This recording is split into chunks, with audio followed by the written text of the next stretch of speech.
What is up, everybody? My name is James D. Fiore, and this is Casual Friday. It's Friday, everybody, and I don't want to do any type of intro because I just don't feel like it. So here's my co-host. His name is Ryan Lindley. Ryan, how are you, buddy? I'm good. Oh, it's been too long. It has been too long. Why am I so yellow? What's new? What's going on in here? I look like I have jaundice. I have some sort of liver disease. You look like you're my camera. You're a spokesperson for a new brand of tartar sauce. Maybe it's cigarette smoke on the lens or something. Yeah, it probably is. Welcome to the show. Thank you for coming. How's everything going? I've been following your Twitter lately. I'm kind of ashamed of it, actually, in certain aspects. Is that because that you don't like to get down into the dirt anymore, and you did for a second? Yeah, you know what it is. I'm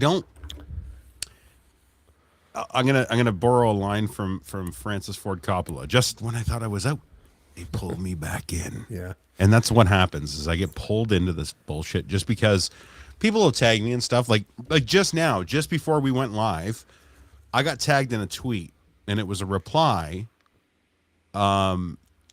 to a tweet that Spenny had put out. Spencer Rice. I saw that. Spenny.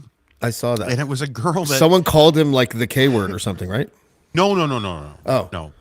No, this was a very nice tweet. And it was just somebody that was actually like saying that they like Spenny and he was very funny. And it was from like early 2023 when I was still, and it's funny because I still get tagged in all the stuff with like Dean and Locke, like especially now with Lachlan. So do I. Yesterday, sometimes, yeah. Yesterday was a little bit of breaking news. With I'm going to get into that later. Yeah. I have some horrible things to say about Harvard media. Yeah, so do I. Yeah, but so I'll get those every once in a while. So normally it's like if it's like pre-COVID or COVID bullshit or whatever, like I try to ignore it, but sometimes you just can't. And I fucking hate that about myself. I have no self-control when it comes to interacting with people that I know don't have the mental capacity to actually understand what, like the argument that they're making. That's what I've realized now. And it's the only thing I'm going to say about politics tonight, hopefully. I have a feeling we're going to get dragged into it, and that's fine. There's no rule, okay? It's like no. I don't ban politics on Casual Friday. It's just that politics tends to not be casual. I get that, but what it is for me is I'm slowly trying, like, and it's one of those do as I say, not as I do, and I do it, and I do it badly, and I tell people don't fucking fall into this, don't do it, because we're dealing with people, okay, that don't understand or that have never had the opportunity, we'll say, and this is where I'm going to give guys like Trump and Poilievre credit, okay? Just for a second. Hold on. Let's do this right. And giving Trump and Poilievre credit and go. And this is what I give him credit for, and it's including the dull into the conversation. But the problem is then the dull have a microphone, and the dull go and start talking. And the people that just had no clue about anything politically right up until that point, now are being spotlight, like thrown into a spotlight and center staged, and we're the ones that are trying to. And I started with the best intentions of, listen, I get it, you're angry. This is why you're kind of wrong in the way you're thinking. Like, this is the actual facts. Yeah, it doesn't matter anymore. So it's like, okay, so let's pivot. Yeah, that's fine. You are stuck there. I'm not going to fix you. And why should I try? Right. The problem is like we're now 5+ years into it. And it's like, I'm still every once in a while find myself trying. And it's like, Ryan, stop, just stop. Don't bother. There's no point. Yeah. You know what? I actually don't have I used to have an issue arguing online. I barely reply to anybody anymore. Yeah. You know, like it's a losing proposition. It always was. And I always thought that, like, no, we can't give social media to the crazies. You're right. You know, and you know what? When they call me every word in the book, pedo, groomer, fucking whatever the fuck, I just like the tweet. I don't even reply. I just like it. Sometimes I'll retweet it. You know what I mean? Sometimes I say love you. Yeah. Anyway, I'm being a bit of a hog to your intro. You wanna say hi to everybody, or I do. Where's Ashley? no? She's right there. Oh, look at she's in grandma mode. Everybody, I made fun of her for her shawl. Her shawl already. It's not a shawl though. Apparently. I'm cozy. Yeah, you are. You're a little too casual, I think. It's a blankie. You're over casual. I just Friday. want to know if you're wearing pants. I have pants. Okay, good. No, she doesn't. Ashley has had a career change where she takes care of people in diapers, and then she went from that to taking care of people in diapers. So that's pretty correct. cool. Yeah. Yeah, Old it's to young. big news. What do you enjoy better, Ashley? Taking care of the elderly, or taking care of the young? Well, to be fair, I never actually had to change the seniors. That wasn't in my job Thank description. fucking God. I'd quit that day. That'd be Yeah, it for me. no, that wasn't my jam. No. I was like, do you want to come to bingo? Want to hang out and play balloon tennis, or That's the best job ever. jam out in the snoozling room? Like, let's just chill. Have you done your shift, Ashley? Yes, I have asked 13 old people if they wanted to play bingo. Okay, you can Pretty go ahead. much. Yeah. Pretty much. Yeah. Well, like 25, but yeah. And you guys Solid. celebrated an an anniversary recently. Is that right? Did I see that on Facebook? No? Wasn't Well, like a we month like ago? each other still. What the fuck did I see? Were you guys? It was pretending? probably her birthday, I would imagine. Oh, wait a minute. Yeah, When's your anniversary, Ryan? When's your anniversary? Shut up, Ashley. When's your anniversary, Ryan? August, What? summertime, August. Really? It's the 28th, No. 9th, No. 7th, No. 6th. No. That's it. Oh no, it's the 24th. Yeah. Yeah, there you love go. what you're I've right. done. Sorry, I do know it. Eventually, I know we're in the 20s. I love this. Amazing. Thank you, All guys. the way back. I know I'll Count get it my down. dinner invite any second. Wow. It's so good to have you, James. Oh, that's Yeah, thank you. great. Let's say hi to all the people in the chat. Saucy Sea Witch called me a liar today, but it's all good. I still love her. To be Hello, Linda. completely Hello, fair, Christopher. You're a liar. Hello, other people that Jen, are you there? Where are you? Scroll up. Oh, Jen's in there. Is she in there? I love Jen, even though sometimes she hates me too. You know what's funny? I like being the guy everybody that my hates you. friends sometimes hate. I enjoy that role. You're not hated. You're just hateable. That's all. Yeah, it's like you're an asshole, but you're our asshole. Look at my face. Doesn't That's it? pretty much most it. people want to punch it like immediately. You do have a very punchable face. Very. It's true, but I go like this because I saw Jean-Claude Van Damme movies when I was young, and so if someone tried to punch me in the face, I'd put my head down like this so they'd break their hand on my hard ass on head. that dome. That's what you got to do. You have Where'd your one. newsy cap go? You were wearing a cap. We weren't I going to do the double bald for the Well, fear because of you're the wearing- Aryan Nation look that we have going on here. Well, I've learned something about giant headphones. As long as they're not on me, I can make fun of them when they're on other people, and it takes away the skinhead vibe when you have gigantic hands on your head. I can't do it. That's why I put these on, because I have the biggest fucking Cro-Magnon fucking head in the world, right? So hats are hard for me to figure out. No. And when I find a hat, I'm like super happy, but then I wear the shit out of it and it dies. I've got 3. You can't see them. Actually, I could probably hang on. I'll show you. One sec. So I get obviously we get hats. Hi, there's Ashley. Let me just move her camera. Hello, You can Ashley. see. Slowly going out of frame. Cheers. So there we there's are. 3 hats that are like one of them is Army Chris's hat. I was just about to say, is that your hunting hat in the middle? No, it's Army Chris's Fire for Effect podcast. Yeah. That's the brain tumor awareness hat on the other side of it. And then that's the best summer ever ? Locker room hat of mine. I love it. Ashley, you'd be a perfect fit on The Price is Right. You could just Fuck yeah, I point would. pointing at shit. You know? She's my yeah. Oh no. I lost my camera. Hey, All right. Doing that. Ashley, I just welcome to the fucked show. Something up. Thank you. Thank you. It's nice to be here. What's new and exciting? Ryan, Yeah. what's wrong? You lost your camera? Yeah, it's my just camera's panicking over gone. here. Hi, I'm over here now. Oh, And I'm gonna try and figure out what the fuck I did. okay. It's probably just a click of the mouse. Oh, thanks, Bill Gates. Thanks a lot. I appreciate you. No problem. Goodness me. Oh, Spicy. Ashley, how do you put up with this shit? Seriously. I can't. Don't Yeah. even. Are you sick or are you okay now? You're good now, right? I'm feeling better. Yeah, I was sick Yeah. for like a solid month and a half. Wow. Really? Yeah, like off and on with just random shit. It was terrible. Oh, fuck. And did you have to stay away from your job?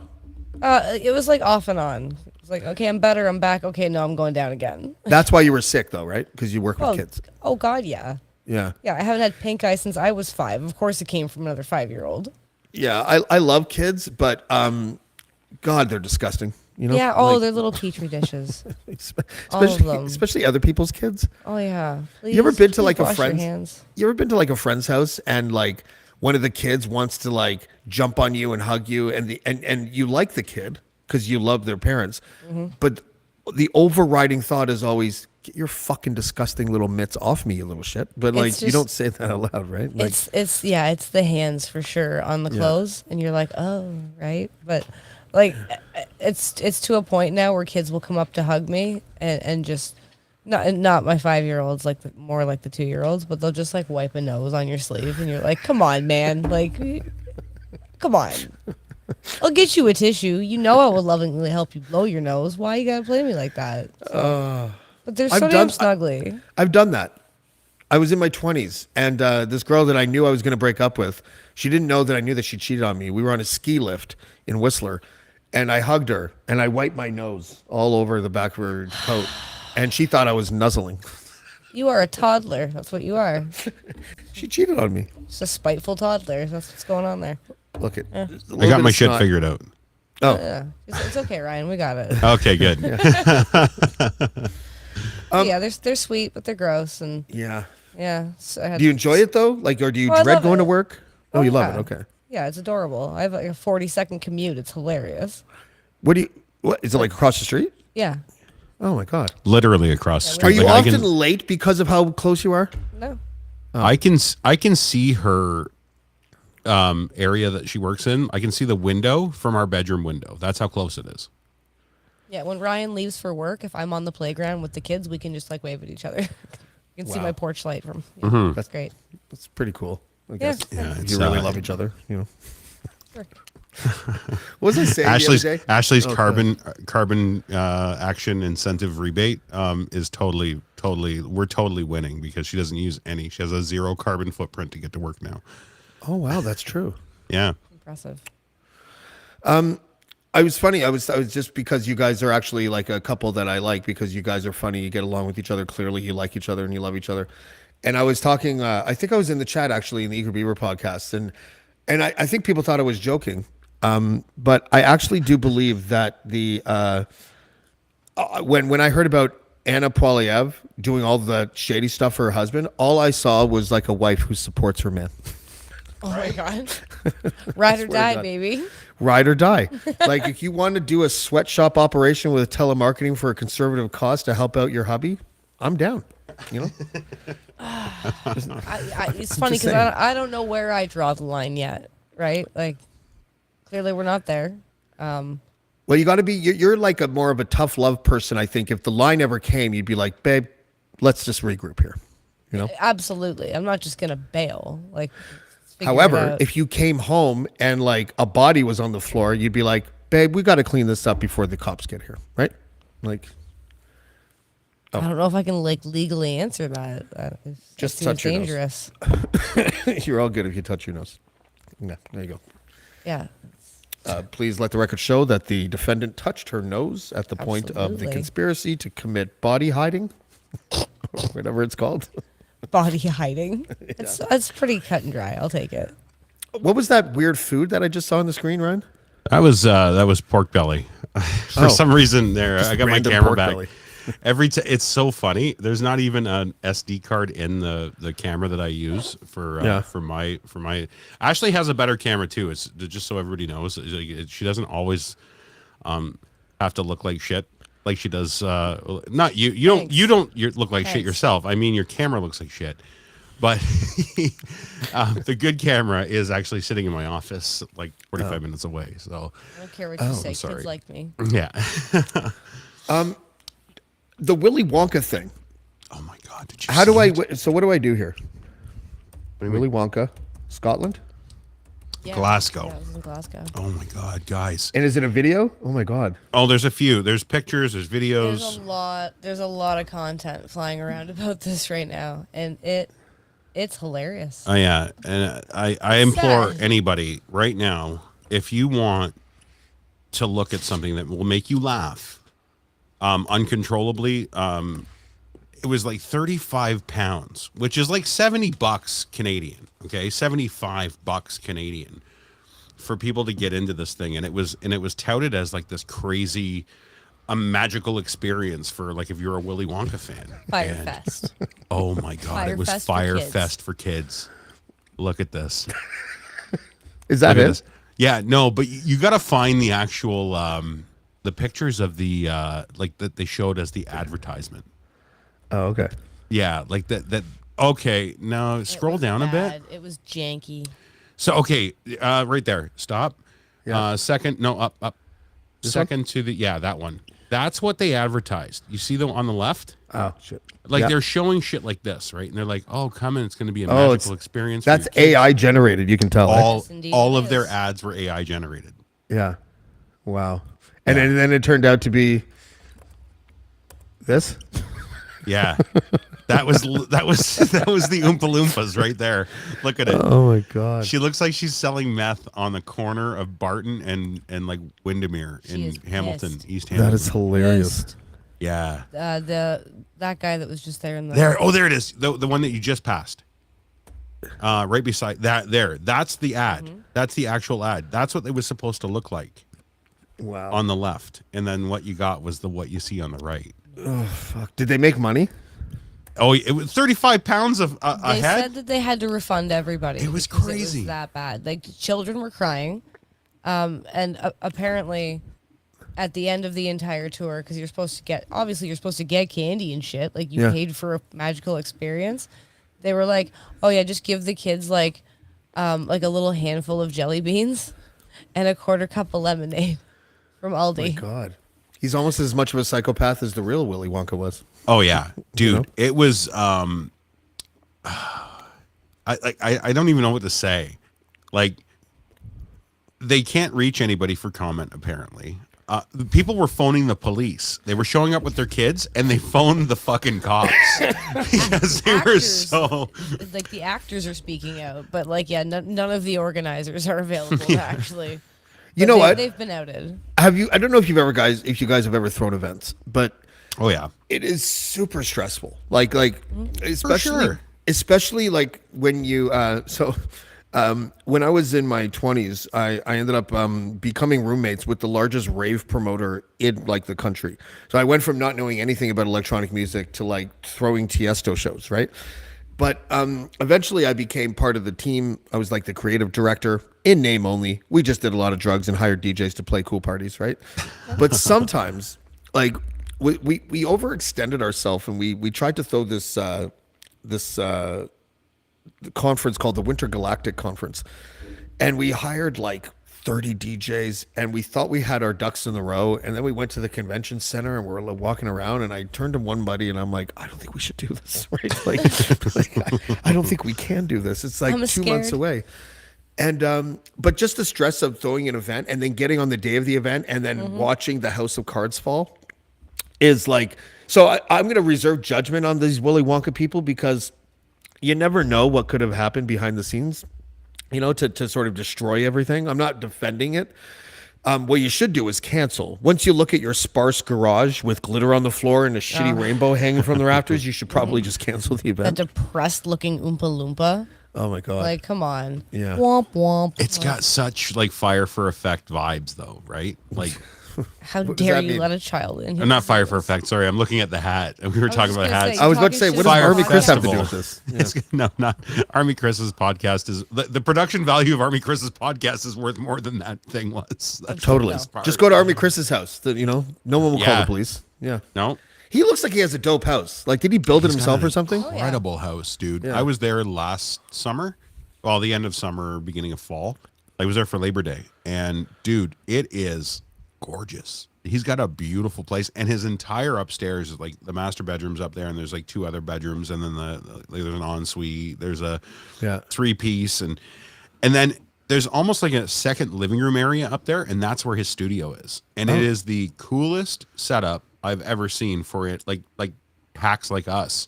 Yeah. Like with like we've got an entire basement as well, but I just don't put any time into this shit. Yeah. I just pointed at a wall and hope for the best. Yeah. And maybe throw something up behind you, and at That least guy. it's not so boring, right? Yeah. But it's his place is dope. Like, Does it smell like wood? Because it looks like it does. No, it's inert. It's a very inert place. Like, Really? it's clean. Like, I mean, like mahogany and surgically, leather-bound books. surgically clean. Does he smoke a pipe when he answers the door? He should. Yeah. He totally could pull off like an Alberta version of Hugh Hefner. Yeah. Oh shit, that's funny. I'm going to play something, and we're going to pivot to this discussion because I just think it's worth talking about. Right. We've already sort of mentioned it. The Lachlan Cross was let go from his job at what is it, Harvard? Yeah, Media? Harvard Media. Yeah, And, absolutely fucking brutal. Hold on a second. Let me- Oh, do you have his announcements? I do. Yeah. Oh, you got triggered, didn't you? I didn't get triggered. No. From the I just first one? thought, huh? Which one are you gonna play? You gonna play the dildo one, or are you gonna play the? I don't. I'm not aware of the dildo one, but I will. Okay, then So good. I figured because it was a toilet. It was a toilet presser. I thought for sure you'd be mad. Hold on. Bam. How come it's doing that?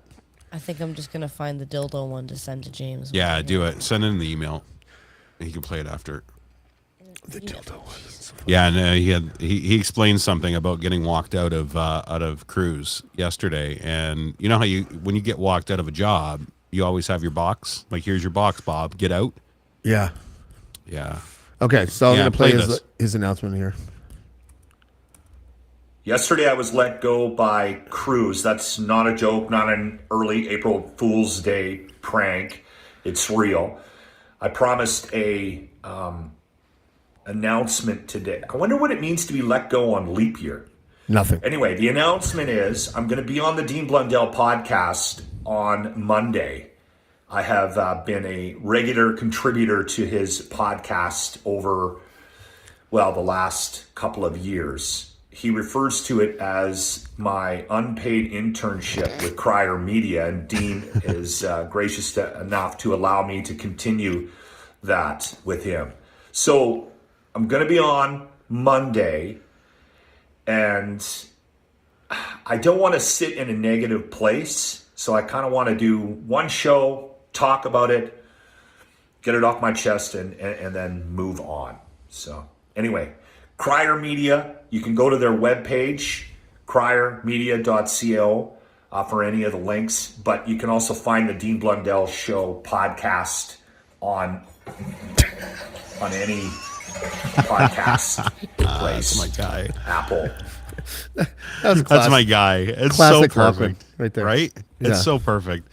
Can I say something before? I know you've got something to say. Do you have something to say about this? Not really. I was surprised. I guess they canned the most controversial host of that show, I would say. I don't know if he was the most expensive as well, but it seems typical. That's the trend, right? Companies that own a lot of properties are downsizing and scaling back, and I don't know what the answer is. I mean, radio is no longer the cutting edge anymore. I was always one of those guys for the last few years that thought that radio stations should devote their airwaves to quality podcasts, and stop catering to this advertising system. The family values bullshit. Yeah, just like fuck not being able to swear.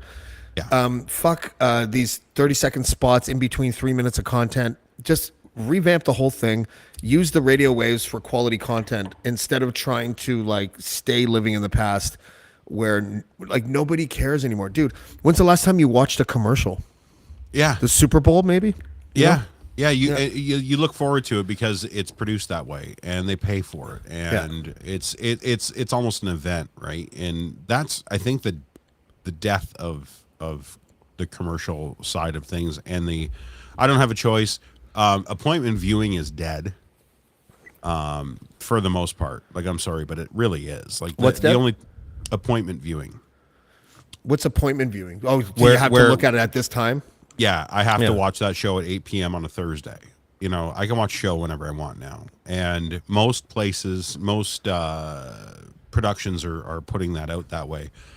But I want to expand on what you just said, and it's about Harvard and about being naive. And I was naive because and I saw it coming a little bit when they let Chris Myers go, like Locke's old boss. Chris is a great guy. They let Chris go. They When let was that? Derek Allen go. This was back about, I don't know if it was a whole year ago, but it was close. But Okay. Derek Allen was the guy that would come on right after the locker room. They let him go, and it was like these were guys that had a following. Myers has been in the business for 1,000 years and does a great job, and for no reason other than, like you said, probably money, right? So I used to defend Harvard, saying that you are the last of a dying breed because you would put on your airwaves in Alberta what Toronto radio was 25 to 30 years ago. Like when we had Jesse and Gene, when we had Dean Right. Blundell, when we had those guys on the air and they were dominating and they were controversial, we'll call it, but it wasn't controversial. It's the shit that we all say. We all talk, you can relate to it. And these media companies they're not getting the fact that we don't tune in for your music. I don't give a fuck about your commercials. Yeah. I tune in to listen to the jock.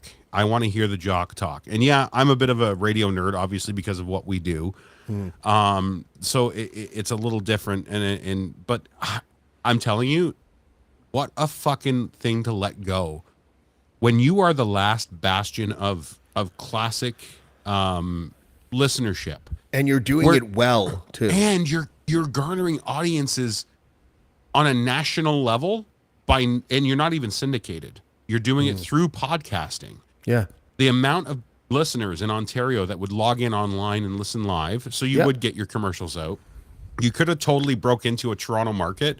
I know I can count on my Twitter feed alone people from Ontario that live 20 minutes away from me that listen to the locker room every morning that are now gone. They're not going to listen.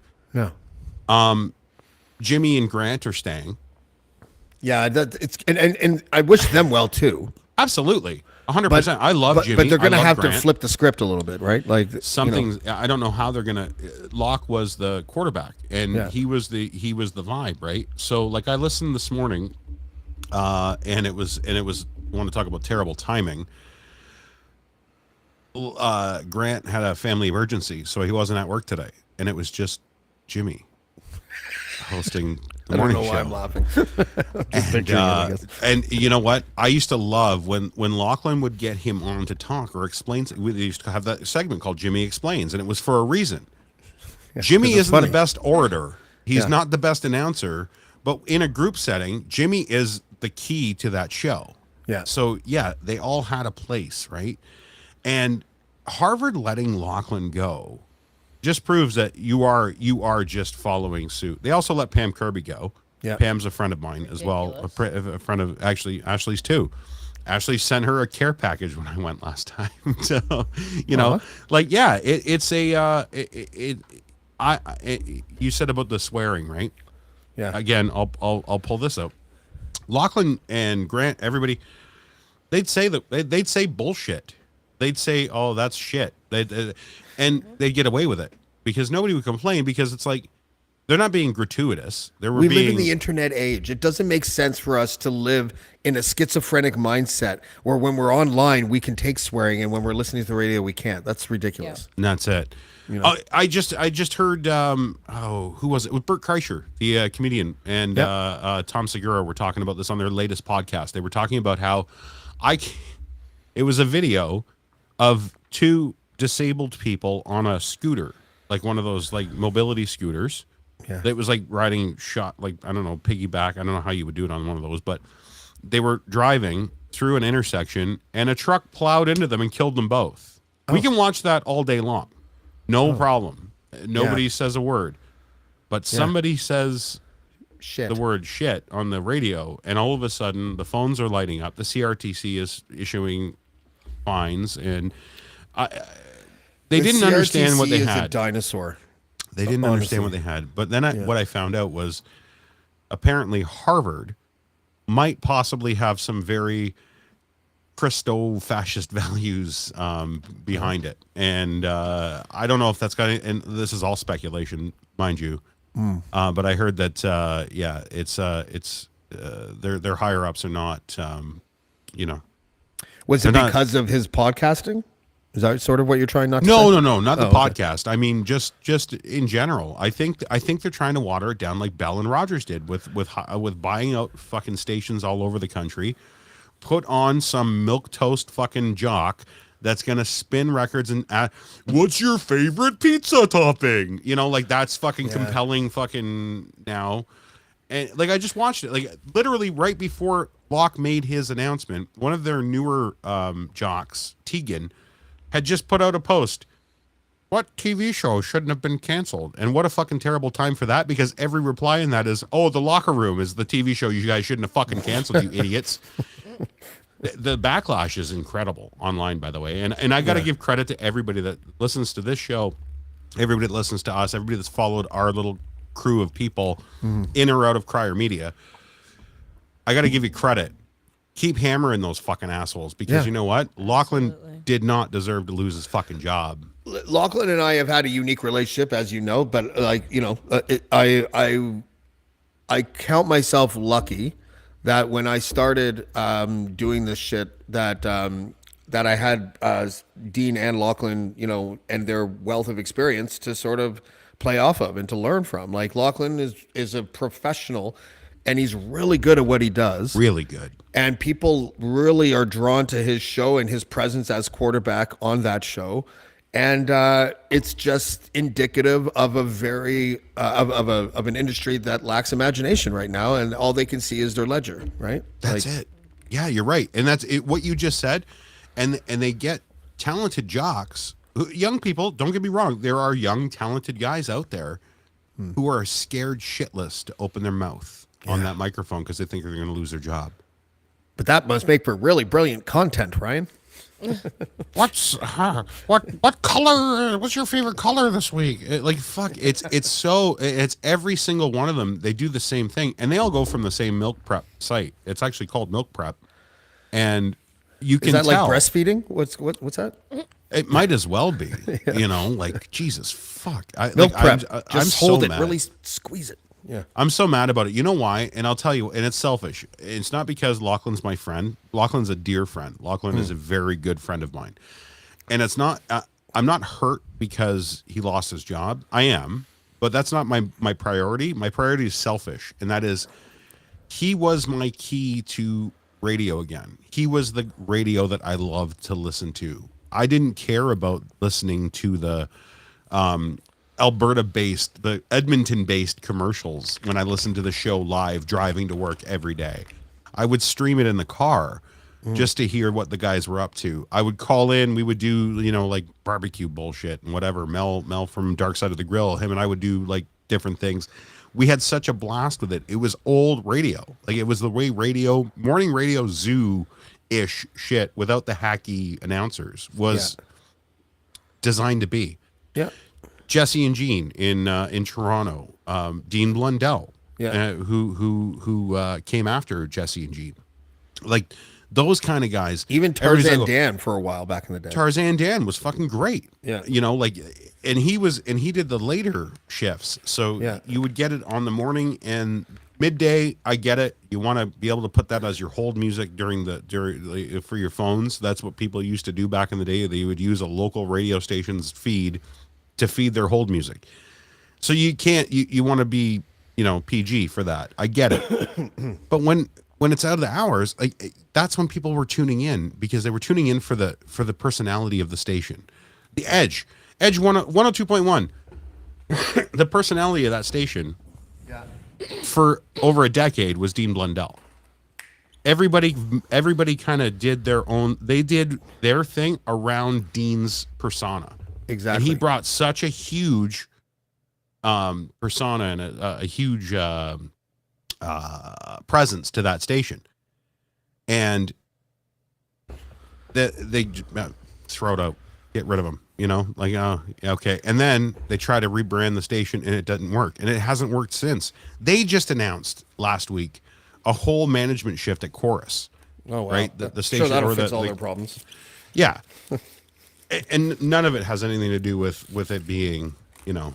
I still Good recycle content. a Tarzan Dan joke, by the way. Oh yeah. Anytime someone asks me if they can bum a cigarette, I always say the same thing, and it's a Tarzan Dan joke. You can bum anything you like if you think it can fit. That's pretty good. And that was from when he was still at the AM 640, the Hog. Remember that? Yeah. Well, and that's where, like, Jesse and Gene. I used to listen to Jesse and Gene on the Hog, and that was it. Or was it What about you? 590 the Hog or 640? I No, don't remember. 640. Oh, sorry, 640 was 680 was the Hog. 640 was I can't remember what they called it. Yeah. Anyway, Ashley, what did you have? Because there's a generational difference between us here. Did you have any? Can you name from, say, like, your teen years, any DJs from the radio? Can you name one that you actually enjoyed other than Dean, obviously? This is what I mean. No. Like, this is how long it's been. Like we fell out of love with radio. Everybody was really focused on the Much Music VJs when I was growing up, actually. Which is now just podcasting. Yeah, right. Really, if you think about it. It doesn't. No, Yeah, sorry. Go ahead. other than Dean, no, we didn't really listen to anybody on the radio that stood out. That you can think of, right? Like, you No. can't think of a name of a jock. No, James D. Fiore. Like, we were friends with Sam. We knew Sam, but Sam was pretty milquetoast. Sam did her thing. but I didn't know her. But You didn't know her as radio, did you? No, you know what I actually knew her from was that show. The kids show. I don't even know what that is. Okay, so there used to be a show on YTV. My dog It's was on called- that show. Are you fucking with me right now? I was walking my dog on the beaches in Toronto, and that's the show that had that really wacky host with the blonde hair, right? I don't know. Yeah, I don't know what color it was, but it was like it stood up all. Yeah, yeah. And then Yeah. and I was like, he's like, "What's your dog name?" And I'm like, "Norman." He's like, "Hello, Norman." And Norman kept on licking his nose, and that was Oh, Norman's. that's very sweet. Yeah, that's right. Yeah, his name was Wink on the show, but she was one of the people that was just like a, what would you call it? Like a regular, not quite co-host, but like an assistant kind of thing. It was a game show, so they like helped run different stations and shit. Oh, a lovely but, assistant.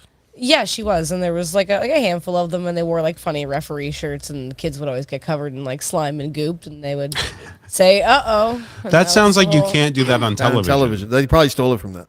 They probably did, didn't they? But then it was really weird, and somebody brought this up. I saw it on Facebook recently, actually, and I was like, "Holy shit! I never thought of that." But there was this really weird dude that would like administer the like the punishments when the kids would like fail at the assignments that they had on the show. Yeah. And if you look back at that, it was like some really weird, like BDSM kind of gear. It was like a lot of leather and like metal eyelets and stuff, and it was. Wait, hold on. Go on. Yeah, it was kind of fucked up. Brought to you by the back. Brought to you by the Baptist blanketed lady. And now Baptist and this Christian is the Church. thing. So everybody was talking about the show. There was like a little bit of a surge recently where everybody was like, "Holy shit, remember that?" There was a little bit of that '90s nostalgia kind of happening on Facebook, and everybody was chatting. Yeah. And somebody brought up the show, and I said, "You know what? I heard that this guy is actually a therapist now." Isn't that shit crazy? He's a therapist that works in Toronto. Oh, didn't he tweet you? Well, he didn't tweet me. He replied to me on Facebook. Oh, that's And I was it, like, yeah. oh no, this is actually. And I was like, I'm talking to the host from that crazy ass show right now, aren't I? Wow. And I was just like, that's you. That's the real you. Oh my god. So yeah, he does. He's not like a therapist, but it's like a more like holistic route. I bet. A lot of like meditation and happiness involved, which I'm totally game with. But yeah, just a delightful guy that just does his thing now. And the professionals do that. Like that's the thing about Lachlan's show, the Locker Room, is that they were able to effectively work within a format that, let's face it, has long past its expiry date. Yeah, well, but their music that they played fit that. It fit it. Like, if you wanted to go and get in your IROC and turn 95.7 on, and where you're cut For the off. 7 people in Edmonton that did that, Yeah. Yeah. But no, you ever been to Edmonton? Fuck me. It's. I've been a to the lot of them. airport. It's a lot of them, right?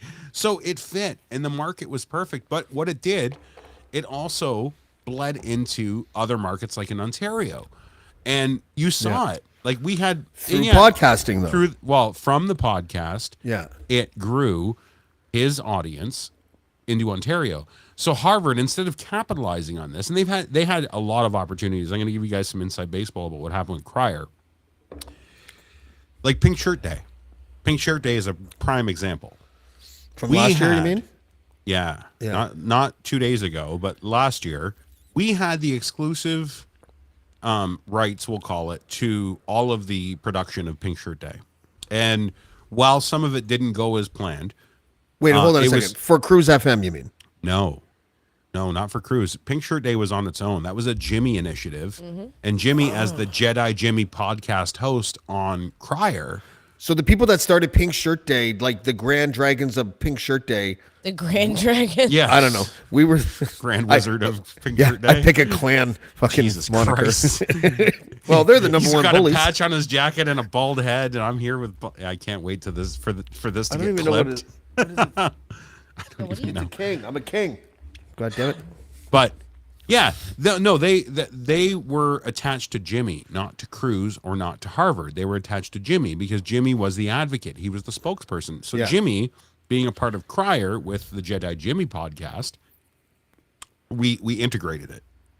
And we brought Harvard in to the Crier production and said Harvard, because Harvard wanted a piece of it, obviously. It's good PR. So they're like, yeah, we're like, yeah, absolutely. We'll They really totally needed to find a way to fake that they care about shit. And it reminds me of Bell Let's Talk Day, right? This is Harvard's Bell Let's Talk is exactly what the fuck it is. Oh, Like, because they let go all those people like a week later. Well, they literally fired Sorry. Lachlan the day after Pink Shirt Day. Oh, yeah. Oh, Yeah. fuck. So yeah. So so we did, and it was great, and it was fantastic, and it garnered a ton of like classroom views. Like what you didn't see on the YouTube or the podcast version of Pink Shirt Day of 2023 was the background of what happened and the impact that Jimmy has and the amount of people that sign up for that. And Crier facilitated it. We had like 4 producers on it, including myself, including like Chris Rook.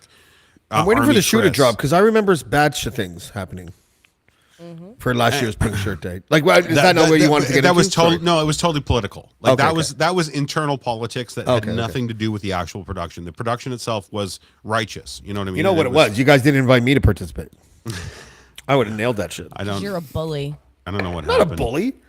Fucking Fucking bully. bitch. I can't Kidding. remember That's a what I can't remember what phase of James we were in at that point. So Oh, come on. I was just missing. You know what? Listen. You're like for the, the next moon, okay? for the next employer, if I ever happen to have one, which I highly doubt. I think I'm just going to run my own shit from now on. But if I ever happen to next employer, here's my advice to you. Just let me go. Just let me go. If I hang myself with the rope, then I hang myself. But Right. if I get whatever you think I did wrong, give it 48 hours. You'll see. It's not that big of a deal. Like, honestly. But that should have been a red flag for me when it came to seeing how a media company actually operates, because once again it wasn't in the best interest of the initiative behind it. And that's one thing I'll give Crier and my time at Crier. Anytime that we actually like picked up a cause, we hit it 110% for the cause. It had nothing to do with clicks. It had nothing to do with, like, look at what we did for Alex Day I was about to in say that, Ukraine, yeah. right? Yeah. Like things like that. We did those things at that time righteously. And watching what Harvard did, and it was all about it was exposure, and it was in whatever. So I get it. And at the time, this is where like some heads were butting, was because Lachlan was obviously still employed loyally as a Harvard employee at that time. So he was pushing back on behalf of the company, and so he should have.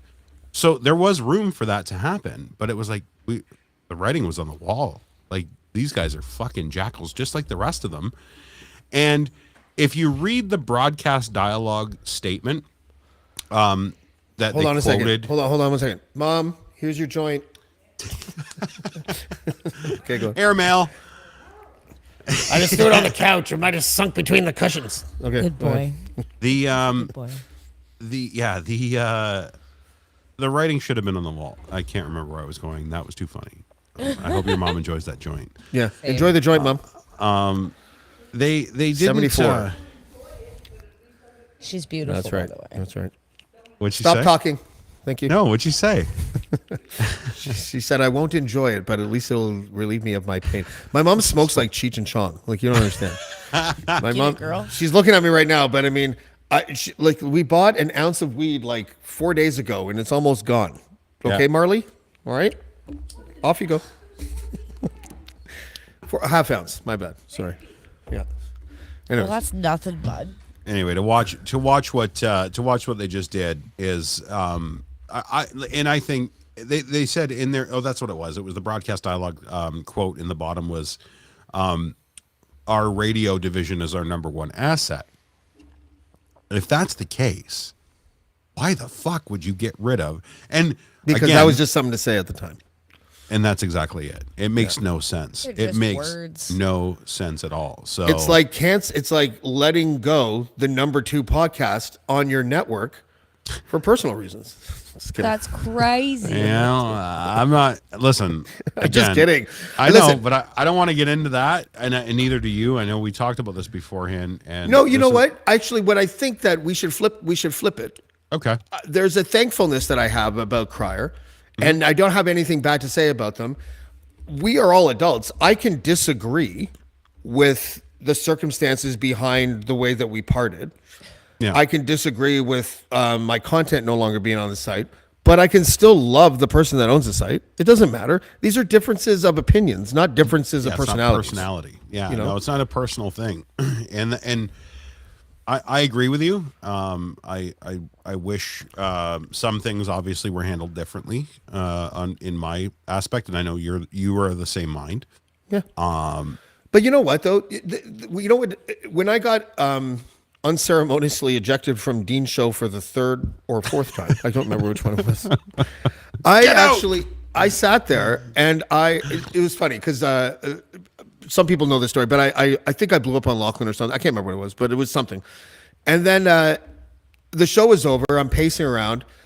I knew that Dean was going to call me and tell me he was going to let me go. So I called him. And as soon as he answered, I'm like, I don't think I should be on the show anymore. I quit. Yeah. I did it first. Yeah. And we both started laughing. But here's the thing. If Lachlan has the opportunity right now, and because this is how I felt at that time, I'm not going to stew in resentment and longing to be on the show. I'm going to take the energy of finding out that you're no longer a part of the biggest podcast on the network and channel that energy and throw it back out into Blackballed. And so for the next 2 years, I had a really good show. I had issues last year that I had to deal with, and so I was on hiatus for a few months. But Otherwise, your show was a fire. It was fire. it's going to be fire again. Well, yeah, I appreciate that. But yeah,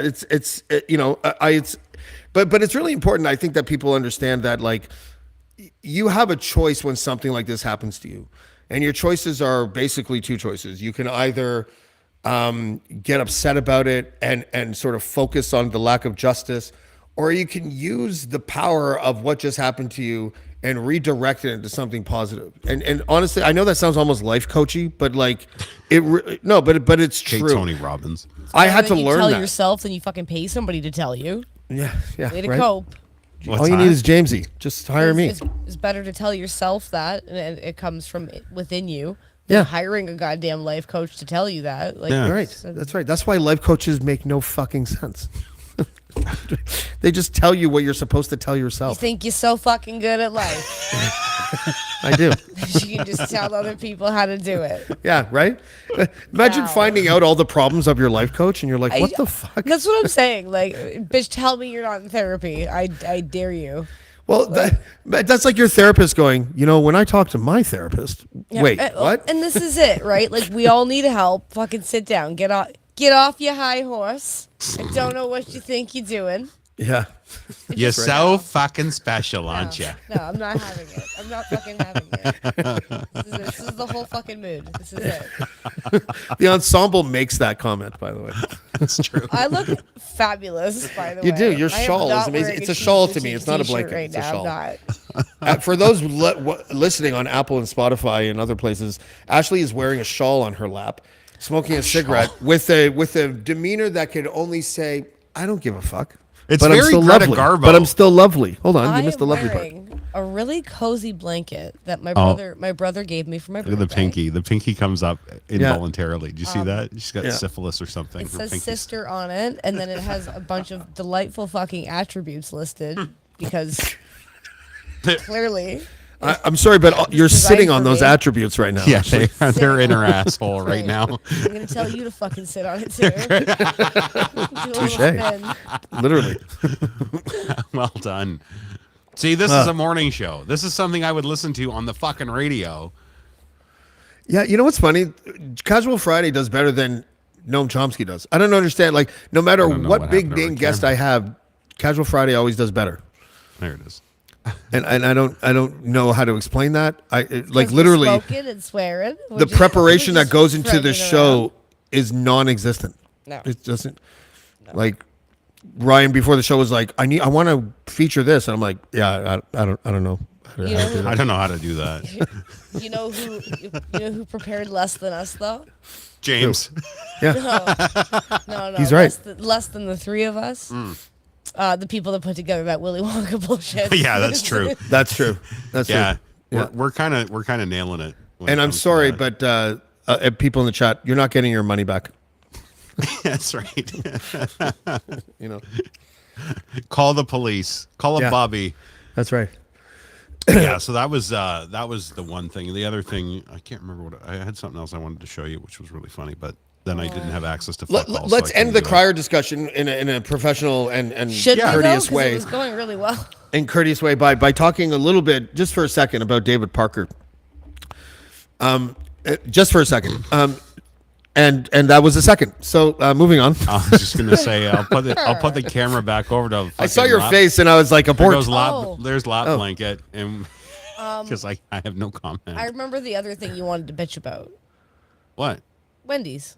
Oh yeah. Oh yeah. Okay, so I just ate a Wendy's burger like a week ago, and it was actually fabulous. So tell me what your problem is with Wendy's. No, it wasn't. It What was. happened to those burgers? Problem with Wendy's. Did you hear what they Well, were hold trying on. to do? I had my Wendy's burger in Renfrew, so Yeah, maybe but that's you the heard what they difference. were doing, right? No. Oh shit. Okay. What the Yeah, fuck were no, they doing? This is where the fuck Wendy's comes in because nobody no. likes a spicy chicken sandwich more than me. It's a fantastic time. It's good. What were they doing? You're scaring Go me. ahead. You They- got this. They said that they were going to introduce surge pricing, like ride Oh companies yeah. do. Like What the fuck like, is that? Get bent. Absolutely not. Am I paying more for a chicken sandwich just because it's lunchtime? Because Howard Stern said he's going to order his breakfast at 3 a.m. from now on. Like did I not say that to you? My exact word. It wasn't breakfast. I said. If they think I'm not going to order my chicken sandwich at 3:00 in the goddamn morning to get it at a reasonable price, and they don't know Yeah. who the fuck they're dealing with. Don't you think that this Sorry. is the time that they put out a commercial showing that they fired the guy who came up with that idea and then I would reverting hope back so. to no Oh. surge pricing? I would. Like, Well, they dude. already said that they weren't going to do it because they knew the Ash was absolutely phenomenal. Like imagine everybody being lost in that their shit. meeting, Ashley. I can't. I can only assume that this was like a chain of emails that just got discombobulated, and then somebody released it, and they were like, "Whoa, wait a minute, we might have fucking done something we shouldn't have done here." See, I Surge got pricing is the main reason why I never put Uber. Why I've never taken an Uber. I haven't put Uber on my phone. ridiculous. Well, as soon as I found out that Uber, fuck how many Ubers are where you are. What are they? Snowmobiles? there's a guy. Snoober. His name is John Uber. His name's Goober. He's got an 87 tempo, He's also the plow. 4-door tempo. But I always hated Uber. I hated Uber from the beginning because I knew where they got their money from. Right? Yeah. They're a Wall Street company. And I knew that people were getting charged for like 30-minute drives on New Year's, like $325. Right? What is I it? had the overwhelming urge. She said, "I know where they get their money." I was gonna say, "It's Al Qaeda." Fucking terrorists. Is that where we're going? See, this is what I want to do for an actual podcast, like a total misinformation podcast. What? You guys know that Yeah, no, Uber is Uber's funded by Al-Qaeda. Al Qaeda, right? Obviously. Totally is. Fucking wake up. Wake up, Al- wake up, The Al Qaeda Bank of Tokyo, right? For sure. No, but it was funded by what's that company? That big fucking like financial services company in the States. Goldman Sachs. They're a Goldman Sachs company. Well, it's actually a you know where the original seed fund came from, right? Goldman Sachs. No, Al Qaeda. no. I want you to think of that '70s show. I want Danny you to think of Masterson? Kelso. Really? Yeah. So you got to understand how fucking smart that guy is when it comes to investments. He invested in Uber. He invested in Danny Masterson, but let's go on. Airbnb. That was a bad one. Yeah, well, you can't win them all, right? Like you can't. You No. can't, You I'm can't sorry, win 'em all. but I'm sorry, because he's done work specifically with Scientology? no, fuck, like authorities against like sex trafficking fucking victims, like not against the victims, pardon me. Fucking Yeah, fuck them. against the Fuck you, people that are victims. making Fuck them you, do the victim. sex Way to get in the way of a good assaulter. Was this close? No. Don't start. You won't stop. and then you advocate for a rapist, and it's just kind of like maybe not with the work that you do for the victims of sex trafficking. Maybe not. One of the comments says that Scientologists threatened him. So Yeah. And that's I why don't. him and his wife wrote giant fucking letters saying that he's a stand-up dude and we've known him all this time. Scientology can bite me. I think don't- Mila I don't- Kunis is I one of the don't- most attractive females in the world, by the way. I really Yeah, Call her Mila. there's something about her. I don't know what I called her. Kunis. Call her Mila because now it's not hot. Like she's not hot. It sounds like a Mila. condition. I called her Mila. I've got Mila. Mila Kuna-itis, and I. It's a cute. Did you know that I once shared a train ride with her from no, not that kind of train, Ryan. Choo choo. No, from Toronto to Ottawa. You would be fucking blessed From Toronto to Ottawa. to be a part of a string of gentlemen. I would like want to that. be the Anybody front would be car blessed in that at a- context. I would be blessed. You could be the caboose, Ryan, if you want. Cleanup crew. Fucking beautiful. Oh. Absolutely beautiful. Well, I'm not attracted to Mila Kunis anymore, so there we There go. you go. See, we're healing people here. Yeah. Because of the No, because of the train. No, because actually the train ride. So we were facing each other, and I was sitting on the window, and she was sitting on the aisle, and she had an empty seat beside her, and an empty seat beside her. We had our shit on our seats, and we're about to enter a new guest in a second. Just give me 1 second.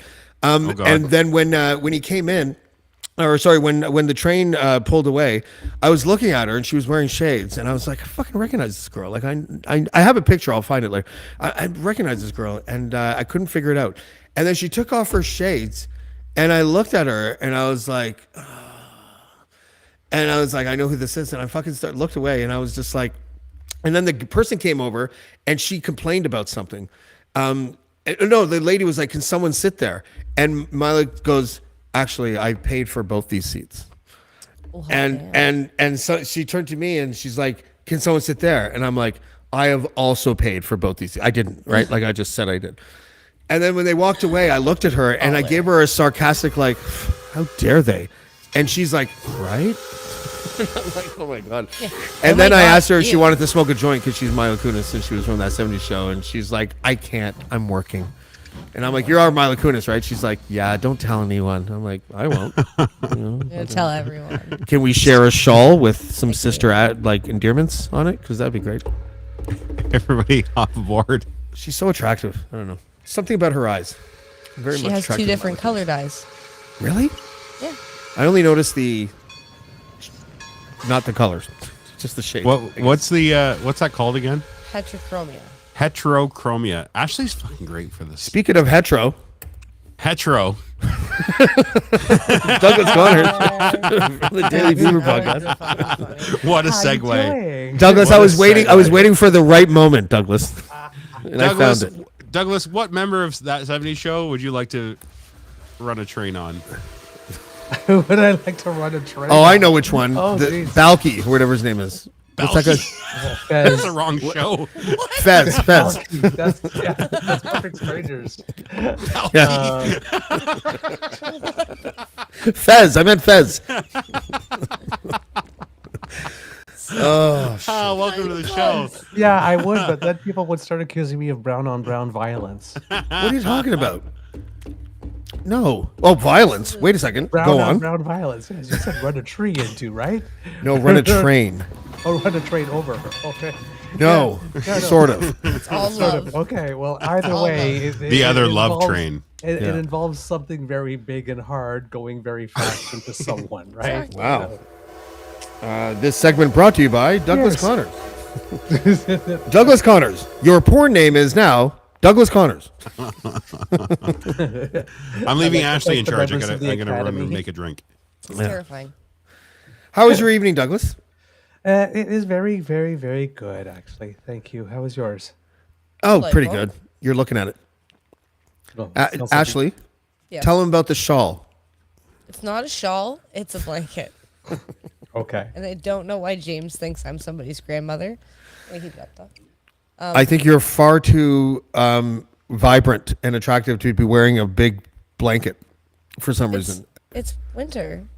It's Okay. winter. And I have been ill. Oh, see? Okay. Okay. You're what, 26? I You're not feel a you. grandma. I am 34. Oh, okay. Thank you. Then you can wear the shawl. Thank you. I don't remember my last birthday because I was so goddamn sick. But Dude, you know, I'm 47. happened. My blood type is shawl. So it's my fine. blood type is shell. No, it's fuzzy on the other side. It's green on one side and it's fuzzy on the Yeah. it's very Sherpa fuzz. I need fuzzy. And my brother bought it for me because he knows I like fuzzy things, and he's a good guy. I'm Most so of the time. lonely. You're so what? I'm so lonely. Where's your sweetie? You need In fuzzy. Cuba. Yeah. Oh. Well, if it makes you feel any better, he's probably sizing up the bartender right now, Douglas. You are a jackass. Remember joking. earlier when I told you you're a fucking bully? Yes, but I'm a Here joker. we are. It's a difference when you mean it Yes. and then when you don't. Just I only because half he's mean it on a- because I don't know his sweetie. You never know. Go Just on. because he's on a diet doesn't mean he can't look at the menu. It's true. What about a tasting menu? Oh my. A sampling platter. A sample platter. Ooh, Wow, he ooh, really we were likes just those ta- cocktail weenies. Jesus So we were Christ. just talking about running trains. in You a could do a blanket. flight. Why not a flight? Yeah, sorry. You were saying, Ashley. Sorry. I don't even know what I was saying. I was a fuzzy blanket. Fuzzy blanket's a good time. Yeah. Yes. Yeah. So, No, you were just telling us about how lovely my- your evening was. Yes.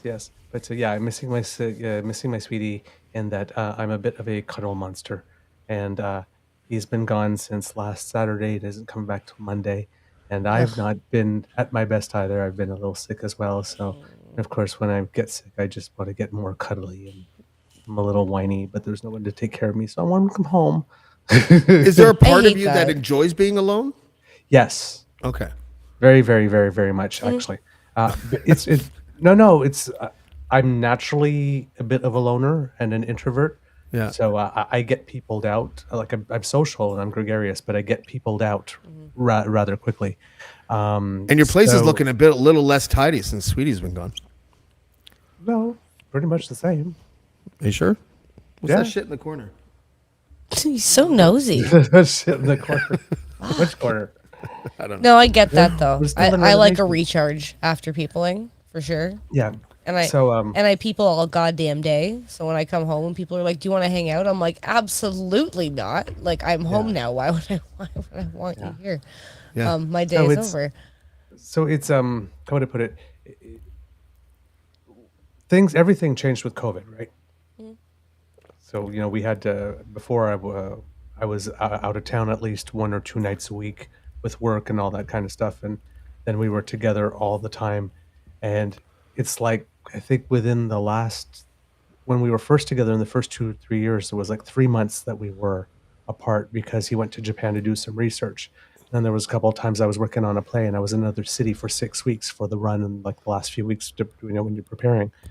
But since about 2018, we've not spent I think the longest time we spent away from each other was about a week and a half when he had to go back to Romania to settle his grandparents' estate after they had died.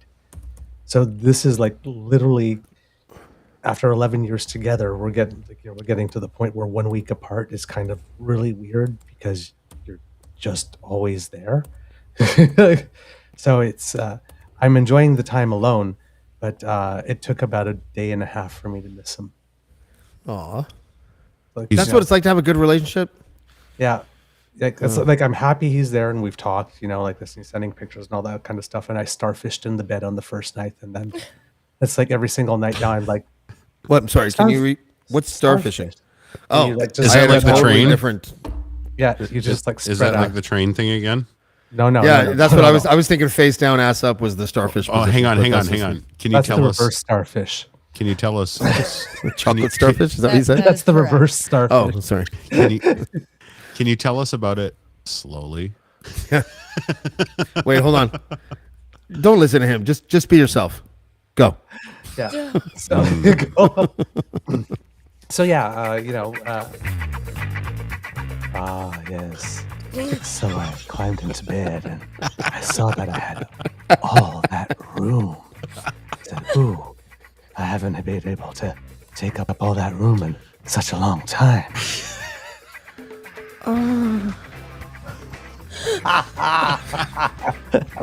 That was perfect. Keep going. Don't stop now. I'm almost done. And so I jauntily lifted my leg and slid it under the cover. I pulled it out a little bit because I got tangled, and then I slid it in again. Oh, yeah. And it felt nice. Fresh sheets. Faster now. Fresh sheets. Fresh sheets. The nice Christmas of freshly laundered sheets. Oh, it's my eye. It's in my eye. That's bounce. That's bounce. That's bounce fresh. I'm sorry. I ruined everything. I apologize. At one point, I wasn't sure who was moaning, if it was my wife or James. I lost It it, wasn't there. me. So that was just None too of good. it was me. That was too good. Oh, that's funny. One of it was you. What was you, Ashley? What was your participation in that madness? I think I giggled once. Yeah. You know what James- that's called? The shawl James, effect. That's right. If you can, Shania Twain. if you can shit. pull that voice off, James, can you call me after the show? Like, give me like 20 minutes and. No problem. Sorry, honey.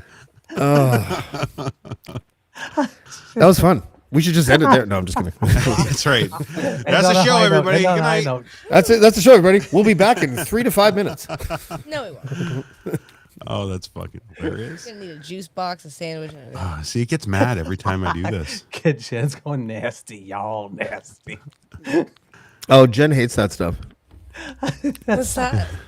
Jen, What do you mean? Jen doesn't like nasty talk. Stop it.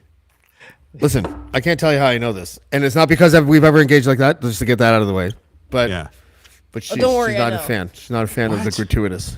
Yeah, Oh, stop it. she hates me now for even mentioning it. But she's the one that said that, so clearly we have to surmise from what she said You can't something be that that I happen to hot actually and a know. prude. That's not fair. I'm not calling her a prude. I'm saying she Oh. doesn't like Funny. disgusting, nasty talk because she's fair. stylish and classy Jen is and a regal. lady. Jen is a lady. I know. She is. Respect that Oh, that's funny. to a degree. I'm She sorry, smells darling. fantastic Doesn't as she, well, though? Yeah, she does. doesn't she? There, see, I was right. Look. I find vulgarity unappealing. I'm sorry, darling. Oh, I'm sure she was talking about me. succumb- She'll give you a pass for anything, Douglas. If I say the succumb- word boob, she's probably going to write me letters. Douglas I'm a can't very weak help. beaver. Yeah. I succumbed to peer pressure. Weak beaver. My poor name. Spread the beaver. Like everything about your name is porn. Everything. Eager beaver. You sound like a porn name, right? Like, seriously. I would Sometimes click on I'm ending, that. Yeah. when I'm ending the show, I'm saying, if you don't want to miss an episode, just subscribe here. And when we have something fresh off the bandwidth, we'll slide right into your box. Oh my.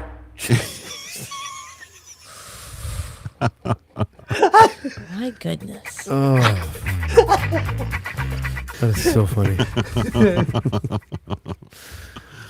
Oh my goodness. Oh, okay. I am a chicken monkey. I hate to Yeah. I hate to be that guy that rehashes No, the you things don't. that we just talked. I really don't, because I do want Douglas's take on Yes. Oh, two things that we've talked about tonight. okay. Let's start with Wendy's. Can we start with the surge pricing? And tell me, Douglas, what was your thought when you heard Wendy's was going to enact some sort of a surge price method for their Okay. sales? You have to understand that as a communication strategist, we have this thing called an analysis of the public environment that you usually do before that. Right. It's Yeah. like in a world where you got a leader of an opposition screaming every day about 2 million people going to food banks and you got high food inflation and high interest rates, let's throw in surge pricing. Let's make stuff that you put into your belly in order to subsist. And maybe the only outing you have in a week, given that everything else has cost so much, just rise in price depending on how many people decide to show up at the site. And there's somebody that sat in a room and thought, you know what, maybe this would be a bad look considering the number of people lining up at food banks. And hope everybody said, hey, bro, that sounds like a great idea. Let's run with it. It's like, it's not. Do you know how were brilliant what you just thinking? said is, Douglas? It's, Because were you thinking? it sounds like the Galen Weston system. It really does. Figure out when people are most fucked and jack up the prices, make record profits. Like, it's pretty much the same model, right? No. It's like, Remember, like we literally had a pre, and who would have thought? And it obviously came from peer pressure, but who would have thought that we would have had a conservative premier in Ontario, that would have said, we're going to put up a snitch line, and if somebody is gouging people, you call this number, and we're going to take care of them. So they were going after like variety store owners that were selling masks for $5, and meanwhile, these conglomerates like Walmart, Costco, all these big guys. Costco, I hate shitting on Costco because they do treat their employees well, but I Still still at the don't end of the understand why day. I need a fucking card to shop there. I'm sorry. why were they allowed to leave their doors open? And Dan's tackle shop had to close. He couldn't do whatever. Why couldn't we have poured those sort of initiatives into our mom and pops and our Canadian places, right? So I'm not going to delve into that, but I mean, Wendy's, it pisses me off because last year Wendy's was so on cue. Like, they were so right on it when it came to social media marketing. Like, they were doing that, like, trash talking with McDonald's on Twitter, and it was funny and everybody was like enjoying it. Meanwhile, we're in the middle of it, as Douglas mentioned, a cost crisis right now for everybody. Like, our like, don't, inflation or not, you want to call it whatever the fuck you want to call it, I don't care. But we're in the middle of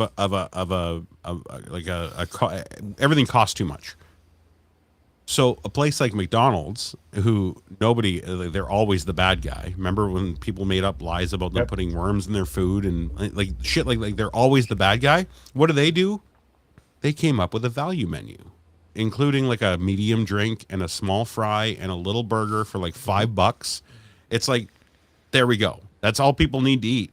And you know what? If McDonald's did that 20 years ago, we wouldn't have the obesity epidemic that we have now, but whatever. Here we are. Now we can't afford to be fat, so they're gonna help now. So thanks, McDonald's, for coming along. But then Wendy's does the exact opposite and says, well, you know what? If there's 5 people in line, our TVs are gonna see that, and we're gonna change the price. So could you imagine being in line, getting a Baconator combo?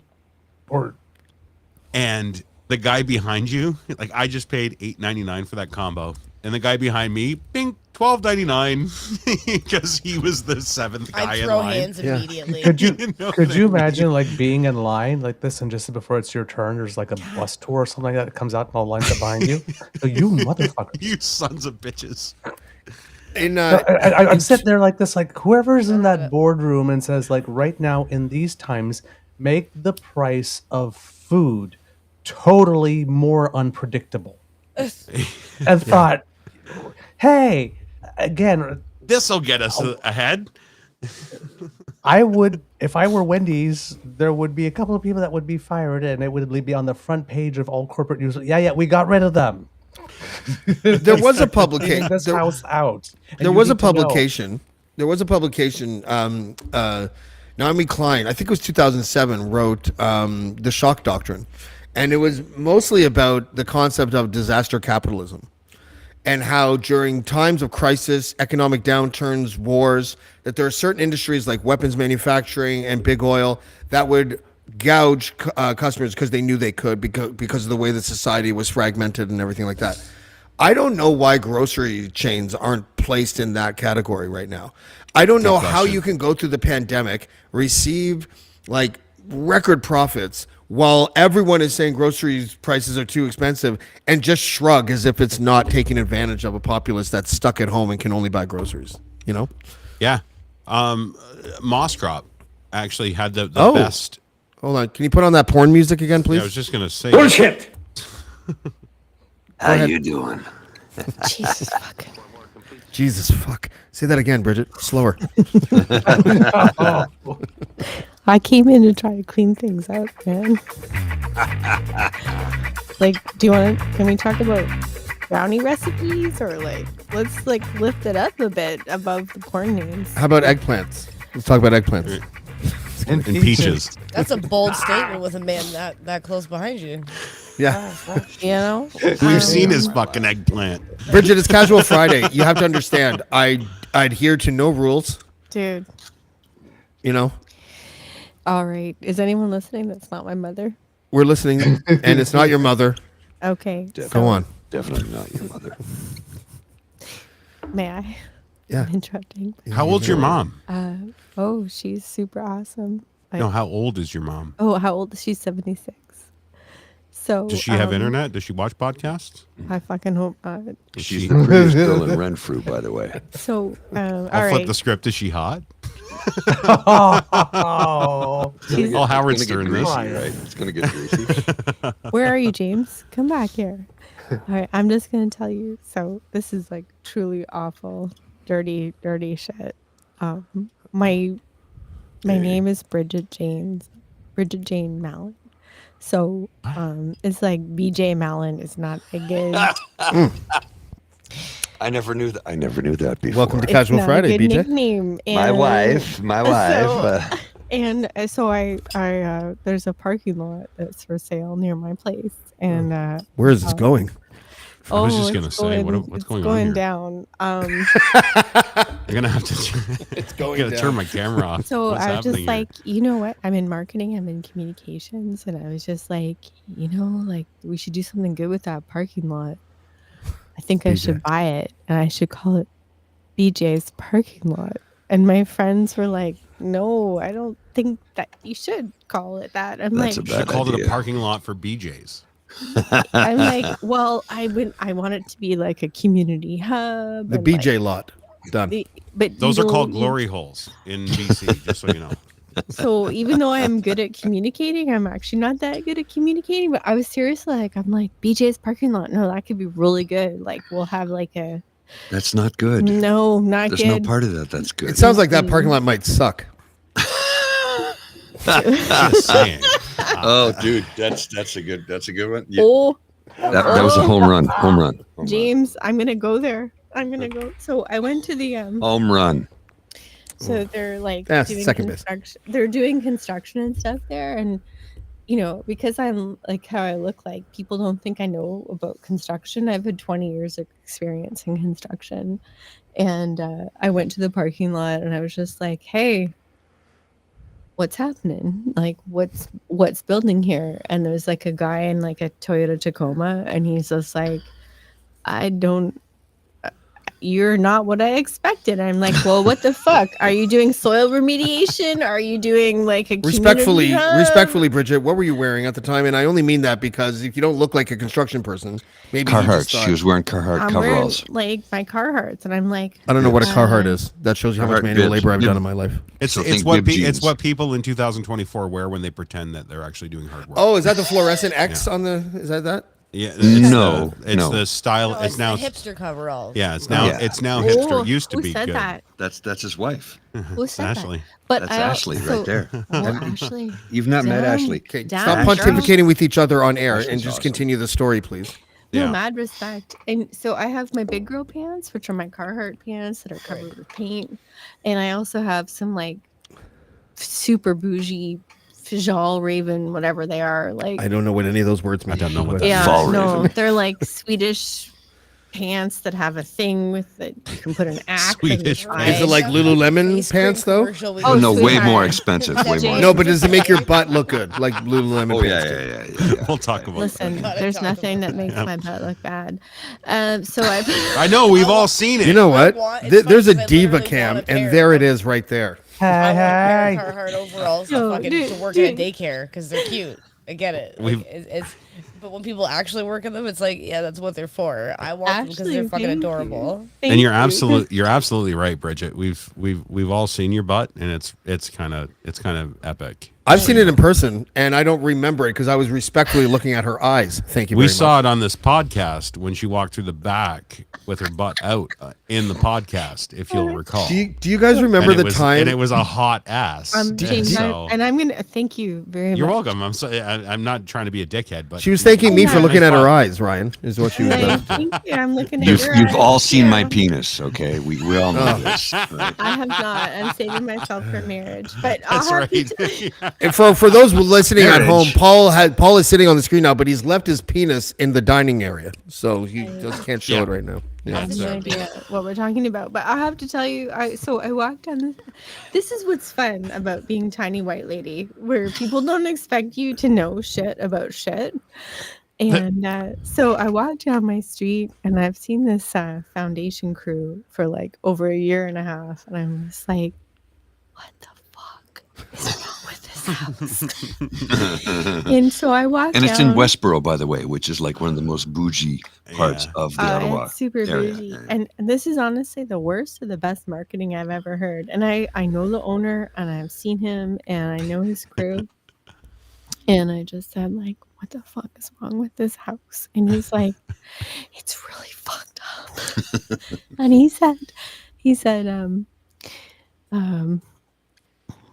you never want to see a truck with my name on the street in front of it. That's when you know it's like we're in deep And shit. I'm like, but what are you doing? He's like, well, we're digging out, we're doing this, we're doing that, and then we're doing an addition. And I'm just like, Can I ask you a racially motivated question? Jesus oh, Christ. yeah, sure. Was he Portuguese? Just be honest. No. No. Jesus Christ. He was like a white dude. Shocked. So it's really funny because I I walked fucking by hate that I agree with you. I think Douglas might be half Oh. Portuguese. Look at him. Ashley, like, come at me. Like, I can't, James. fuck. I appreciate you. What? What did I do? He's Portuguese. Have I done something and I don't even know yet? Yeah, usually. I'm like, The I've Portuguese, never the asked- Portuguese are technically white. You can't be racist against white people. Everyone knows that. Okay. Let me- It's As like that of regionalist any or of something. so my Jewish brethren who are pretty white. They're Middle Eastern. Word. Well, Are you in Anne Frank's attic, Paul?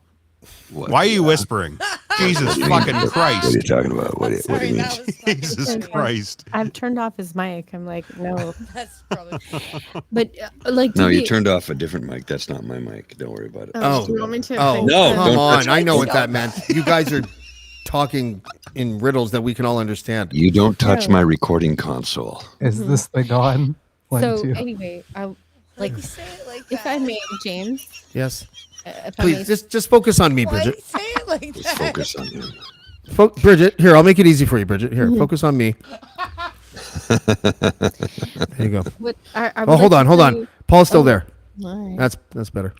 I would like to tell you a story about construction, Oh. which is like something I've had 20 years of experience in. What are we but I doing now? don't- What are we talking about now? Bridget I is don't- talking. Go ahead. I don't look I didn't like say anything. Shut up, Paul. Go ahead, Bridget. I don't Why did you say it like that?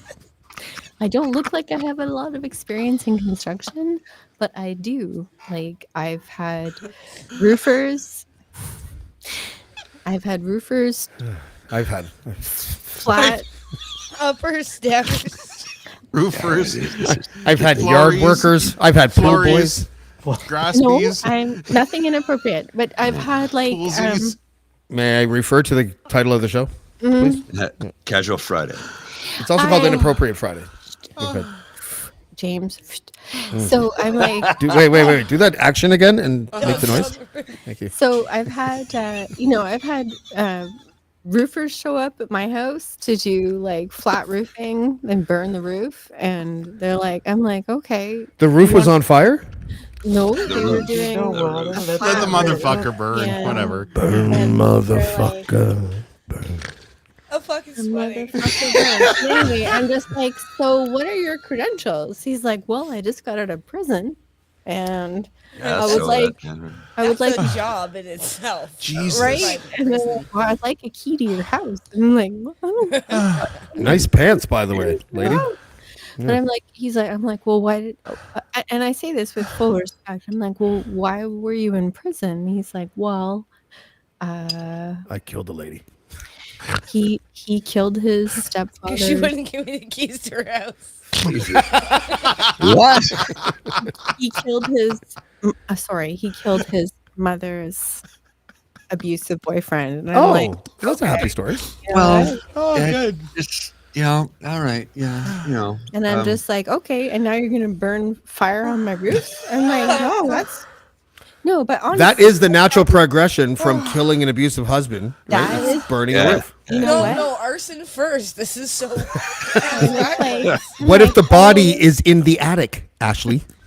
but you know what? Like, That's why they're whispering. They're in the attic, remember? right, Oh, yeah. Ryan? Okay, Like, so I'm just so happy to see Ryan and Ashley online again. And like, Oh, well, fuck you, honest- too. I'm just sitting right here. Fuck you, My James. fucking show.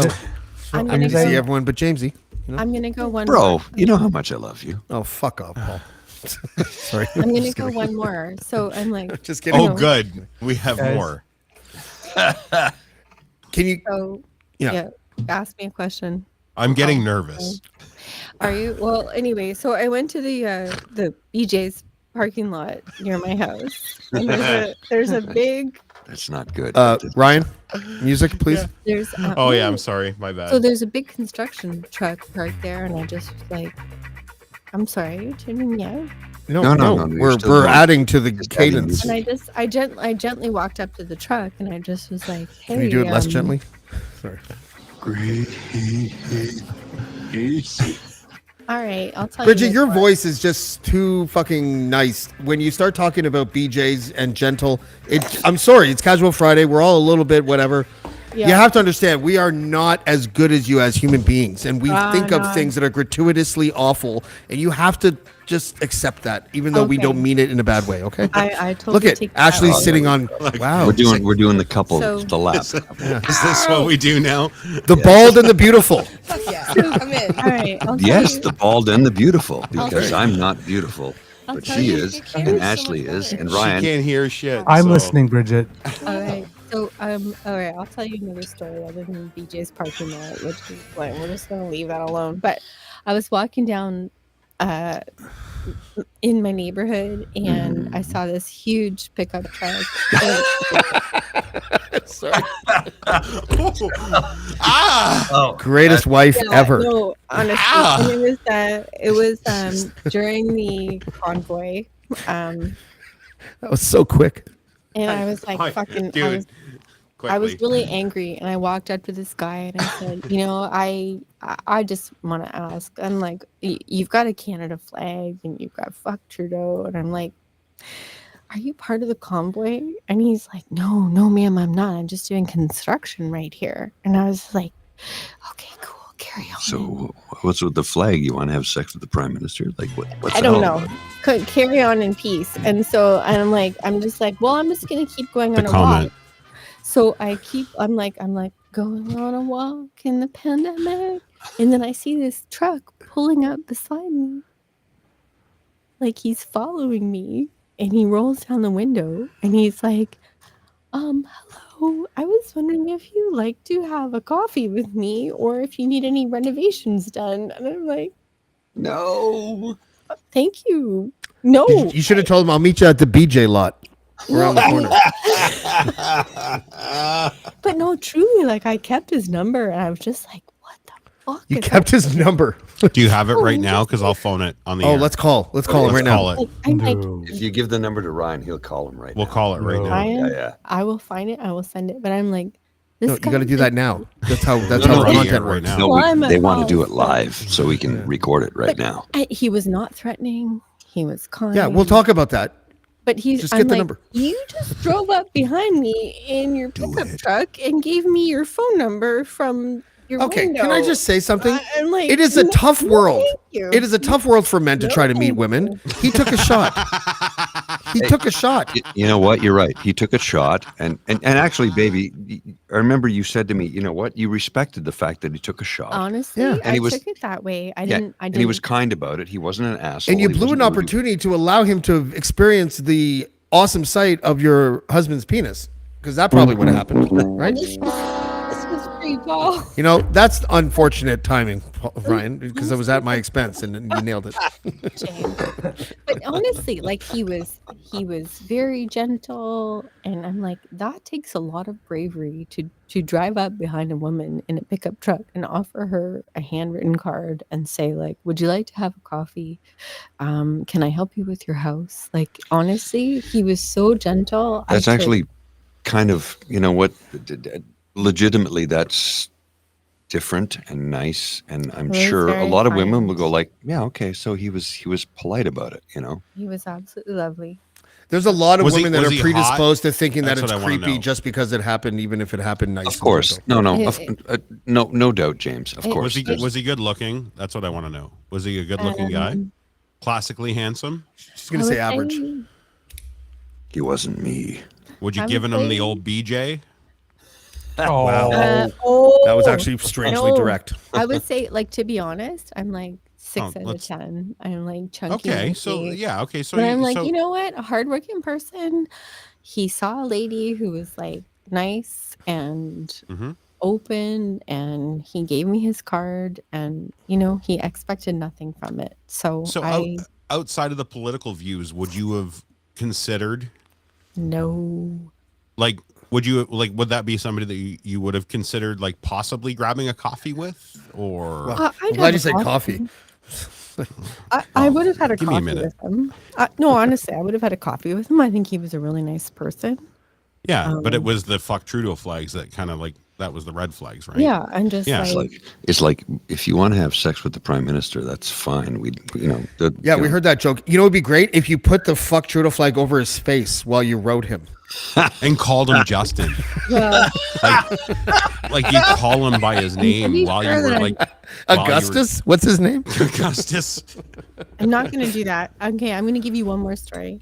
So, Oh, that's what you said last time. That well, was like 16 stories ago. We James, reserve the right to interject at will. Go ahead. James, you may interject Oh, at thank your you. will because it's We- your show. Thank We you. don't actually mean it. We don't mean any ill Oh, I will. know. It's I just don't funny. worry. I Just don't so you worry. know. though. Okay, I good. I totally don't worry. All right. So, it I'm was gonna make way more BJ jokes. Ladies Is and this another- gentlemen, my wife. Is this another one? I asked Bridget if she was high once, and then I had to apologize later because I thought I offended her. Do you remember that, Bridget? No, that's okay. I was probably. She was too high to remember it, James. No, she wasn't high.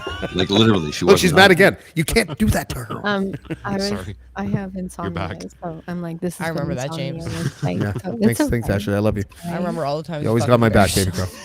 I got you. I got you. Lindsay. No, I got you. for you. I'm like, This host is on fire. I'm like, I've been up since 2:00. So anyway, Can you put Linda's comment up, please? Actually, she did wake up at 2 a.m. yeah, because I was. Yeah, Lachlan level of storytelling. Oh, hey, hang on. Can we observe a moment of silence for Locke today because he did lose his job? We've already went We there. already talked about it. Okay, we touched on sorry. it a bit. Yeah, it's bullshit. And Everybody's It's total Pest. bullshit. Harvard It's- is they're Not lost. just Lachlan, but Pam as well. yeah, Oh my Pam's gone God. as well. Yeah, Wow. and yeah, it's Yeah. And it's a bunch of Bullshit. bullshit. yeah. And I'd like to add that they left Jimmy alone to run the show. Oh, they today. can't fire Jimmy. You Jimmy- can't fire a short person No, in no, this no, day and no, age. no. It's not going to happen. They just No. left Jimmy alone. Jimmy So, let's Jimmy give hosted Jimmy the all the morning show money. this morning today by himself, just so Yeah, everybody's aware. That's right. Like nobody shit. planned. Let's for that all shit. think about that for a minute. Oh, damn. Yeah. Yeah. Bridget really wants to get that story out. Okay, go ahead. Plane I do. flying in the All right, I went Bridget, down- All right. you've got the floor. Thank you, James. The floor is yours, darling. That was Put Ryan. the hourglass up. You Um, know what to do in the so- chat there. I'm going to need a more aggressive Bridget. Forceful All and right. assertive. You want to hear? Okay. No, honestly, this is like Stop it's not preambling. aggressive Go. at all, but Go so- CBC Radio hard on them, baby. all right. I went down to the protest, the convoy when it first started. It started at the War Museum, and there was a whole line of truckers lined up with their trucks running and the gas running and kids there. And I was just like, you know what? I just want to go see it. And it was like -40. And this does turn into a tiny white lady, cute lady, gets a ride home in a police car. So I go down and I'm just like, I just want to see what's happening. And I just want to talk to some people and see what's up. And everyone I spoke with was very, very nice and respectful. And I will also tell you, I was like 30 pounds fatter. Like I was fat. She had a badonkadonk. Oh, I was just about to say, were you being followed home by rappers? Because I probably would have followed you home. I wish. She's like, you should have seen my butt. I'm like, your butt fits in my one hand. I And have I a big was like- hand. Yeah. I'm I going to was- need a two-handed butt. Thank you I very was much. like pandemic fat, and I was wearing like a big fat North Face jacket. Sorry, and then I go down and I talk to some of the convoy people, and then I'm like, fuck, it's fucking cold. I gotta go home. And so I walked up to a police car, and my phone was dead, and there was this like 22-year-old guy in the police car, and I was just like, hello, my phone is dead. I need to get an Uber home. I'm really cold. And, is there a charger nearby? Because the Army Museum was closed. And he was like, hold on, I'm just making my donation to the convoy protest. no, he wasn't. And he's like, you can charge your phone in my car. And I'm like, thank you. That'd be really nice. And I'll like call an Uber and then I'll like walk home from there. And then he looks at me and he's like, do you want to get in my car and I'll drive you home? And I'm like, yeah, I do. That's kind of it sounds dirty, but it Well, wasn't. the whole thing sounds dirty. Would you like He's me like, to charge your he's just phone in my like, car? you know what? You're cold. You're tired.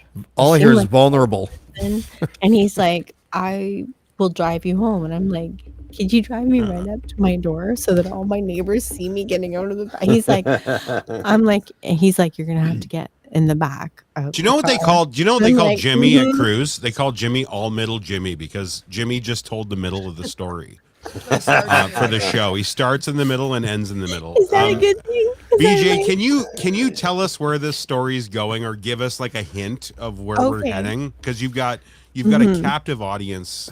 That's Okay, thank you for that. I know you had a big ass and it was cold out. Can we Yeah, figure out so why? That's Basically, part what of the story? happened was like a very nice young police officer from Ottawa Police Service Drove you home.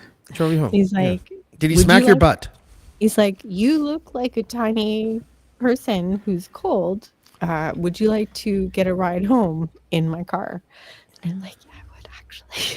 I swear to God, if this story doesn't end in nuclear war, it's going to be like something. He's like, So what happened?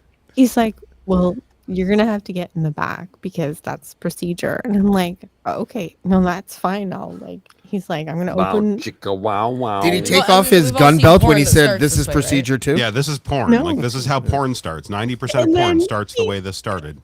So he pulls up beside his boss, and this is at Tunney's pasture. So people who are in Ottawa, Now, there's are another like- man in the picture. Go ahead. and he's like, I just have to tell my boss that I'm driving you home. And he rolls down the window, and he's like, And in by the way, French, we're both he's your like, bosses. Hey, boss, "Bye. I'm driving you home. Got I'm it. taking this tiny white lady back to her house." And he Easy, and Ryan.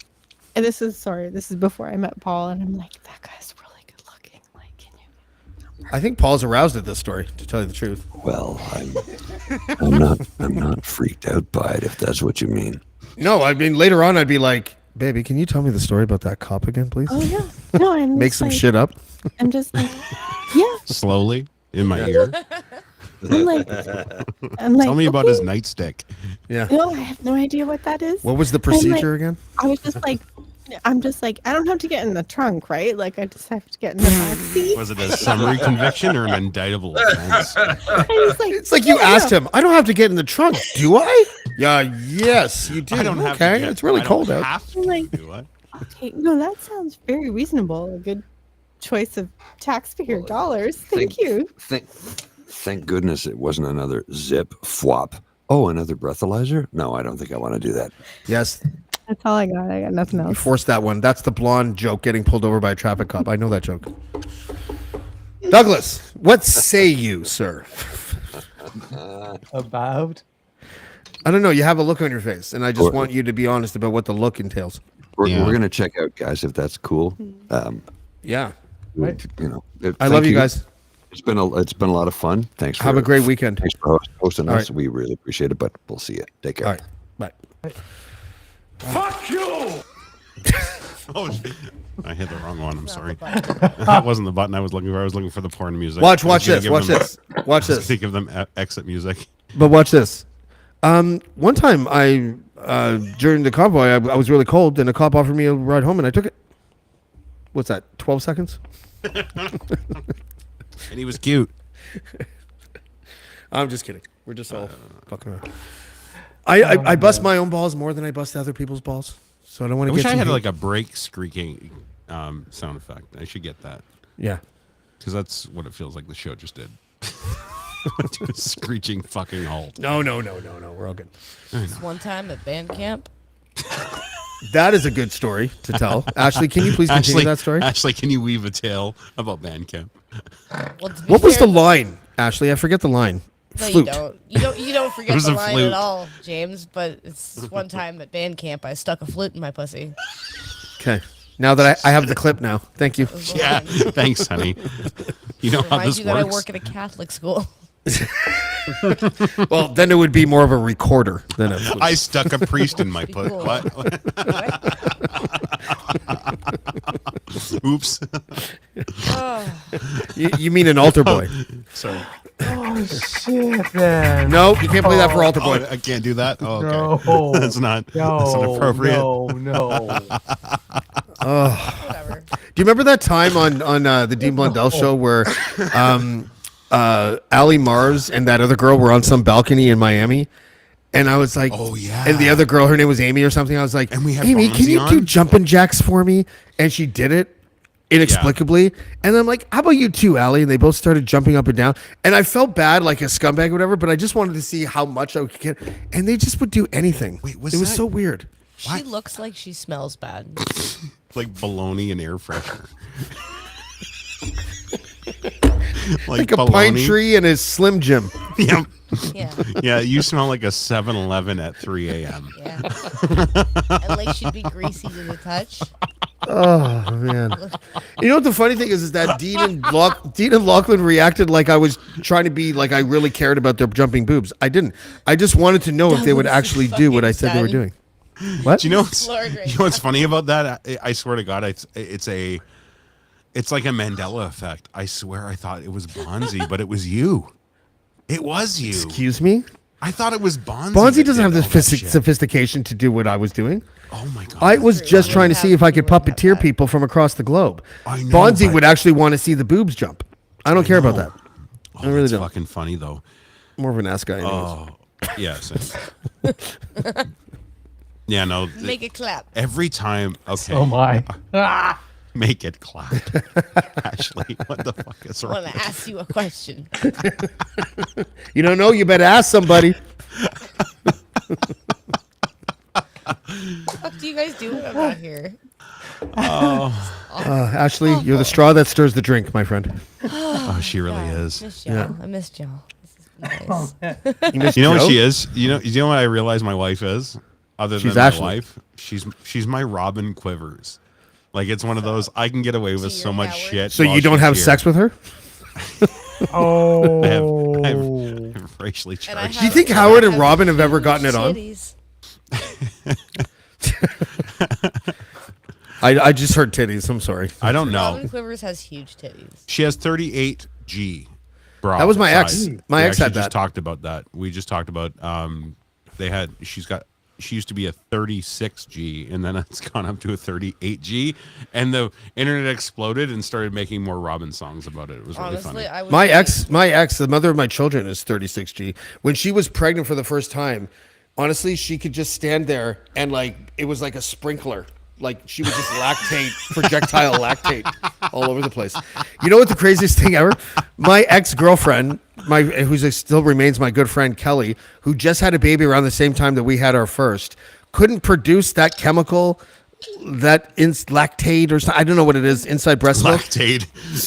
But she didn't want to Get use the medication, but that's okay. But she Fish didn't want to fiber. use formula.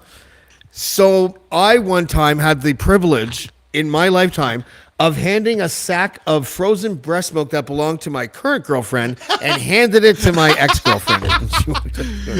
Share the love, Amazing. The man. worlds collide, Jerry. Oh, it's Share the awesome. love. It's all pipes. Oxytocin. That's what Saucy Sea Witch says. It was. Okay, yes, that's is that right. what it That's is? the word. Oxytocin. It's oxytocin. Yeah, okay. Lactate Yeah. is what you take if you're lactose intolerant. Oh, yeah. You wanna eat ice cream. Sorry, Sorry, I Ashley. Lactate. Oh my god, that's so funny. Maybe she did take lactate. Maybe the baby Lactate. needed some lactate. Maybe she was taking so much lactate she couldn't lactate. She done fucked it up. And you know All what? my up God. system. Saucy just had a baby this year, right? Wasn't That's it? right. Last year. In the past year, so Yes. she would know. Yeah, that's our resident pregnancy expert that's chiming in on what's also produced. Apparently, it's not also her third lactate. child, so Apparently, it's not lactate. I was close. Lactate, oxytocin. It's the Oxytocin. same shit. Duh. If you would have said Just a couple of letters Oxycontin, I off. would have fucking accepted it. Oh man. Bash. All right, I I'm can't leaving believe with I'm my wife divorced. again. I gotta go. I'll be right back. All right. Makes me a tea. Oh shit. Whatever. just kidding. Whatever. We do all right here, okay? Yeah, I know. Yeah. I know you do. Yeah. Do you have like a friend? Someone I like- could date? Like Oh, no, seriously. I collect lesbians for the most part. I've dated lesbians. I could show you the articles that I've written about dating lesbians. I They're promise.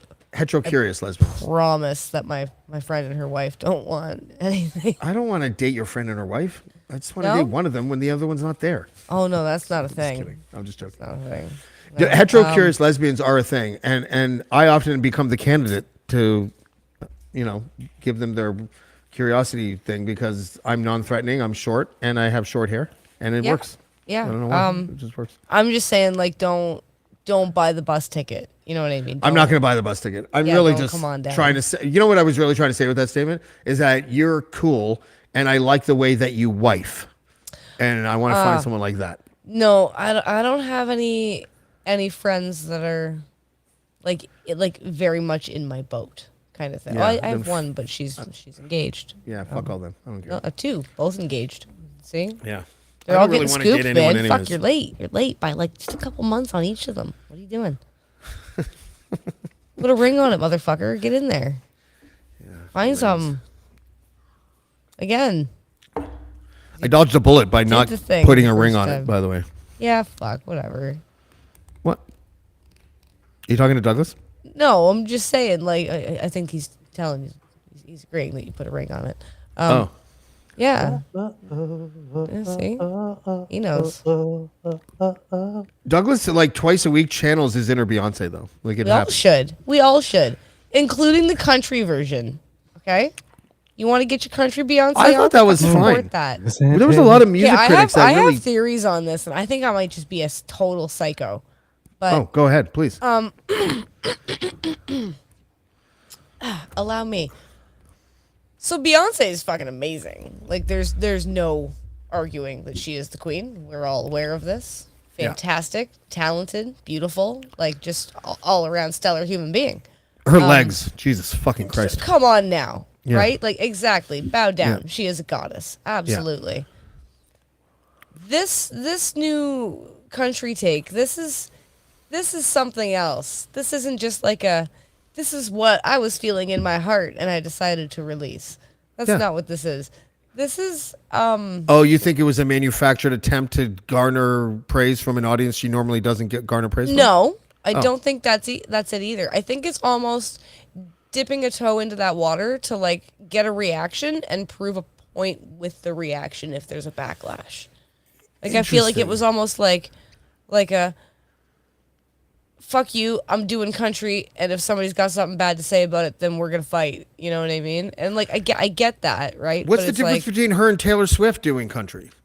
Taylor Swift Really, at was the end country. of the day. But that's what I mean. Taylor Like, Swift started Pop country. went pop. but she went from country to pop, and Beyonce went from pop to and country. What's the difference? Exactly. because you get scooped up and then you get packaged and fucking rebranded to something else, right? Right. She can say like, you know, I'm myself like all goddamn day, but the evolution of Taylor Swift was clearly like, here's more money, and then it was like, here, more sparkles and more pop. Like, it Yeah, just kept growing more that way. ex-boyfriends to shit on with my songs. Hey, she can shit on all the men she wants. She can to. do They it. It's obviously working for her. sucked. But that And- doesn't mean. Listen, And if they were Taylor Swift- articulate enough, they could fucking write their own songs about how she sucked back, but clearly they can't. I would write the most fucking heinous battle rap about her if she ever wrote a song about, like, you know what I mean? If my ex wrote a song about me, oh my God. I wrote a song about my ex.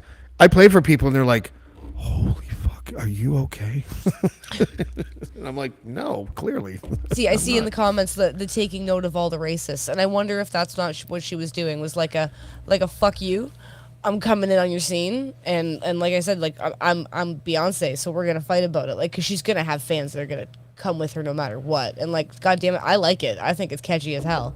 I think they're going to come around. I think what's going to happen. They better. Because country. It's 2024 and people are gonna do what the fuck they want. So Country, hip hop, and rock and roll are the only three genres that have the opportunity, because of the type of genres that they are, to embrace a pop formula. So it's really a pop formula sung in a country style, right? And it's just, it doesn't make any sense that she won't be on a stage in Nashville in like a year accepting an award for this song, because And people this are going is- to come around. People are going to definitely come around, I think. And this is kind of it, right? Because it's like, I'm pretty sure Jay-Z threw some shade at the last award ceremony he was at about, you know, somebody not being, you know, nominated for a category and blah, blah, blah. And people are always saying shit basically about, like, you know, somebody wasn't recognized. And it's true. No matter what On another night award where Taylor ceremony or Swift season wins. it is, somebody is not recognized Yes. somewhere, and people have something to say about it, right? Yeah. There's always some community that gets fucked somehow. Let's be Well, honest. remember when Macklemore beat Kendrick Lamar? That was fucked up. No, I don't. That sounds like sports. Can I break in just for a quick sec? That sounds Where like are you? On Jesus this one? Christ, I'm where's that here. boy- Is that God? Where- Yeah, I'm here. Oh, Hi. rappers. I don't know. I'm old now. No, just quick. Did we talk about? Sorry, I just came back into this conversation, Go but Beyonce with country. but did we talk about the Bruce Coburn connection? no. That's yours. All right. So you guys have heard the song, right? Yes. Okay. Did you notice that Bruce Coburn had to put out a statement this week saying that I'm really proud of Beyonce. I think she's doing great, and it's not my song.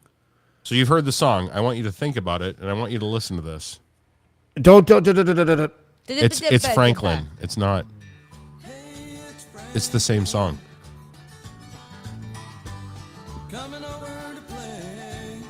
Franklin the Turtle? Yes, Yeah. sir. The turtle.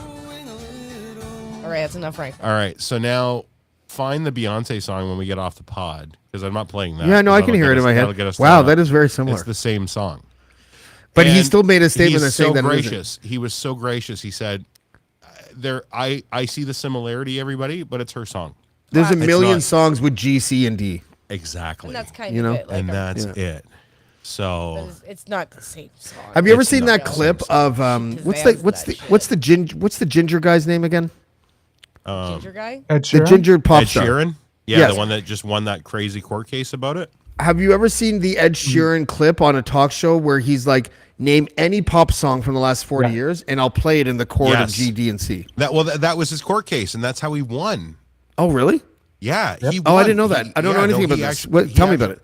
He missed his grandmother's funeral because of that fucking court case. I know the whole story behind this. It's crazy. Stupid federal mandates. Oh, this is something else. Okay. Whereas the family Having to which appear in was, court.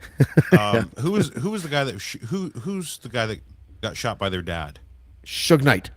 No, What? shot by their dad. Dead. Oh, Marvin Gaye. Marvin Gaye. It was Marvin Gaye's first. estate that was suing him originally, and then Okay, yeah. afterwards they said, Right.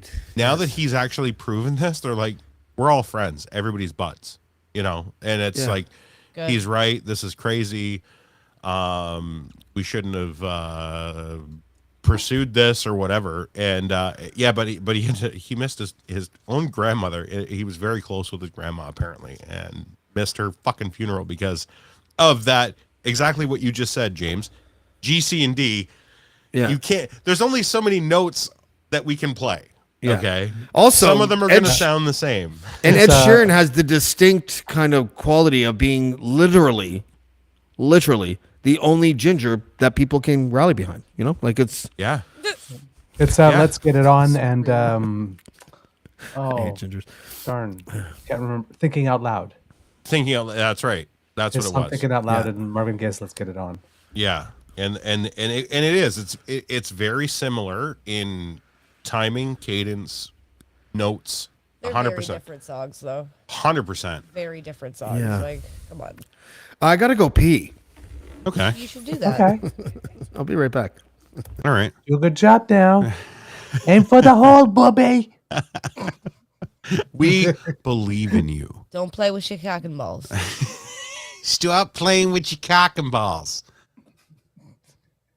Right. If you shake it more than 3 times, you're playing with it. We had a very good discussion with Douglas on the phone the other night. That was supposed to be a 10-minute conversation, turned into almost an hour, and we almost made him late. It was nice.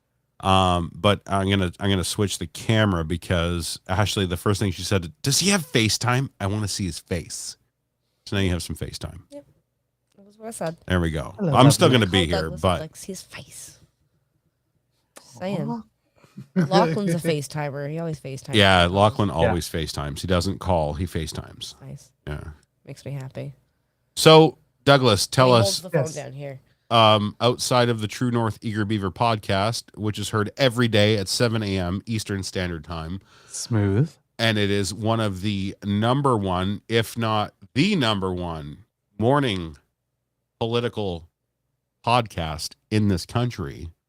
Outside of that, what's going on in the world of Douglas? Other than you're missing your sweetie, and I get that. Yeah, I missed him terribly. But I am in rehearsals for 2 plays. One that opens on the 28th called We Will Rock You, which is a musical, jukebox musical, Mamma Mia style, but with Queen songs. Who would have thought that from that title? Yeah, who would have thought that? And then in May we'll be doing Arsenic and Old Lace. So and I'm looking forward to that. It's gonna be a lot of physical comedy. I'm very good at falling, so hopefully that'll come in handy. I realize that's actually a skill. It really is. Yeah. Got my start in children's theater, so there's a lot of falling and running into things. I've got a question, Okay. and it's a theater question for you. All right. Given the opportunity, dream show, what show would you like to actually perform in? Well, I've performed in it, but not in my dream role. Actually, I would probably never get the dream role unless they did a reverse version of it, but at least the role I could get is Chicago. Of I'm a dancer at heart, course. right? So the dancing in Chicago is usually pretty amazing and a lot of fun. And plus, What I did like you play in Chicago? I like songs with attitude. In the version that we played, I was most like part of like the men's chorus, but the judge at the end. Oh, okay. Yeah. So it was a So maybe that's speaking court role, case but at it the wasn't a dancey role. No, it was mostly a dancing role because the judge isn't on for that very long. Oh, you were Specifically. dancing. You weren't actually. Dancing, singing like this, but yes. So what role would you have wanted? Everybody, there was no strict chorus. Every chorus, everyone had a part, whether it was large or small. What did you? in the What, thing. what role do you want from that show? Billy Flynn, of course. Yeah, obviously. Douglas, did you read the story outline I sent you? Not yet. No. Fuck you, Douglas. Sorry. Are we making a play? I'm writing. I started writing a play with my friend Nigel like 7-8 years ago, and we just abandoned it.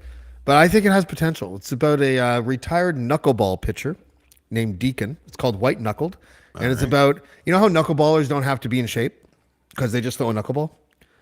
So he developed a drug and alcohol problem throughout his entire career, and then he gets dementia. and the story kind of jumps time from when he's losing his mind to when he's in the big leagues, and it's actually about race and drug use and families. That sounds horrible. Oh No, it doesn't. Horrible.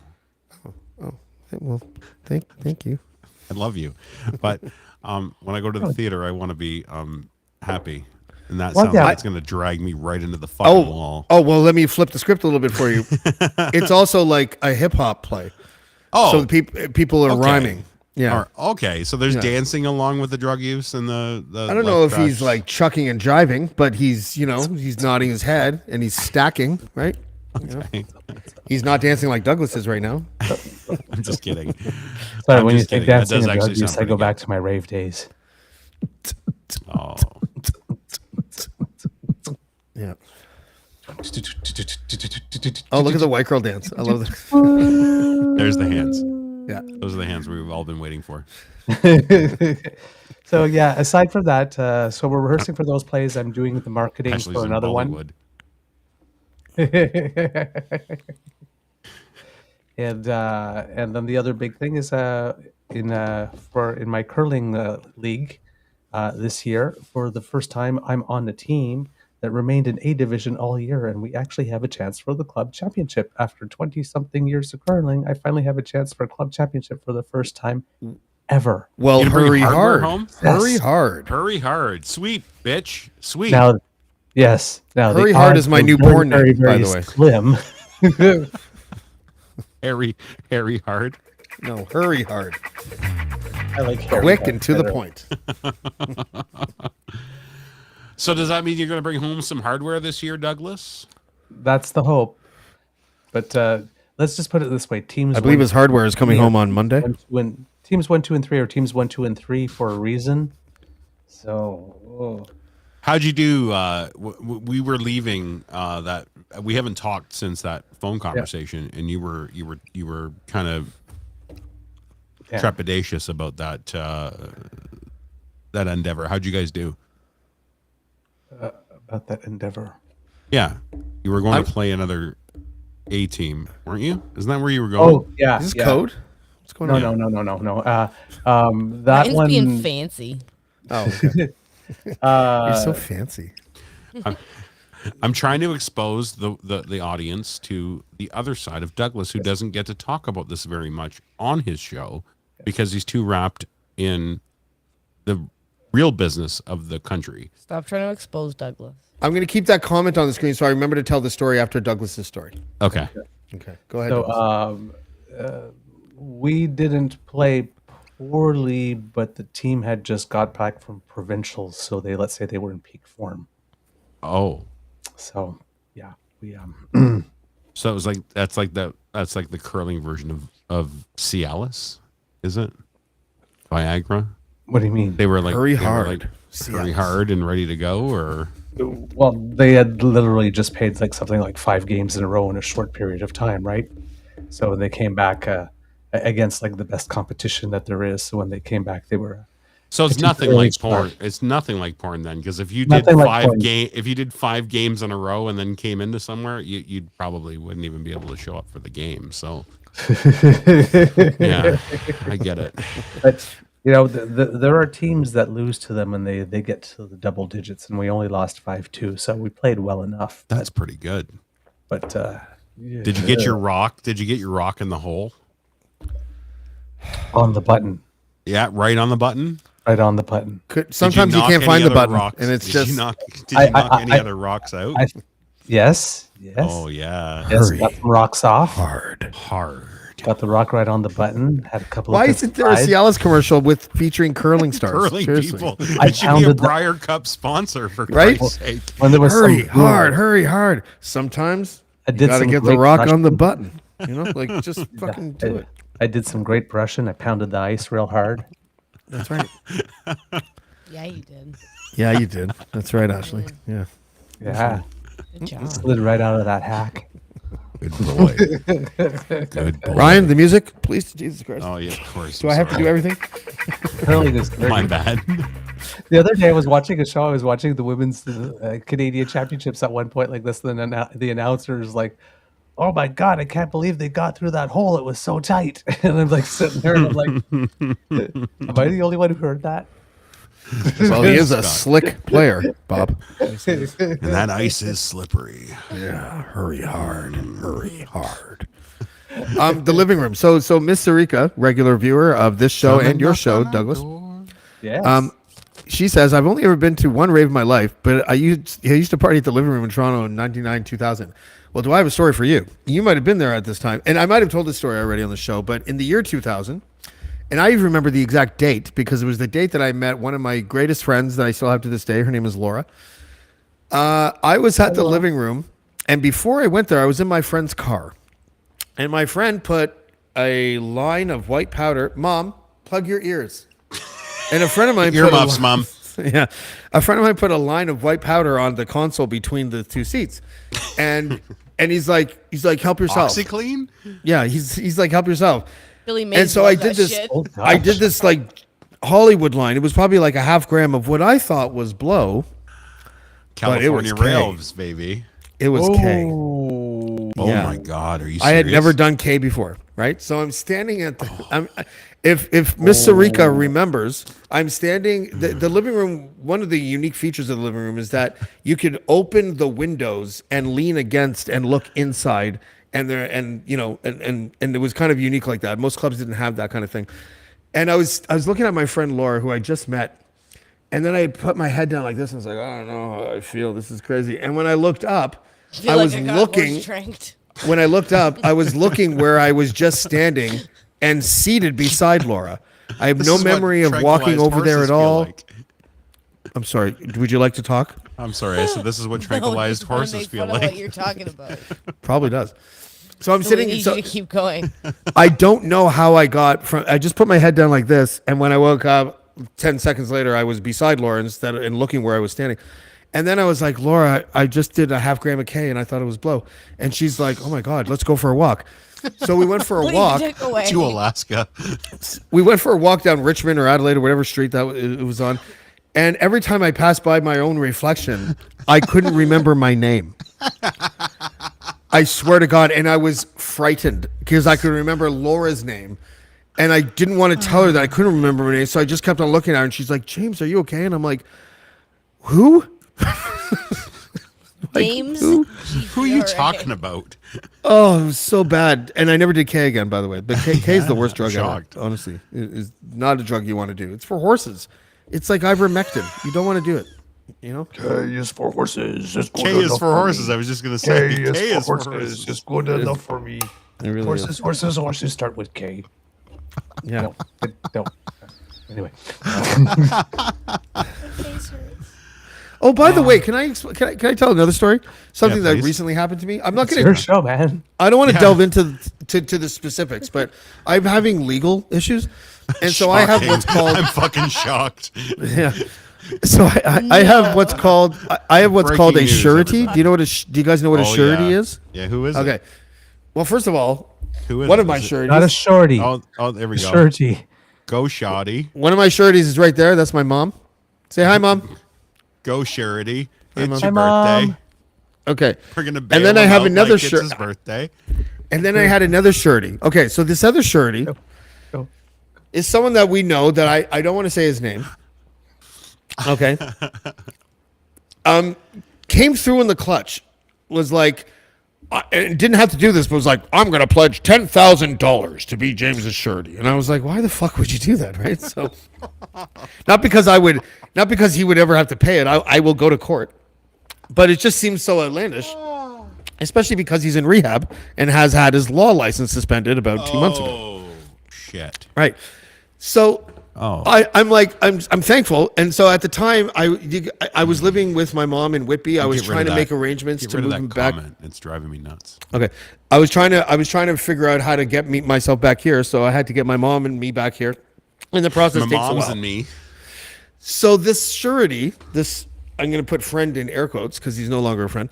Oh no. This Oh, person, no. this person goes, I go like this.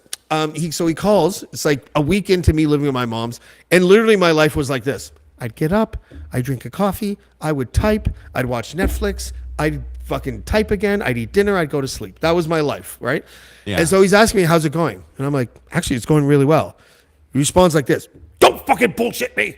And I'm like, nope, it's going well. You don't have to worry. I'm not off the rails. I'm not doing rails. I'm just like, like everything's fine. He's like, you're fucking up. I can't believe I put $10,000 on the line for you. And I'm like, well, I have good news. Everything's going okay. He just wouldn't believe me. A week later, he's like, again, the same conversation. And I'm like, I've been living the most vanilla, boring life ever. You're fine. Everything's fine. Don't fucking bullshit me. You're a fucking loser. And then, so it got to the point where I'm like, for the last 2 weeks, I'm like, I need to get rid of this surety. Like, I need to find a different one. No so shit. So I did. Oh. I messaged the old surety this morning, and I'm like, hey, I got great news. My friend, such and such, is going to be my new surety, so you're off the hook. He's like, you're a fucking fuck up. Oh, right? wow. I'm like, Oh, wow. I don't, and you don't want to say it, he lorded over me, right? Like the fact that he was my surety, he could put me in jail anytime he wanted. And he just It's like the didn't. last person you want in Yeah. that position. Fuck Yes, that it was person. almost like I was robbed.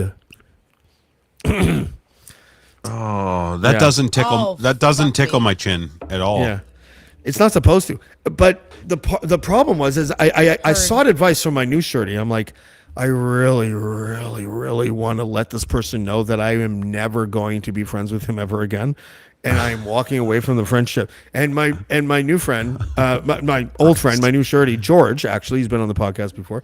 The only other ginger other than Ed Sheeran that I like. He goes, James, this is what you do. Nothing. You don't confront him. You don't tell him that he's put you through stressful hell by threatening to put you in prison. You just realize that there's something going on in his life that's making him lash out at you. And I thought about it for a second, and I'm like, no, fuck you. He needs to be told what's wrong with him. No, I'm just kidding. Yeah, of course. So instead, I just blocked him on every single thing I could possibly Really? block him on, and I will Oh, never now I'm talk to him wondering if again. he's- You want to Can know I- what he said? He gotta said see that that. I was in a state of. Now, keep in mind, this is all a figment of his imagination. In January and February, he's like, you shouldn't be around your kids. You're too dangerous to be around your own children. And I'm just like, okay. there is no evidence to support that, like whatsoever. And he doubled down on it. And I was Because just like, that you guy's can't be. totally stable, right? Yeah, totally. He's telling me this from his bed in rehab. Yeah. Everybody. So anyways, so I lost a friend. I gained a new surety, but I don't think that really is a friend, to be honest with you. You can't be It's- like that. You and- lost a problem. I can't see that person on. I know, obviously, now we all know who you're talking about, but I can't see them on my Twitter anymore either. And did he just? This same person, dude, when Wow. last year I was away on business for a week, and he told me he was going to come and take care of my cat. And my cat was a kitten at the time. I called every other day to ask him about the updates about my cat, and he's like, "Oh, the cat's great." Da da da da da da. He's never in showed up. Borneo. I was going to He say never he's in Buenos Aires. He never showed up. That's great. No, he never showed up. My cat was gaunt and sickly when I came back because he lied about taking care of my cat. Shit. Yeah. Oh, come on. Are you serious? I am 100%. He confessed it to me because I finally was like, there's no evidence that you were ever in my house. Oh my God. Zero. Were you here? And he's like, no, dude. And I'm like, you're a fucking piece of shit. Like, you could have killed my cat. Like, what the fuck is wrong with you? And then he goes sympathy with crying because of alcohol. And I'm like, dude, I am the biggest addict most people know. I don't dump my addiction problems on other people and then fuck them over and almost kill their animals because of it. Like, all of my No. flaws are self-inflicted. That's the way it and should you be. You keep them pretty contained. Yeah. For the most part, they're pretty contained. Yeah. Like, And you don't burden others. Oh, that's sad though. yeah.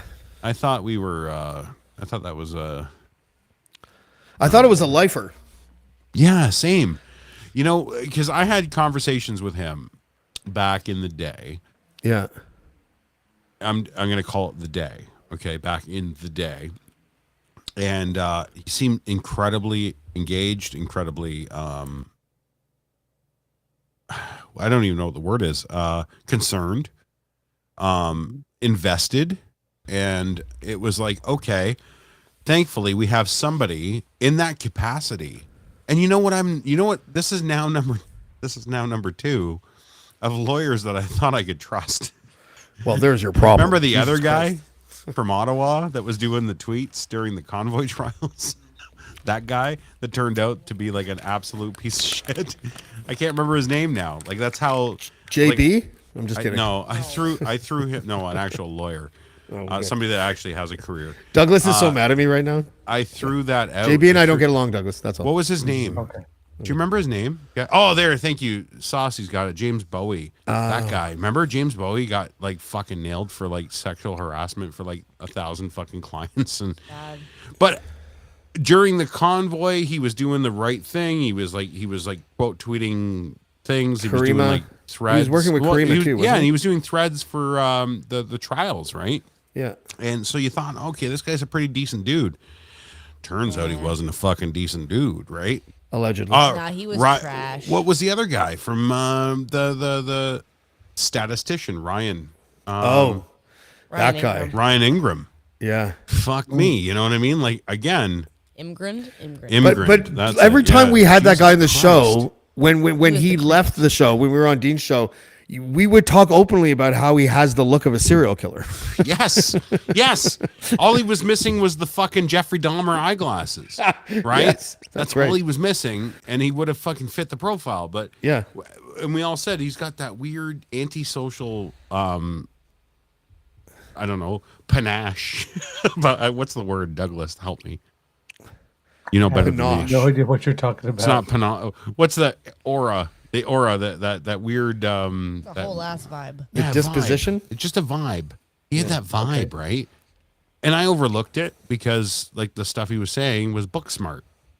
And I'm missing the personal part of it. And I think that's my biggest downfall when it comes to shit like that. Imgrand and now this one. Yeah, this one also picked me up from the Jesus airport once Christ. at midnight. Okay, I just got back from Washington, D.C. I was on business. I came back, and he picks me up at midnight. We get to Arnprior, which is like 45 minutes I know outside of Arnprior. Ottawa. Yeah. And he stops, and then he just looks at me, and he's just like, I swallowed like 200 milligrams of weed and then a whole bunch of Adderall, and I can't drive home. You're going to have to call a cab. And I'm like, what the fuck? It's Thanks 1 for the o'clock in the ride. morning. So I call like for an hour and a half. I try to convince him. I buy him a sandwich, try to get him all fucking, like feeling better. And then at 2 o'clock in the morning, I'm like, fuck this. I'm going to call a cab. Cost me $200 to get home. The next day he's like, can you lend me $200 so I can go get my car? And I'm like, Absolutely the fuck not. Shut the no, fuck up. I did it because it was the only way to get him to not be at my house. And even though I lent it to him, he's like, I'm just going to drive back and come here, right? And I'm like, no, you are not. I am giving you this $200 as a way of saying, please fuck off. And that was the last time I saw him until he became my surety. And then when he became my surety, he lorded it over me like he was a fucking, like, threatening my life unless I, fucking There's, like, kidnap him. Oh, it's- fuck. There's a pattern that I'm noticing, and it's like all of these people that I used to see on a podcast that I used to enjoy. Yeah. that Sponsor that that we podcast. relied on for like information and stuff because somebody else allegedly had vetted them before they came on the show. Ended up being absolute fucking garbage human beings, and I can think of like 10 of them. Why is that? There Well, we Ashley, are. do you know how difficult it is already to be a person like me who has a history of like substance abuse, and you're like riding 2 months of not doing anything, and you have a person in your life that's supposed to be your friend, like threatening to put you in jail unless you admit that you're doing something that you're not doing. Not doing, yeah, that's fucking awful. You know? That's somebody that's obviously not in their right mind though. Like, and that's why you gotta like back right away. what's Our going first on? fight was because of AA. Doing that. Our first fight was because of AA. He's like, you need to go to AA.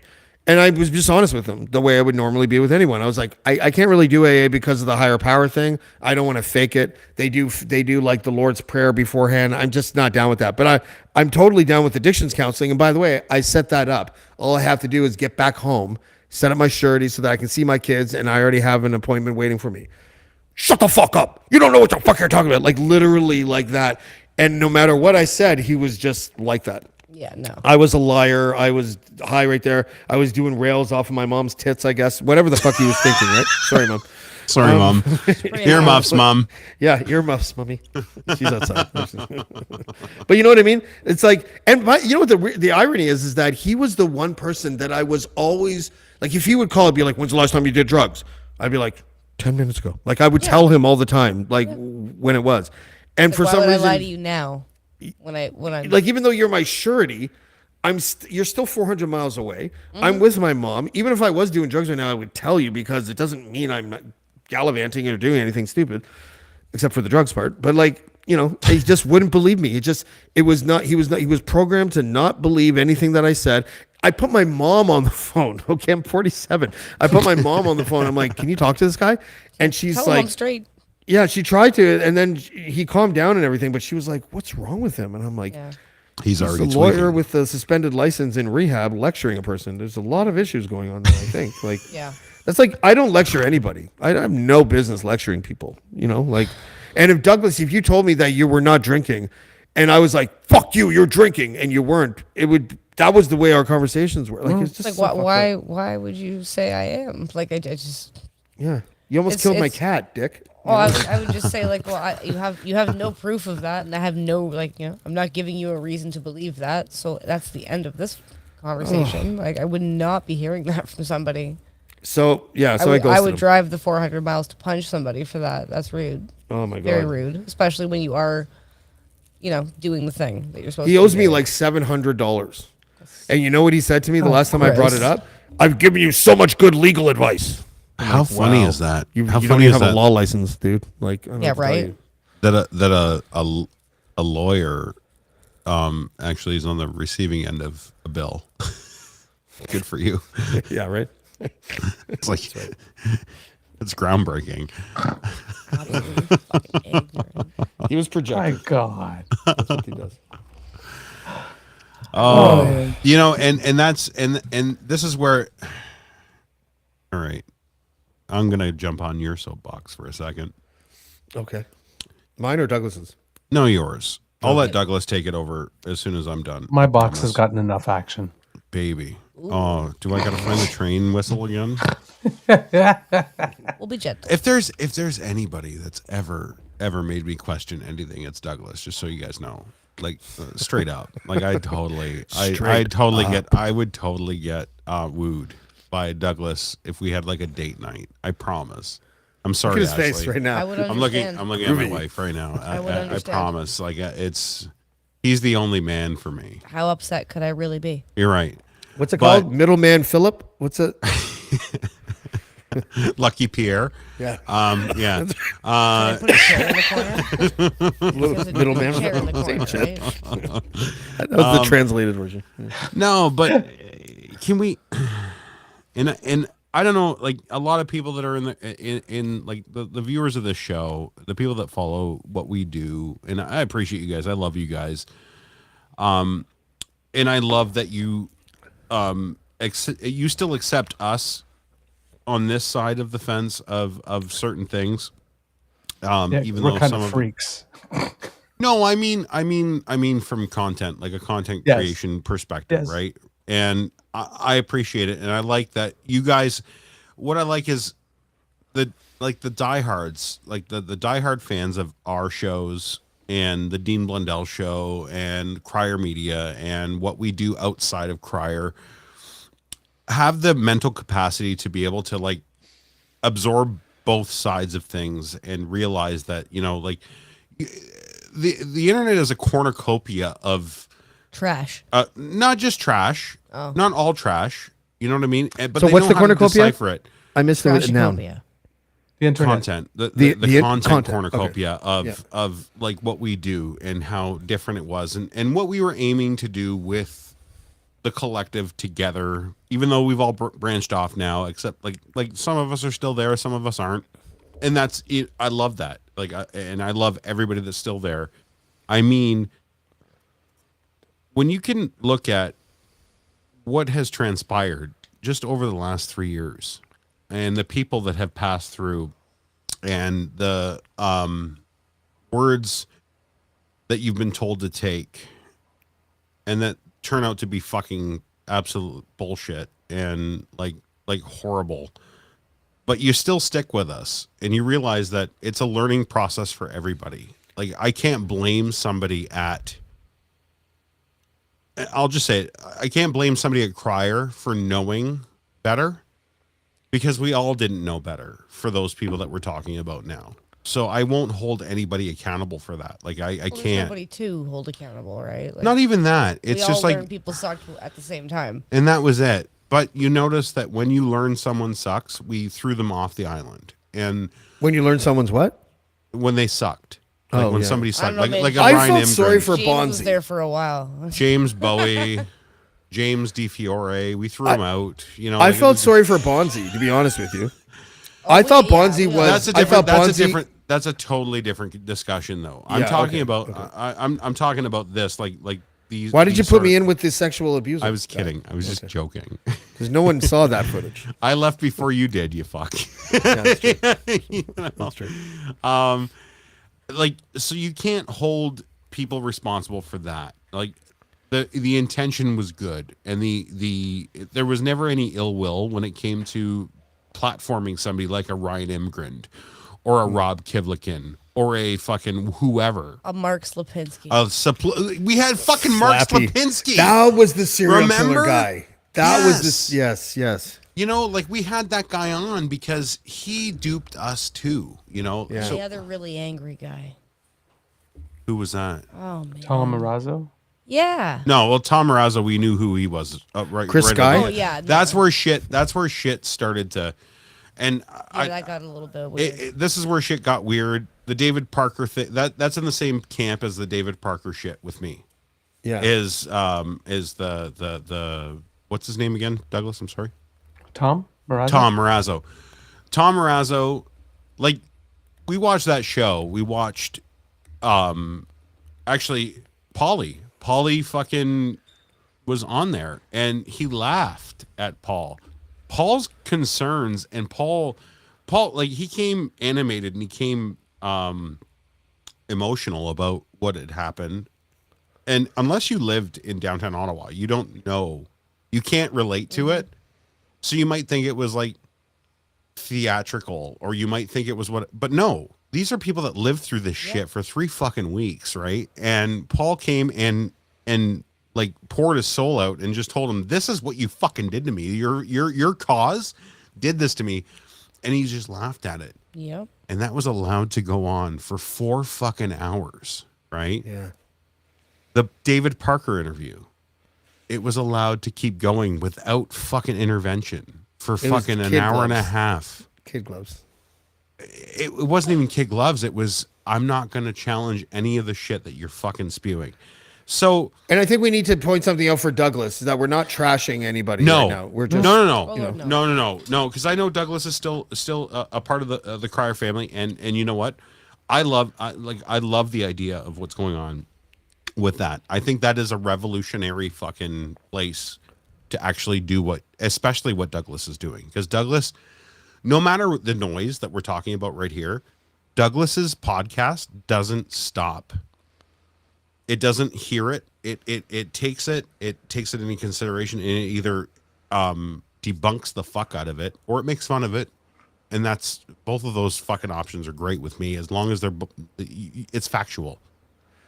Douglas's podcast doesn't change, right? Douglas has the added benefit of not being a former contributor to the Mainstay podcast too, which always makes things a little bit more complicated.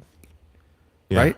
Do you know what I'm saying? Like, it makes things, like, if you were a co-host on that show, like, you would probably stick around forever because you don't seem to be very controversial, but it just, the vibe and the, you know what I mean, Ryan? Like the way that He's polite. He's like, Douglas is polite, and he's but he started with a separate entity, whereas you and I had to create a separate entity after being a part of that show.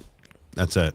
You know, And but he's got a reach and a voice now, and I love listening to that show in the morning, because as much as I like to say I don't want to deal with politics online, I'm still that guy. Like, I was a federal and provincial fucking employee. Like I did this for a living. So it's interesting to me, but at the same time, it's like I don't want it to override my life. Where this is all my identity is not politics anymore. I can't do it. I tried, and I did well at it. Don't get me wrong. When I had like the Lens report, it was great. Numbers were fucking skyrocketing and whatever. And I saw that, and I'm like, oh wow, this is really, as a podcaster, you're like, shit, people like my stuff. But as a human, I'm like, I don't like me. I don't like how angry I am. I don't like fucking reading about this shit all day long. I don't like having to write copy for this. Yeah. Fuck it. I want to talk about ribs. I want to talk about fucking Wendy's pissing people off. I want to talk about bullshit. I want to talk about music. I want to talk about... It's nice to laugh. Yeah. Yep. And it made me an asshole, So I was like, we have people that are programmed that way. And Douglas is one of those. Douglas is a guy that's programmed to do this. And he knows how to turn off the emotion, turn on the facts, put it out there. If every single person like that, I'll say it right out loud. That David Parker interview needed Douglas sitting on the panel. I don't think Douglas would want to do that interview. No, I do. Douglas, I have a cheat sheet because Douglas talked about it on his show, I think, where I think if I'm not mistaken, Douglas, and you can correct me if I'm wrong, you were leaning towards the fact that you just probably wouldn't even have him on. Yeah. How would I put it? You're right, Ryan, in a sense. I would have liked to have been there. Yeah, there's a couple of things in my background, right? I used to be a communications strategist. And one of the reasons why I do what I do with the show is some of the same reason as you were talking about, Ryan. There's some stuff that you like, and even though you don't want to do that anymore, it's still you. It's once a strategist, always a strategist. That's right? It. I mean, I play tennis, I play curling, which is like they're also strategy games, right? And bitch. And I like politics, and I'm watching it. And I mean, it's all stuff I was doing anyway. I just wasn't doing it professionally anymore. But I never stopped watching the shows because I had to watch it for my work. I had to do it, and I'm actually like the subject matter. So and so writing the column became a hobby, and then COVID came along, and I tried a podcast because somebody told me I should, and the rest kind of just happened. But this was like literally and you my were a hobby. natural. You're a natural at it. Thanks, because I mean, like I said, trying putting my words down in writing was one thing. Putting my voice to it, and then my face and my voice to it, were two entirely different steps. But I mean, it's like I said, it's my hobby. The whole saying, like, do what you love, and whatever will happen will come. Mm-hmm. This is it. That kind of happened with that. It's just literally pure dumb luck, right? After 10 years of doing a written blog, I pure dumb lucked into podcasting. You're selling yourself again, short. Overnight success. It's not dumb luck. It's the fact that you've been able to tap in something valuable where you're still able to be yourself, which is the key to every good podcast. There's no podcast out there where the host isn't being themselves. I'll bring it back to Lachlan. Yeah, like talking about the the Harvard Media thing. Right. If you don't have a real person behind that microphone, nobody gives a shit what you're saying. Yep. Yeah. Exactly. So, So that's one thing that I bring. I bring the strategist part. But the other part that maybe not a lot of people know is that back when I was in high school, I was a big-time debater. I loved it. I went to the provincials 3 times. Were you I went a to the master nationals, and I was at it? I was a masturbator. Yeah, I still am. there. We make the joke. We make the jokes amongst ourselves. Chronically. I went from marriage to single. I have no choice. Join the debate team. Remember, it's always better to play with a group than to play with yourself. So, hello. So, but I went to provincials 3 times. I went to the nationals. I was named to the national team. You can give me any subject, and I can both sides it with equal passion and equal conviction. Yes, that's so important. Because People don't you know how have important to that do is. that to win. You have to take a subject that you do not believe. Like for example, the first year I was debating was be it resolved that Canada should accept less immigrants. I did not believe in it at all. At all. And I'm sitting there, and it's like, so should we become the crutch of, it's like, just like I am selling this shit. So right? you did find the other side? Oh yeah. Can you find the other side still though? Yep. Like I look at you as a person, and I don't mean this in a bad way at all. You seem to be, if you were to pick a politician that speaks to you most, it would probably be our prime minister. Would you be able to say something for like 3 minutes? Give me some positive aspects of Pierre Poilievre. But you just asked that on the show I'm asking you right now. the other day. I haven't heard this. He started out as a very, very brilliant constituency MP. There's a reason why he has very few accomplishments in Parliament, is because he spent all that time, probably his first 3 terms in his riding, doing all the personal work that needed to be done. You couldn't get anybody in his riding to say a bad thing about him around the 4th or 5th term that he ran, despite the fact that everybody else knew him as being a total dick. He did that job extremely. I'll give that a 5 out of 10. Yeah, I was just going to say, you're almost there. But it's true. It's absolutely true. It's something. Now the mission is say good things about Poilievre for 3 minutes. You also can't. You also can't put aside his work ethic. He works very hard. Yes. Unfortunately, it's not at all the right things, but he works very hard. No, but there's a You're lot on of the people other that side right now. You're there's a debating lot the of other people side. that won't put in the time, that won't put in the work. That he's definitely got a plan. He's following it. He's being very disciplined with the plan for the most part. I mean, again, right? These are qualities you can admire. It just depends whether or not you're using them for good or using them for ill, like this. But in other circumstances, these are very good qualities. They're qualities that we admire and we celebrate in people. And so he has them. I think he has a good voice. I might be the only one that thinks that, but I think he has a voice for radio. I really do. You're the only one. Yeah. Just saying. It's so nasally. If you heard Oh my God, Pierre it's Poilievre's so bad. voice saying really progressive things, I think everyone would be impressed. I really do. But with David Parker, so yes, I would have been, because he was making some points, and I thought there were some questions that I could have asked and questions that weren't asked. You know, I've said it on my show, I had hoped for more listening to it, because I found that it was going somewhere and then they got taken off on a side subject and it just went there. And if I had come for that particular discussion, I would have liked that. That would have been fine. It was a good discussion in that sense, but that's not the discussion I came for. Yeah, there should have been more pushback. Yeah, I was going to say, do you want to break this down really quick? Because I'll tell you what it is as somebody that's worked in this. But just to finish answering your question, what I came down is that on my shows, like I would go to a pub with him and have a conversation with him, but to bring him on my show, and when I was listening to it, I thought, I almost wanted to invite him in my terms so I can do an interview, but I prefer to be conversational and not confrontational if I don't have to be. And there's a certain vibe and a culture that I have that's associated with my show. And I would have to be a different, not a fake version of me, but pull out different aspects of me that I typically don't need for my show in order to do an interview with him. And I'm not sure I want to be that kind of show. Can I ask? Although it would be great ratings. Yeah, can I say something before, Brian? Yeah. No. Well, you gather your thoughts. Yeah. If you're going to, in my experience, and listen, I have a lot to improve on. I have to get back to my game where I was a year or two ago, whatever the fuck. Like so I'm not saying this as like, some sort of know-it-all. But if there's one thing that I specialize in, it's interviewing pieces of shit.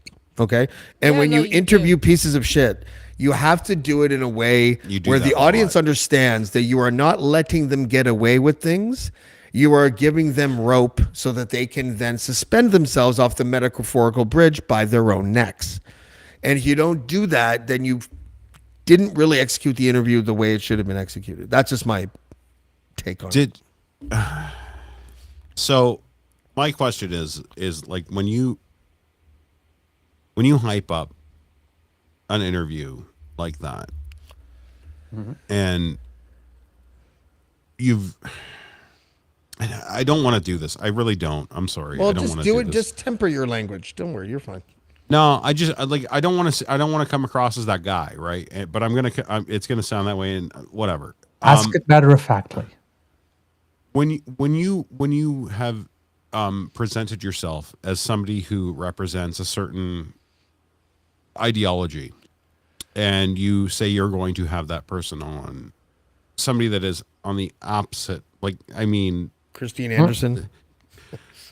you're different. I'm not talking about you. Okay. I mean, when you're on the opposite spectrum of an ideology, and you're going to have that person on, and I think those conversations are definitely important. Actually, if there's anybody in this world that's taught me that, it's James D. Fiore, where you can have that conversation, and you can still hold people accountable for the things they say, Without yelling at them.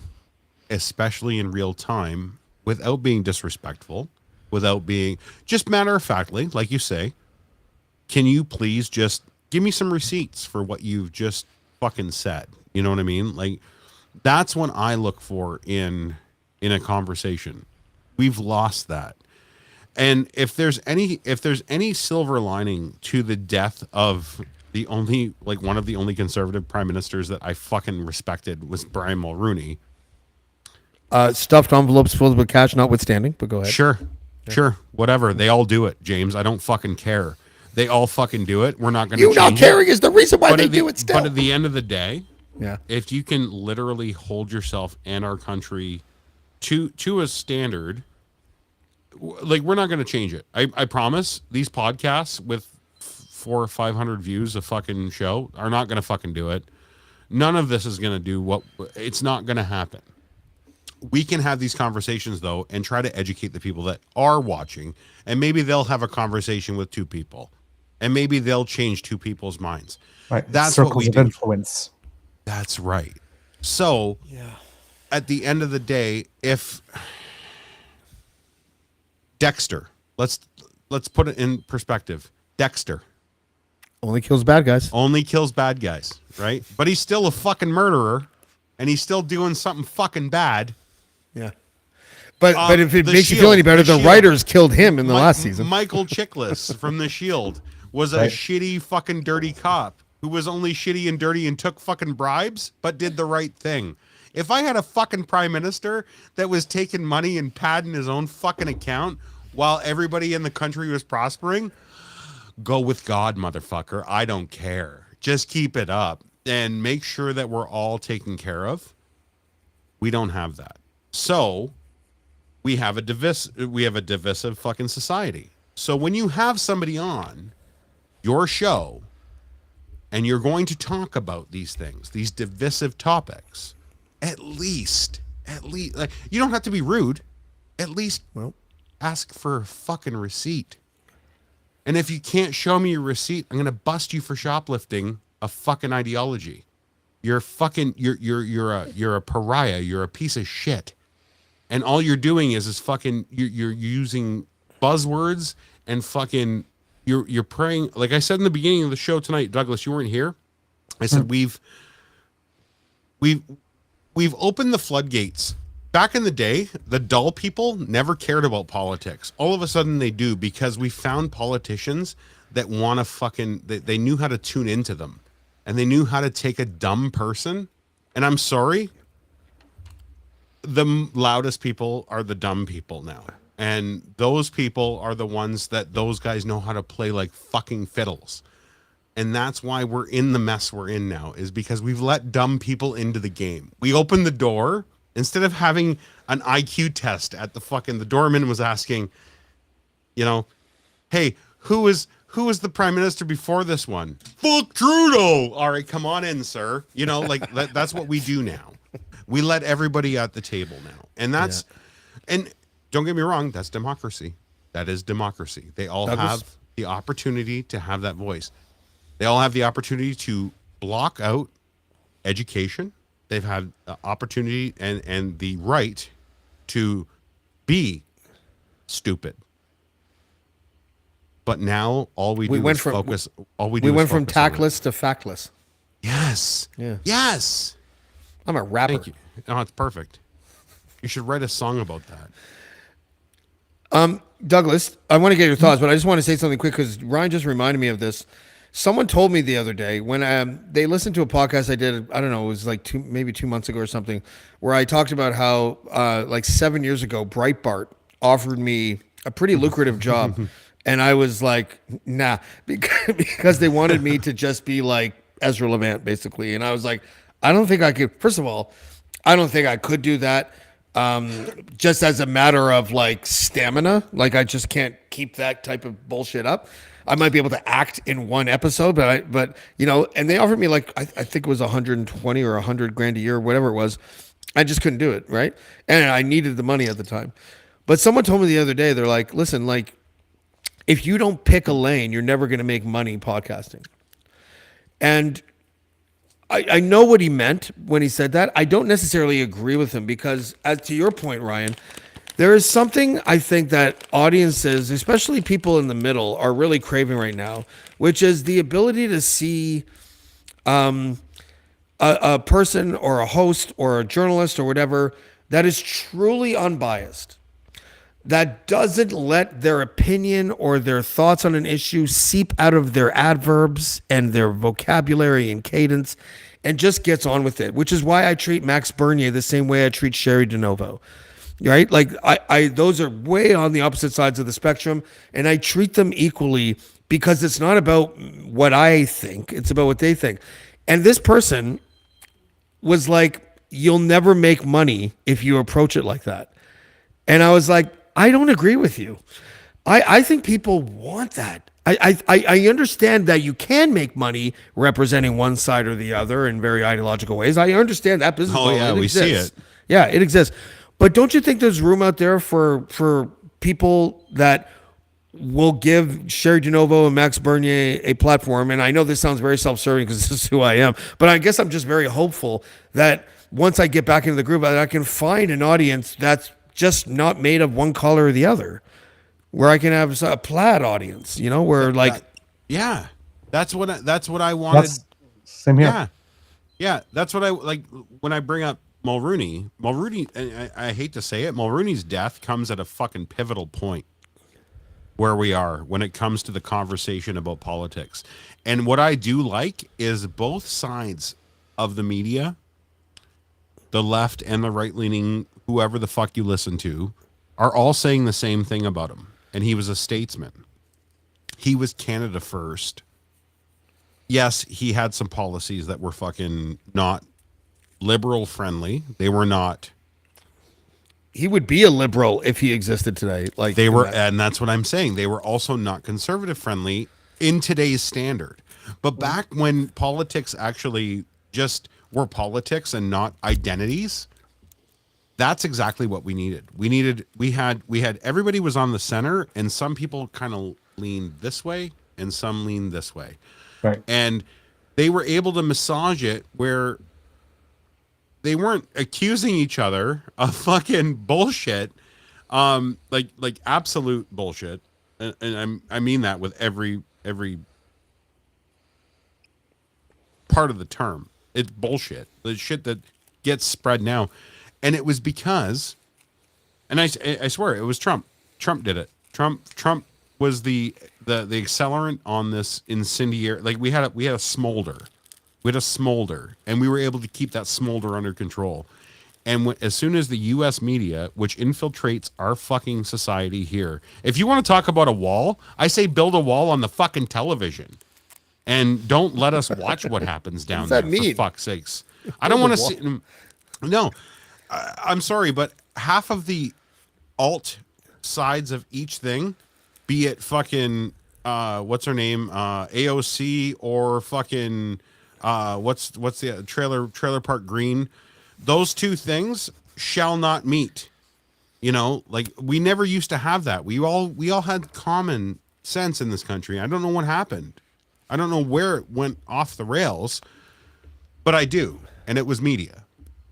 And I'm sorry, but it was the mainstream media in the United States being piped into our fucking country, watching it, saying, your country first, your country first, your country first. That's why I want the audience that sees how nauseating CBC can be while simultaneously seeing how nauseating Toronto Sun can be. Not for the same reasons, doesn't mean they're equal. But if you can find the nauseating points in each of those media companies, you're my people. Well, I can see it in because CTV, it exists. And I can see it because it exists. And I can see it in everything else as well at the same time. But some of them are a little more ridiculous than the others. Of course. Show me one CBC article that you can say was absolute fucking slanderously. Oh, I can show you that. Yeah. I can show you a few. And we don't want to get into this topic, but the CBC Kids Twitter page one day was like, how to explain J.K. Rowling's transphobia to your kids? And I'm like, no, I can't do that. Yeah, well, you see that's opinion. That's no, not, it made an assumption about something, showed its bias, took a side. It wasn't what it should have said was this. J.K. Rowling's statement. Are they examples of transphobia or an example of a woman trying to protect women's rights? That's what an honest question would look like. Right? And it would and it's not because it's not obvious what the answer is, even though some people might think it is. It really is not. Some people are like, she's a hero. Other people are like, she's a transphobe. And it's like, maybe, just maybe, she means well, used language that wasn't received well, but doesn't hate anyone. You know, like there could be that as well. But we have this all or nothing polarization game where you have to be all in on one side or all in on the other side, and it fucks everything up. And that's why media is suffering right now, because they pick sides. Douglas, you've been very quiet and pensive. I'm listening. I know. Now I would like you to speak. Where's my please. wife? Can you take over so I can pee and get a drink? I was petting the dog. I love you. Wife, are you going to sit in the chair or are you going to sit with your blankie? I'm with my banky. Okay. All right. All right. Sorry, Douglas. Go ahead. That's okay. What am I talking about? Oh, come on. We're throwing it to you. Pick it up. Don't. Oh, come on. It's casual. Okay. I got nothing on that one. You got nothing on everything that was just said by Ryan and James. Really? Not on that. All right. Nope. I Sorry. think I was just respectfully listening, but I wasn't preparing to have an answer. I don't have any thoughts on that specifically. Why don't you have any thoughts on that? I never really cared about the J.K. Rowling thing, so I don't even Not know. on that specifically. I'm talking about the whole media landscape thing and what we're talking about and audiences and whether or not you can survive if you're non-ideological, polarization, how it impacts media. Okay. Da, da, da, da, da. In that, yes, you can. You can survive if you're non-ideological media. That's for somebody to say there isn't. I mean, if there's one thing that we're learning about the explosion of content on the internet is that, if the key is authenticity, it really is. When we're talking, if we're bringing that back to Locke and his show, whatnot, anybody can play music. You listen to the show for the people, the hosts, what they bring, the personalities, their authenticity. They make you laugh, especially if you're the type of person that shows up every morning, like the people that show up in our chat pretty much every morning. I mean, life moves fast and there's only 24 hours in a day, and that people are going to actually make the choice to spend 1 hour to 2 hours of their day with me. Yeah. Some schlub who lives right. Because they find, yes, they might find my content, but they can get political analysis and commentary anywhere. Why do they want it from me? Right? The value added is the way I do my work, the way I do my analysis, the community I try to create, all that kind of stuff. I mean, and I keep on telling the story to everyone, why didn't you do a podcast before? Because I never really seriously thought that anybody would be interested in hearing a ditzy old queen talk about politics. So do you know that the people that watch you? No market for that, I assumed.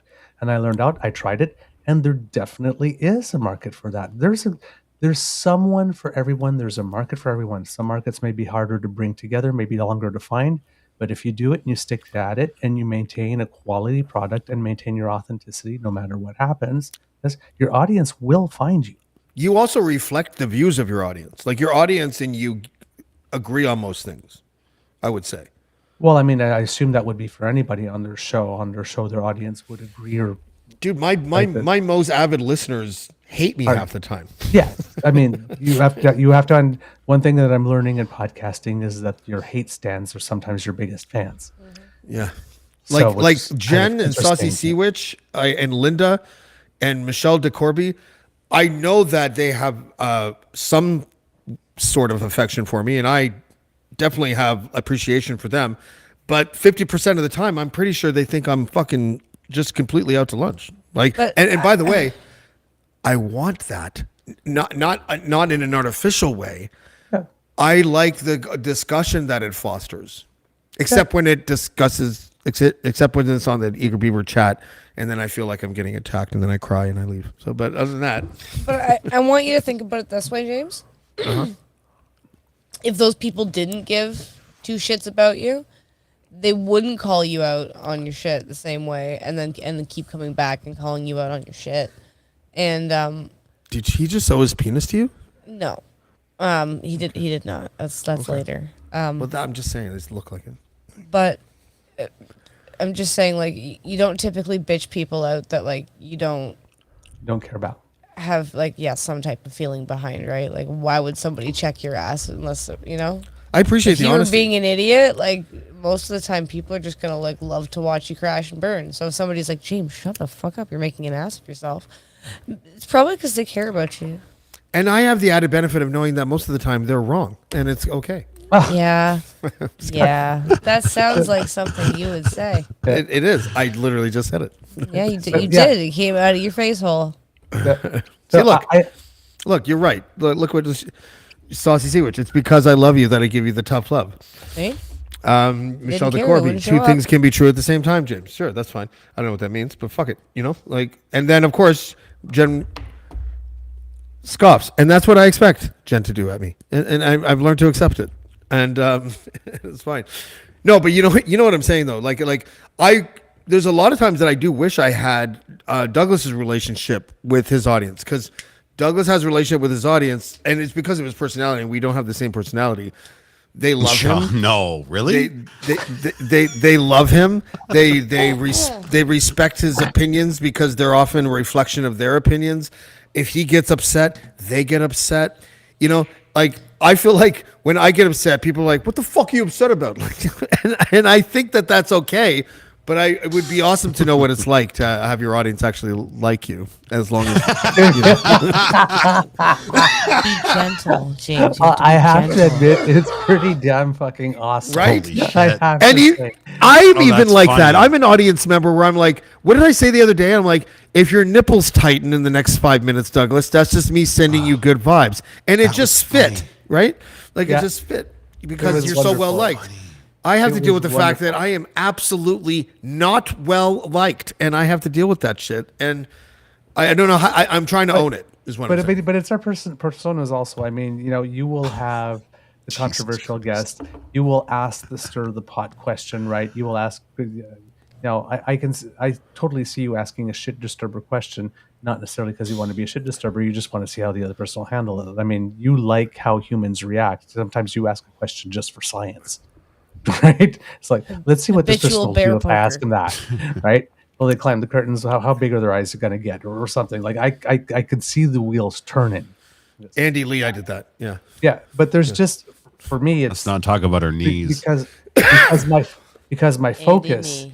is you know, media literacy and political literacy. It lends itself to a different thing. And I also, you know, at the beginning when I was like thinking of my show, well, you know, what kind of show? Because, you know, again, my background is communications and PR, so I mean, I would have been stupid to not put my own expertise in that into the formation of my show. So, you know, what kind of audience do I want? What kind of, you know, do I want to just sit there and have people listen to me and I talk at them, or do I want to talk with them? How do I bring them back? How do I create some sense of community? What's, you know, I ignore my audience. yeah, I literally it- Like, I don't know. the fact that I put it up- but I write for, you know, I write for that. I put some care into doing that. So I mean, a lot of these things were conscious decisions. You know, I try to, you know, I try to make my show. You put the biases up front, so you know that my opinion is probably going to come on the more, you know, Sorry. more progressive side was of good. things, I'm gonna put right? myself- But if you're not, you're still welcome You're still welcome to the show, right? Yeah. Because we treat people with respect. We are interested in people and what makes people tick. So yes, we could have a confrontational interview, whatnot. But I do. It's sort of like, okay, well, why do you believe that, or where does that come from? Because so it lends itself to a different type of thing. So but yes, I was going in hoping to create a vibe where yes, I would have I love them and they love me and they love me for loving them and I love them for loving me and we love each other. That was I kind of the vibe. have a question. Yeah. For who? How would you have handled Oh. the David Parker interview? I would have had a piece of paper and a pencil while we were talking to note some things that he said and say, okay, I want to ask more about that. I want to go there. And to make sure that I stayed on track, I would have had a certain number of questions. When I do an interview, I try to have 4 or 5 specific questions sort of prepared, and 1 or 2 sort of save me questions in case we got hit a brick wall. And it's like, okay, let's move it along. And I prioritize what it is I absolutely want to know and what I can let go. And for the rest of it, like it says, because I try to remain in the moment, sometimes they will give me an avenue to go somewhere else that I wasn't intending to go already, but that's way more interesting in the moment. So I will switch up. So I have a plan and I sort of have an outline. It never survives first contact. Does he have? Very rarely survives first Can contact. I tell you what I would have done, Brian, before you continue? But Yeah, I actually, would have had that because I'm not done. Okay. I would have had that to be able to keep there like this. But there were times like when he started right off the bat with the forgiveness and the apologizing. Oh, that was such bullshit. You know what that was? No, but I explained this in my I know thread. exactly what that was. But I would have He uses been there- Jesus as a human shield. Sorry. Go ahead, Yes, Douglas. yes. But when it's like, when he said, "I forgive you," like this because, and gave the reason why, right? Figure my hate leads other people to run to your defense. So if I stop hating you, maybe they won't come to your defense, and then it will be easier to beat you. If you forgive someone because you want someone else to be easier to be beaten, you're doing forgiveness wrong. And Yeah. I would have asked about that. It's Right. but I would have loaded stopped that. forgiveness. It was loaded Yeah. forgiveness. It was loaded And forgiveness. It was utilitarian It was there to forgiveness. bait. It was there to bait Yeah. an audience. But that I would have engaged him on that, and when he said that he was apologizing, before coming on that interview and before releasing those 2 tweets, he had apologized to a bunch of people in Take Back Alberta who were already telling him, allegedly, if we're believing the stories, that he was going a little too far. I apologize, and then he puts out those 2 things which were definitely going too far, according to some. It's like, well, if you keep on saying sorry, but keep on doing it after, It's how Polycom sorry 101, after? though. How It's sorry are you? Polycom. I know, but I would have asked that. Yeah, There and that's are what I mean. You places- would have called him on that, right? Like where it was. But non-confrontationally, I would just ask, please explain to me how you think that this is this, because from where I sit, this is what I'm observing. Yeah, like that's what he was trying to do. Was he was trying to win the hearts and minds of the audience that he knew Yes. that was the majority of that audience was not a David Parker fan or subscribed to his ideology whatsoever. And Actually, I think it was. No, and a Polycom expert, people that have done this for years, Douglas, yourself, myself in a past life, would have read through that immediately and said, Why are did you you leave me trying out? why are you trying to talk? Why are you trying to talk to my friends? Why are you trying to connect with my friends right now? Like you can't just bring them the box that the cookies came in. They want the cookies. Give them the cookies. Tell me about the cookies. I just think he wasn't given that. James, sorry, I didn't mean to cut you off. You said you had an idea for that. I would have Tom Mulcair'd the conservative. When he said, first of all, when he started going down the forgiveness tour, Douglas, to your point, and then used Jesus as his human shield in order to prop up the fact that he was being oh so forgiving when it was really just loaded and condescending, I probably would have brushed that off and be like, well, let's leave Jesus out of it. Unless you can locate him to come on the show for comment, maybe we should just leave him out of it. And then I would be like, and then I would ask questions like, what's your real purpose for tweeting something about the leader opposition's wife? And to some people, it would sound like I'd be defending Polyev, but really what I'm doing is asking him to own his actions and asking him for the real reason why he did it. Because he's going to give one of 2 answers. either the real answer, which is a deep strategic maneuver intended to remove Polyev from the seat of his leader of opposition, which is the real fucking answer, or the artificial answer, which is, I just want to know, like whatever that meandering bullshit would have been. I would have Tom Mulcair, and what I mean by that, in case some people don't understand, is that during the Senate scandal in question period, Tom Mulcair became the first and I would say last person to consistently do question period correctly, which is not a meandering statement where you grandstand and blah, blah, blah, blah, blah, where you give the respondent the opportunity to do the exact same thing. He turned to Stephen Harper while addressing the speaker and was like, when did Mr. Harper know about the check? And that was the entire question for that particular round of question period. He was the prosecutor in chief. Yes. And when Harper meandered at the first 2 or 3 times, instead of being succinct, the contrast was so stark that even people outside the Ottawa bubble were like, holy shit, he's putting on a clinic. And by the way, just as an aside, Tom Mulcair then was told by some stupid strategist to smile more during the campaign. And what the public wanted was angry Tom at the time. So anyways. You know what? I want to address one comment that came up and said Dean was always being interrupted as well. That wasn't helping. Dean, you can't interrupt Dean. Just so you guys know. Yeah. As somebody that co-hosted that show for almost 2 years, you can't. He's got to let you interrupt him. He will allow interruption. Yeah. But he will bulldoze you. So he has the ability and often with his laugh. Normally, to break. Yeah, you're right, and that's exactly it. He'll guffaw back here, and it'll throw you off where you'll stop talking, and he finds a way to interject. Yeah. He is not one to be bowled over. He can and will dominate a conversation, and dominate when needed. It's a matter of did he choose to dominate something or not. You brought up something really interesting about the religious thing, and I read this today, and I just want to read it to you guys. Hindus have been waiting for Kali for 3,700 years. Buddhists have been waiting for Maitreya for 2,600 years. It's Mirtha, isn't it? Whatever.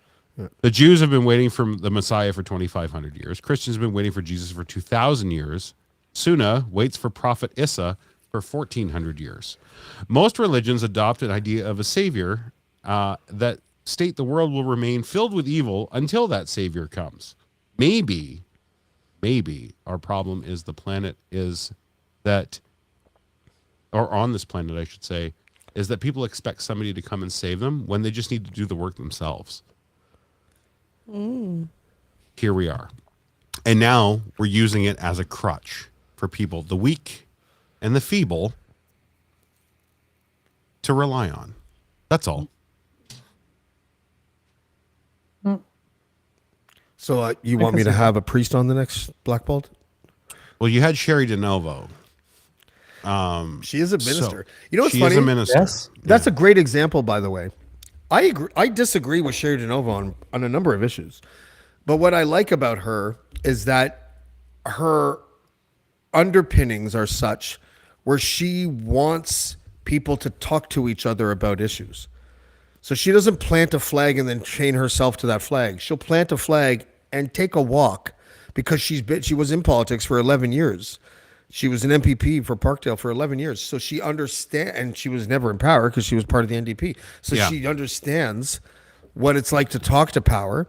And oftentimes, obviously, that power was on the other side of the spectrum from her. So when she's sitting there feeling very left-wing about an issue, she's the type of politician that can offer a compromise in order to get an issue solved. Yeah. And when you look at it from a media personality perspective, the issue that you're trying to solve is to unearth the truth out of someone and not allow them to paste it over with their hodgepodge, Fabergé egg bullshit version of what their truth is, because inside it's hollow and shallow. Like, you need to be able to tell them, no, hold on a second. First of all, instead of laughing and smirking about how, that was the role of the province, you should probably say something like, well, hold on. You do realize that the mandates were provincial. So can you tell me, without mentioning Justin Trudeau, what you did to take Doug Ford to task for instituting policies like this, the provincial mandate that didn't allow truckers to cross the border, or whatever the fuck it was, and make him answer something specific. You have to name the guy that he should be talking about. You can't just say it's a provincial issue. You know, like you have to dig in a little bit, but you can do that with a smile where he doesn't feel bad, you know? Yeah. Yep. No, I totally agree. And I think I'm not out of the, I'm not that guy that says, oh, we can't have the conversation. We absolutely should have the conversation. The problem is when you have people that can't keep up. Well, yeah, or Well, here's the choose thing. not to keep up It's with that ha- conversation. It's have the conversation or have a conversation. A conversation. That's right, Douglas. A conversation. You're absolutely right. Just to be able to talk about these things. But And that's what I mean. It's like they just had a conversation. I didn't find they had the conversation. I don't see and That was my thing. Like this for what it was, right? If you're just coming in to listen to two people talk, they had a conversation. They I only heard exchanged one. ideas. They kept. I heard one. Just so There was two. There was two. Well, there was two people in the room, but there was only one conversation being had, and that was David Parker's. Yes, but they had a conversation. Yes, but I came. That's what I was trying to say. The reason why I was disappointed or I was left wanting more is because I wanted the conversation. I wanted the way that I know Dean can hold someone's feet to the fire. But apparently, Because it was brass supposed questions- to be a series, and now it's not going to be a series. I don't even know. Well, the reason why See, that- that I would- is, I happen to know why. The reason why that is because there was an understanding of sorts between Dean and David before they went on air that it wouldn't be confrontational. Let's just put it like that, right? Which it wasn't. It wasn't. It could have been handled differently, but it wasn't, and that's fine. There's nothing wrong with that. No. But David then, after he saw that, I think he came out looking pretty fucking good to his base after he left that show. Put a kibosh or at least a postponement on the rest of the podcast. There was nothing more that he could win. Oh, exactly. Like this. So, but Yeah. I suspected that would be the case when I heard at the end it was a series. I seriously doubted whether or not there'd be another one, and that's why I thought I was disappointed. Yeah, that why would there be? It would wasn't just be a decision repeat. well, yes, but that there was a decision to have the conversation in the first one and then have more A conversations after, because that did have the risk of doing that. It's like once you have someone in the seat, you have someone in the seat, have the conversation. And if they want to come back, then have other ones, but have the conversation. Well, to Strike make while the iron's to hot. make a point for Yeah. Dean, not to speak for Dean, but to make a point for Dean, I'm pretty sure that if he came back for a second episode, that Dean would have been a little bit more pressing. Let's just say, but David took that opportunity away from him. We did that with Andy Lee though. We had Andy on like a couple. I know. of I times. booked her. Yeah. Oh, the and- second time you had her on? Yeah, and it was the same thing. We just let it spiral. But I had Where- Andy to the Lee point on, where and I I- just left the show, just so everybody's aware. I'm like, okay, I'm out. I had her on, and I honestly don't remember how the interview went. I remember the knees thing, but I've had her on twice, I think. But if you can't use succinct dialogue in order to get the person to stop spinning, some people use humor. I do. That was the knees thing. Was not about me just being distracted in the interview. It was like, I can't nail this woman because I will look like a bully. So I'm going to distract myself. And then I believe the next question that I asked her was just about, do you really want to be pinned down on the far right or something? This brings me back to that what I said earlier about we're now opening up, and I it's gonna sound incredibly fucking like Don't preamble. Just say it. Well, it's gonna sound like very condescending, but I'm gonna say it on behalf of the three of us. When you have people that are actually like pretty smart, and I'll say this panel is pretty smart. Like we and I'm not saying that as a like a pump up. Like we're very astute. We know and we're reasonable people. You know what I mean? And we can make So when BJ jokes at Paul Atkinson's girlfriend's That's expense. what I mean. But you have that ability to make those. You know, like you can decipher through it. But when you live when you're going to debate somebody that isn't, and I don't mean Andy Lee is stupid. Stop preambling. Andy Lee's stupid, and she's, but but because they have a big Twitter following, all of a sudden we need to have a conversation with them. No, we don't. We've never done that. We don't need to do this. I disagree. That's always been my thing too. Is because I will have I've had in the first year of our show, we had a listener write to us and ask if they could come on the show. And I always wondered what would happen in that instance, because when people ask you to come on your show, sometimes you're wondering about motives. And it was a subject that was great. It ended up being our most listened to interview. It was really worth our while. And that taught me that I don't necessarily need to have someone with a name to generate a good product. And it doesn't necessarily also mean that because I have someone with a name that I'm going to have a good product. So I feel, and this is one of the things about podcasting, I guess, when you sort of start off on your own and you don't owe people anything, you made your own brand, is that I can decide what is the bar, what is the criteria. And at first I was like right there thinking, I need to get somebody that has a large following, because, I will get an interview and they will share the interview with all of theirs. And then maybe some people will come on, and then it just, if I already know, if I'm already pretty certain I know what the interview is going to be like before I have it, I'm less interested in having it. And because the point is just to try to get to know what makes someone tick. Yeah. And when that happens, you usually end up being surprised, or not always shocked, surprised, but oh wow, that's kind of cool. I didn't know that. Right? Surprised about someone. So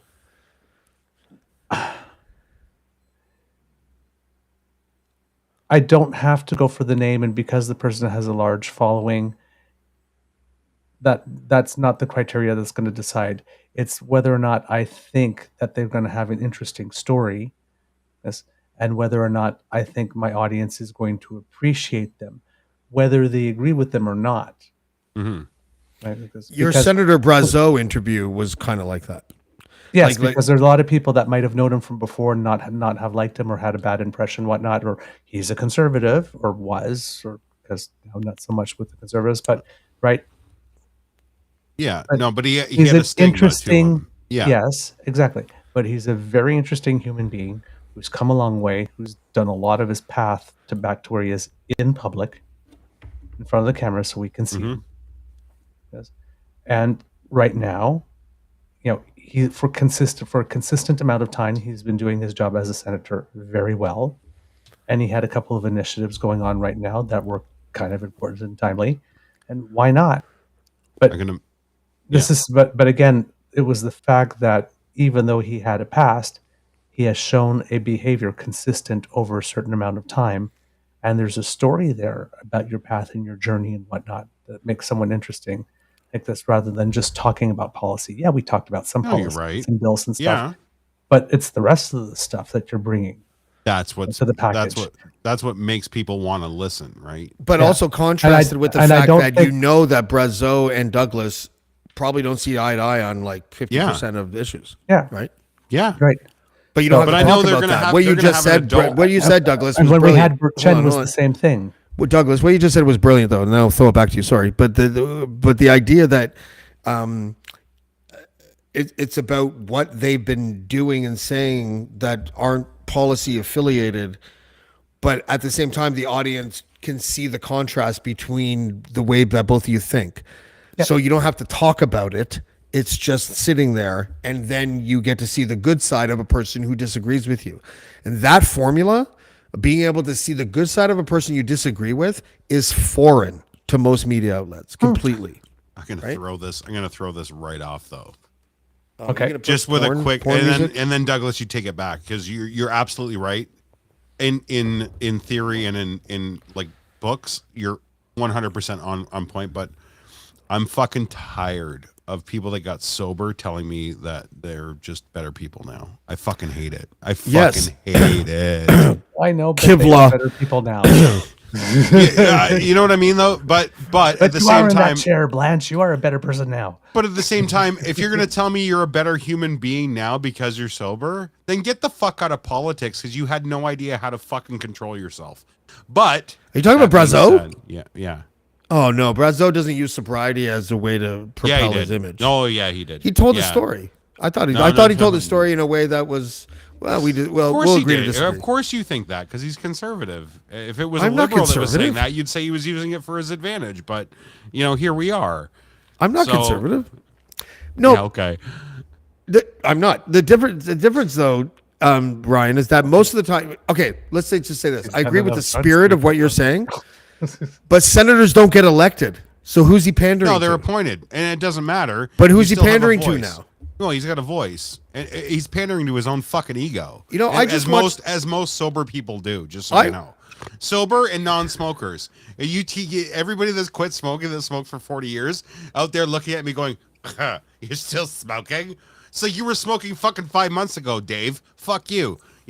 Like that kind of shit. All right, we've reached And same Angry goes- Ryan's segment of Casual same Friday. it's performative anger. The same goes for these fucking cocksuckers who say, "Oh well, you know what? I stopped drinking 3 weeks ago. You should listen to me. I'm a fucking bastion of fucking morality now." He didn't say Fuck that though. you. He talked about his struggle. So what? Hold on. Let me ask you this: what would a person telling the truth about their experience? How would they sound different from what Brazo did on Douglas's show? No, I'm not saying what he did on Douglas. Go On on. Douglas, like he was great on Douglas's show. Just saying. That's what we're talking about. No, he was fine though. He was fine. But I'm saying, I've seen Polyev have fucking fine interviews as well. You know what I mean? Like I don't. this is I'm what surprised saying. that people don't understand that he's got a voice for radio, and like it's just that you hate what he says. He's got a twangy fucking weird hand. I'm telling you, weasely if voice. you didn't know Pierre Polyev and you heard his voice talking about issues that you like, you'd be like, "Wow, this guy's got a really compelling voice." But people can't see it because we're blinded by our things. I'm telling you. I'm saying he's a broadcast voice. Don't get mad at me, comment section. I'm not saying all of you were like that. I'm saying the people that fucking Oh, look at don't me worry. when I'm out I just having a saved you smoke. by complimenting Polyev. Don't worry, they're going to be all over me. It's going to be fine. That's right. Shift it back to James. Hate Yeah. him again. Yeah. See, because I don't give a I'm fuck. sorry, Douglas. I didn't mean to fucking take it off track, but your interview with a guy like Brazo was fantastic. Like the things that you guys talked about, and that's what I mean about like the discourse when it comes to politics. When you're talking about when you're trying to talk about things, that's how it's supposed to be done. Yeah. But he also gave us 2 hours, right? Which is already pretty impressive when you consider a politician's most precious asset is their time. We had 2 hours, so we had time to develop. Elected politicians, their most valuable aspect is Wait their a time. minute. Their most valuable Politicians asset is their are- time. Senators No, their do most not valuable have asset is their anything bank other account. than a lifetime I pass know, to say whatever the fuck they want. It's Like, their time. It's their time. Trust me. I've worked in the PR game for in politics. Trust me, the most valuable asset is the time. It's Yes, not, how much though. time they can spend They have in all the Mexico time when in the they're not- fucking yeah. world. Let's all not kid ourselves. We're That's so all cynical. they have is time. Ryan, you and I are the most cynical. Like Douglas is trying to show I a know. modicum of professionalism and realism, and you and I are like, they all fucking go to Mexico for him. 300 days of the year. Like, you know, Legislature's on break for fucking 4 months. Fuck you guys. wasn't it already on break for 4 months? Here, we're back for 3 weeks, and then we can go on another vacation. Let's Like, light our come on. cigars with $100 bills from Canadian Tire. I'm sorry. Did they not just get a raise? Everybody, can we talk about the raise they all just got? Who? Like starting If April that 1st, happened, I it think. missed me. No, Oh, it's April starting Fool's Day. Oh, that's a April good- 1st, okay. I believe. Yeah, which is really funny. Let's take a fucking step back on their most valuable asset is their time, Douglas. It's not. They have all the fucking time in the world. They report to you. They report to me on both sides of the aisle. Okay. No? You can't throw it to Douglas unless he has something in his brain already. No, it's true though. Like seriously, like don't like I'm not gonna kowtow to a fucking politician because he decided to grace me with 5 minutes of his fucking time to talk to me. well, I no. pay your fucking like I just did my taxes. Do you know what I paid in federal fucking taxes in that part, this year? yeah, in that sense, yes. I mean, you have to talk to people. You fuck have to go back him. to yes, but you don't necessarily have to talk to me. No, I'm not talking to you. I'm talking. No, to when the I'm talking, room. I'm the talking to politician. the room. But that's what I'm saying. No, the politician. What I'm saying is that You're right. yes, you're supposed to talk back to us as the people. That's part of your job. Like us, we pay your taxes. You know, we pay our taxes. We pay your salary. You have to. I hate that, by the be way. I hate publicly that. you have to be publicly accountable. I do hate that. But that doesn't mean you necessarily have to come on my show and talk to me. Understood. Right? Morton Understood. Downey And what Lindley, I'm everybody. saying is that when I'm saying the most valuable asset is the time, is because between the time that they're Because that's all they have. and They have no whatnot- other assets. So you're right. You're absolutely correct. No, I'm but I sorry, mean, you're right. you No, go ahead. between Tell me constituency what's work worth. and committee work, and all the places that tell they me go what and else- the conferences yeah. and all that kind of stuff, and when they go to the opening of the old seniors, the seniors home and all that kind of stuff. When you put it all down, right, all these things are calculated down to the minute. This when you're working on their comm shop, you arrive at 6:05 here, at 6:07 here. I guess you're leaving here.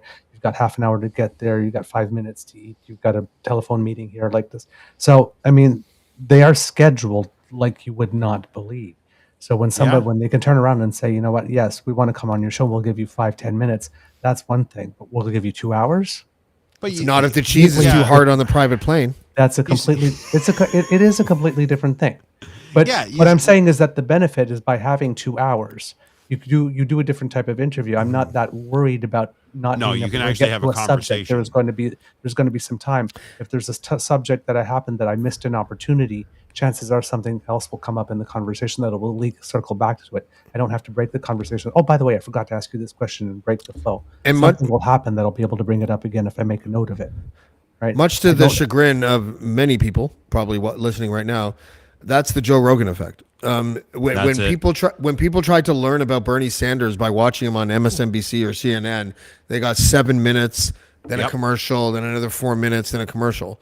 When they Howard watched Stern him on effect. Joe Rogan, they got 2.5 hours of Bernie Sanders just being himself. Yeah. And what you have to understand is when you're interviewing, there's one thing, but when you're the interviewee, because if you're a really good interviewee and you know what you're doing, when that time is over, is before you go in, because there's one message that you want people to know. There's one thing you want to retain. Every time I'm counseling someone on the other one, going on to an interview, it's like when you are done that 15-minute interview, that 5-minute interview, there's 30-minute interview. What's the one thing you want the audience to remember? That's the Or problem. what are the though. 2 things you want the audience to remember? Yeah, but that's Yes, that's the problem. but That's the that's the problem thing. with a politician, like a I politician understand on a that. podcast. I understand that. But what I'm saying is that from the other side, that's what's going on. So when you have a They want the 3-minute sound spot, bite. a 5-minute Yeah, that's spot, right. 7-minute spot, a 15-minute spot, that answer changes. But that's the as well. problem. That's what. But you want but you want to be effective in the interview, right? The interviewer wants to be effective, wants to look that they conducted a good interview. They asked the tough questions and all that kind of stuff, or the questions that everybody was wondering about.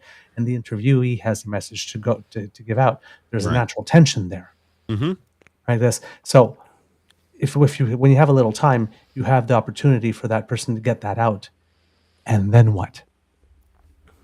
And that's when the interview really gets started. Did you get it out with Oh, that yeah. interview? Yeah, Yep. you got what Yep, you yep, want. Like because, you yeah. extracted what you wanted to get from that. Oh yeah, interview. absolutely, Perfect. absolutely. Then Absolutely. then some. you served. And then you some, because he was very candid. You want to talk about a guy that makes 170 grand a year against a guy that has a podcast, and you served the public better than he did that day. They than served he the did all public year. together. You know. You know what I'm saying? That was one of my best interviews in great part because of his candor. Yeah. Well, he's a great But type of hopefully guest to I have can- for but you I'm, too. but I'm But saying hopefully the I value, created- the value came but from hopefully you, I- not from him. Yeah, but hopefully I created, by the way I was questioning and the order in which I asked my questions, the vibe I created, I hopefully created an environment that made it so that he felt that he could be more authentic and let go more and tell Absolutely. more than maybe he would have told in another That's the instance art as of well. the interview. Well, Douglas, do you Absolutely. know what you also did? I don't know if you even noticed this, But anytime he took a couple swipes at Trudeau, you didn't defend Trudeau. You just let him wasn't say the his point. piece and moved on. Yeah, because that wasn't the point. Right, but my point is that by doing so, you allowed him to be himself, and you allowed your interview itself to be more valuable and not bogged down by your views. Yeah, and we did that too when we had the guy that was on the executive committee of the Conservative Party of Canada around the time that O'Toole was getting thrown out.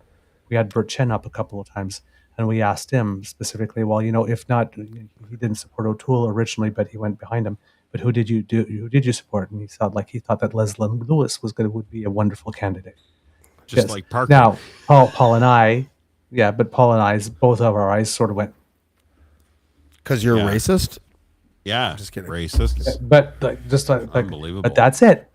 Like that was like, oh, Sorry, that was my That's CBC, my surprise. inner CBC Yes. talking. Go ahead. Yeah. But we were generally surprised by that answer with the way that the interview was going up until that point. And it's like, so, when we left the interview, it was like, did you really say Leonard? Yeah, that one threw me for a loop too. I'm glad you didn't say anything. Yeah, I'm glad I didn't say anything too, because it would have been very easily at that moment to just. Ryan, can you get your hand off that? Ryan, get your hand off that. I'm touching my wife's butt. She just walked by me. I know you are. Get touching your hand the off that. butt. Unless you're going to Sorry. show the butt, you can't touch the butt. That's not fair.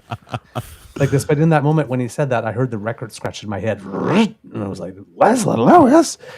Yeah. But that would have completely changed the interview, and that's not what we were there she for. did get So robbed. You got to say bye. Yes, yeah, but I had to have the discipline to not go there. So yes, that's the other thing too. Is like you can't take the bait. Ashley, just stand with your butt in front of the camera and we'll say goodbye. Yeah.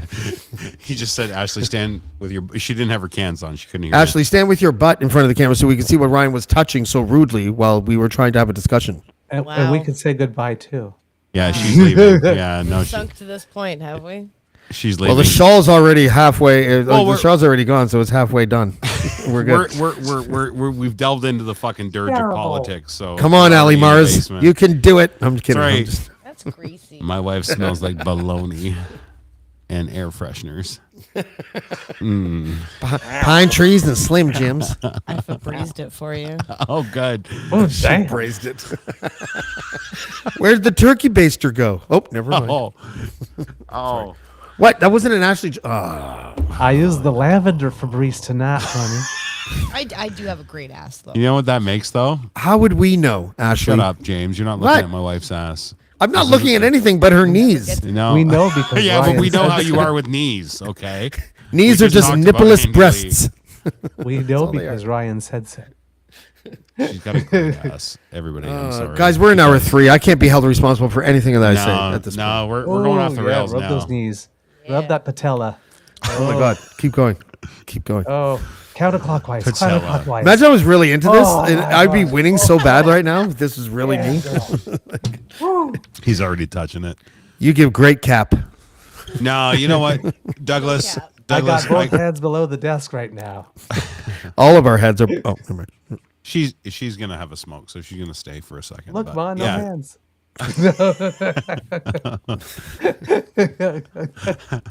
You're gay. Stop it. Even my look, Vaughn, no hands have spirit fingers. Yes, I was gonna say it's funny how your look mono hands are jazz hands. This is my impersonation of Douglas every morning. The Crier Media Network.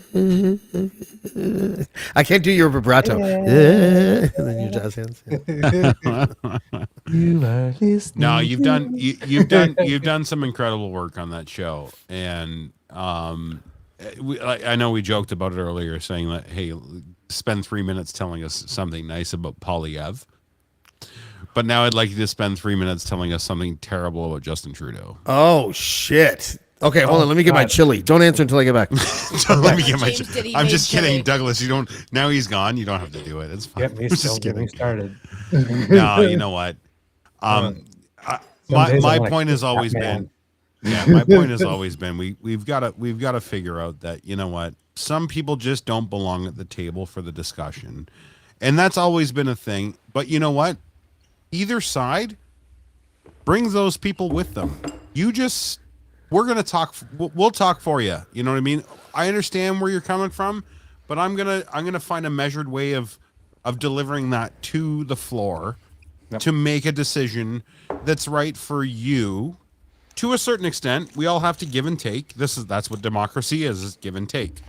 I'm going to find a way so that you're even though you're not 100% happy, you're going to be kind of happy. You know what I mean? Like, I'm going to represent you. I'm going to take your stance and I'm going to bring it to the floor, but I'm going to table it the right way.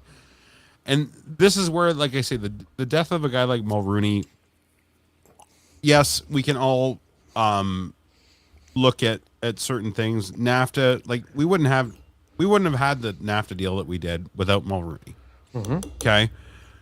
You think the USMCA, whatever the fuck it's called now that Trump fucked up, would be where it is now without a guy like him stepping up to the plate for the ultra right and deflecting the ultra left? You know what I mean? Because we didn't have those things back in those days. We didn't have the spotlight on those things back in that day. So, but they heard it. They still heard it. Like it wasn't like it was ignored. It did get in there. Yeah, they courted it during leadership races. But without the fervor that it has now, they still were able to fucking without getting everybody all rustled up like a hornet's nest. They were able to be like, I got you, fam. I hear you, Cletus. I'm gonna fucking talk about it, and I'm gonna talk about it. And the other side was Lionel. I got you, Lionel. I'm gonna bring your shit to the table, and they were able to come up with something. You know, and that's what we're missing now. And that's why I don't like talking about politics anymore. That's why I got out of it. You've been talking about it for an hour. Between us three, we're talking about it, so it's different. And that's kind of it, right? Like it's different. And we're not actually debating any sort of issue. We're debating the debating. That's my like, what fucking world are we living in? You know what I mean? Where we have to have conversations about the conversations we have about politics. Like, can I circle back to before I went to get my chili? Yeah. I'm not going to put you on the spot, Douglas. What I'm going to tell you though is that what I appreciate about your position on our prime minister is that you do what I wish everyone would do with politicians they love or hate, which is you would try to explain Trudeau's rationale for things. So you and I disagreed. And you were definitely a very much more experienced person when it comes to processes and things like that. But you and I disagreed on the way that the promise of the last first past the post election resulted. I think it was a stacked committee, and you have the committee processes down to such a point where you were telling me and explaining me why it didn't go through, where you alleviated some of the blame off Trudeau. And rather than being all like, no, I was like, oh, I appreciate Douglas taking the time to explain the rationale of a prime minister that he likes. And I think what I'm looking for sometimes from you, and this isn't even a criticism, but now that we're just sort of talking openly, is that you did so with Brazeau as well. But if you could find a way to do that with politicians you disagree with, and I'm not talking about Poilievre, but just anybody, I wonder what you would find there. Like, you know, like what you would find about yourself. And if you could find areas of agreement that you may not have known existed before doing that with politicians you didn't agree with normally. I can do it with politicians I don't agree with, but where the thing happens is, even if I don't respect the player, I can respect the game. So, for example, when Danielle Smith came up with her 7-minute video on the trans stuff, because what she said was horrible, but it was probably the best piece of communications put out in a long time in terms of the manner it was crafted and everything. It's like I'm watching it because it was targeted. I like this, but when I was watching it the first time, I was like, half of me was horrified because of the content. It's like half of me was going, "Damn, she's good. She's making this almost sound reasonable." And that's her wheelhouse too, right? Yes. And that made me even more horrified. Right? It's true. So, but do you remember the time that Danielle Smith? So I mean, I can give credit for good game, even though you're using it for evil purposes. 100%. Do you remember the time that Danielle Smith cried during the press conference? Yes. I was like alone, totally alone from everyone I know, from moderates to moderate conservatives to liberals, progressives, doesn't matter. My position was this. I have no ability to climb inside her head to know if that emotional outburst, that momentary emotional outburst was fake or real. But I would rather be wrong about it being real than wrong about it being fake. Yes. Is there? Do you think not to take it off you and just to generalize it? Do you think that part of the problem that people have is, and this is a polarization thing again, is that we are so easy to give the benefit of the doubt to people that we like, and so easy to never give it to people that we hate, that we're selling ourselves short in how we look at other human beings that are in politics, Yes. where we dehumanize them, basically. Yes. Yes, we can. Especially if you're dealing in the world where you're only looking at them in 30 seconds to 1 minute sound bites and what. Yeah, absolutely happens all the time. That's it. But that's why, when I'm doing what I do, especially if they've been a while, you get to see them over a long time. That's why, for example, like Michelle Rempel Garner is a perfect example, right? She stands in the Where's house. she and been? says things. Just hang on. No. She's kind of relegated because she didn't campaign for Pierre Poilievre in the leadership, right? Number one. Yeah, she's seen as a lefty now within conservative caucus circles. Exactly. The window has moved so much right. But she was at Health, remember, during the COVID thing, and then she made the comment about we won't get vaccines till 2030, and everybody laughed her out. And then she got put on something that had national security, which profile with it, which she couldn't say no to because it's important. It's national security, but what it does is that it takes you out of the cameras. It also gives her Because more you knowledge can't- of behind the scenes than Poilievre has, who hasn't got his clearance. Exactly, but you can't say anything. Right. I've got a. So they took her at Health. You're always in front of the cameras. So by giving her a position that was still prestigious, but something you can't talk about. She's going to be the leader one day, I bet. They kind of took her out of circulation. But the thing with Michelle Rappel Garner, right? She says some things every now and then that you're sitting there, you're like, oh, come on. And then she always tries to paint the prime minister as a fake feminist. And it's like, oh, come on.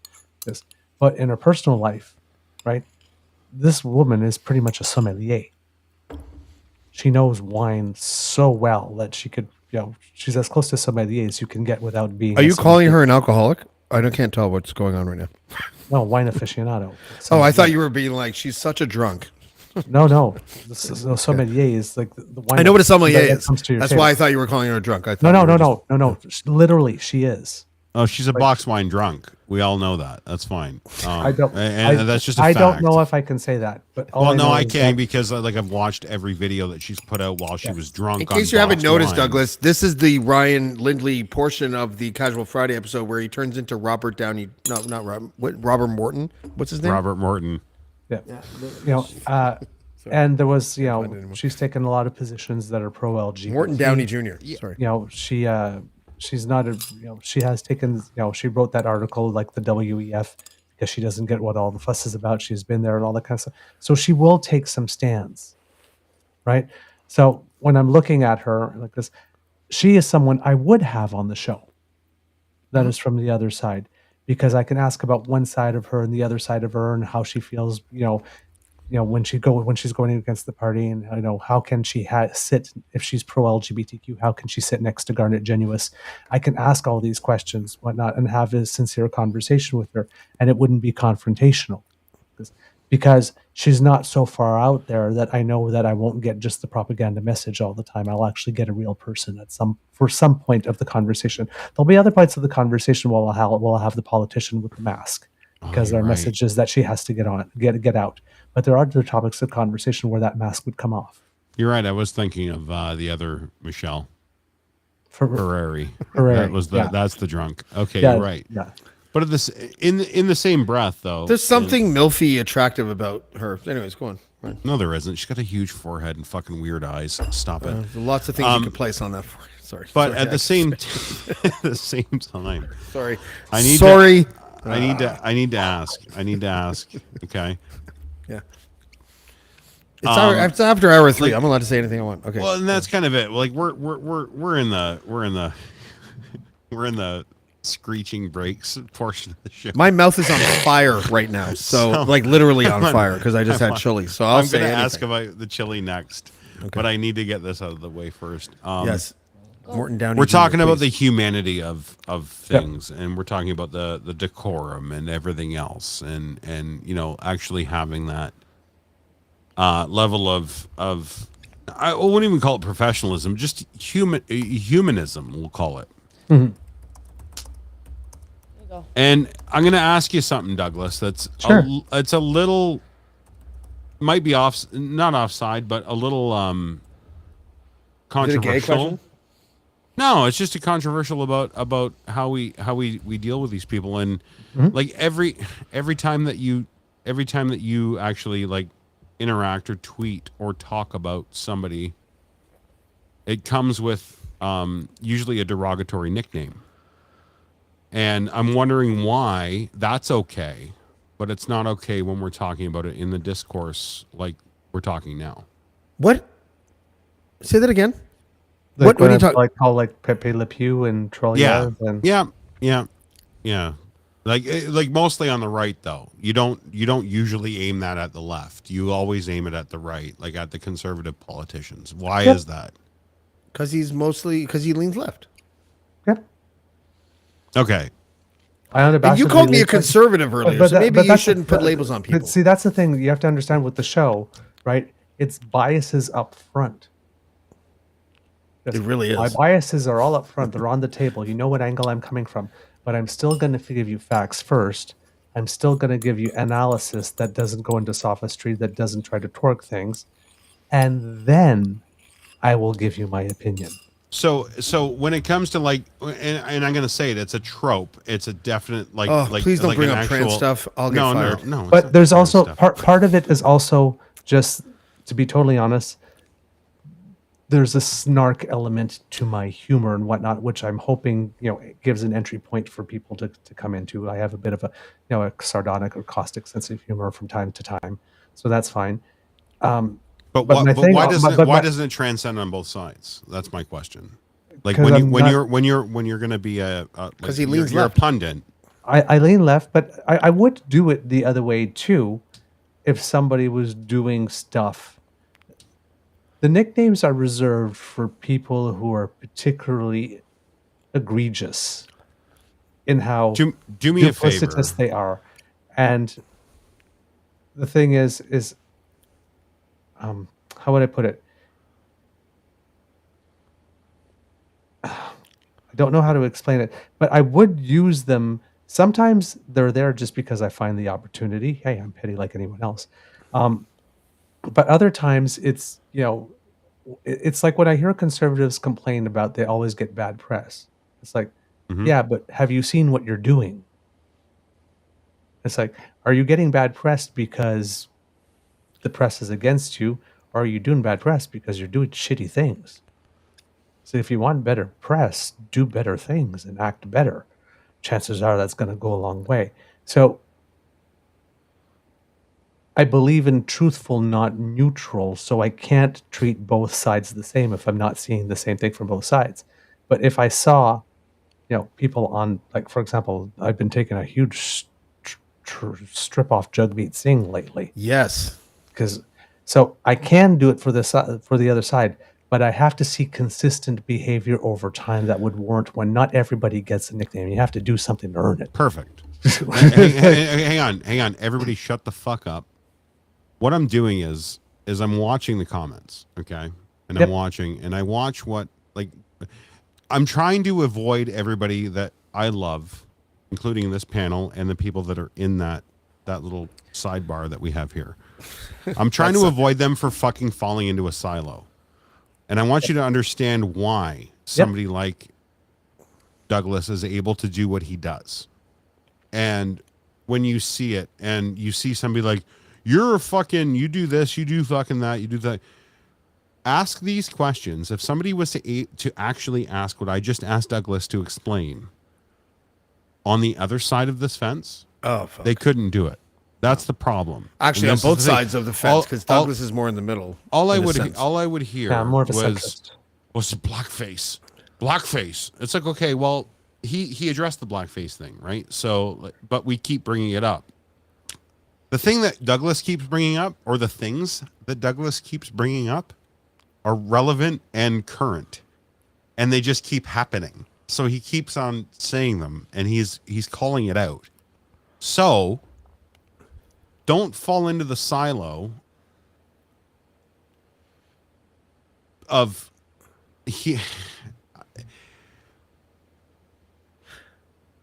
If I may, I like the spirit. Yeah, I like the go ahead. spirit. Yeah, no, I like do the it. spirit in which Douglas goes after Singh, and I like how it balances out his criticism, Polyev.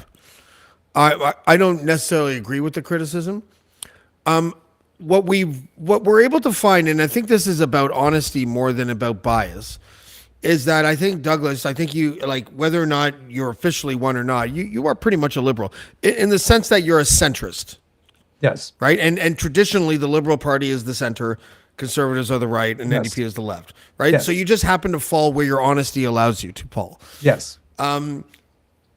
The part that I enjoy is when you go after Polyev, there is some snark there. When you go after Singh, there's kind of like offense there.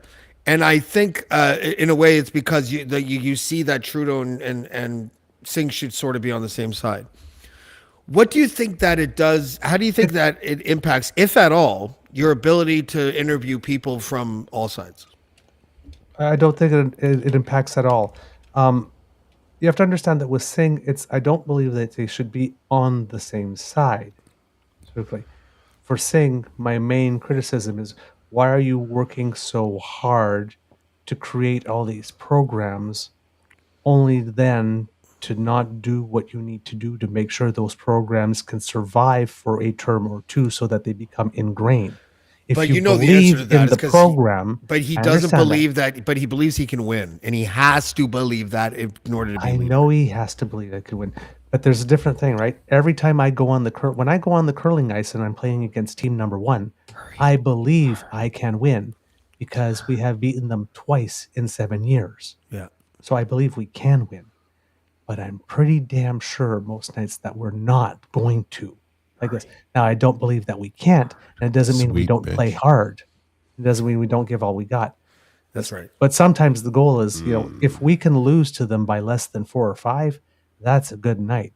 If we're still close to them after the fourth end, that's a good night. Right? So, and every game, it's like, keep it closer, keep it closer, keep it closer, keep it closer, and maybe we'll beat them twice in a row rather than once every 2 or 3 years. Yeah. Right? But I'm playing the long game on this one.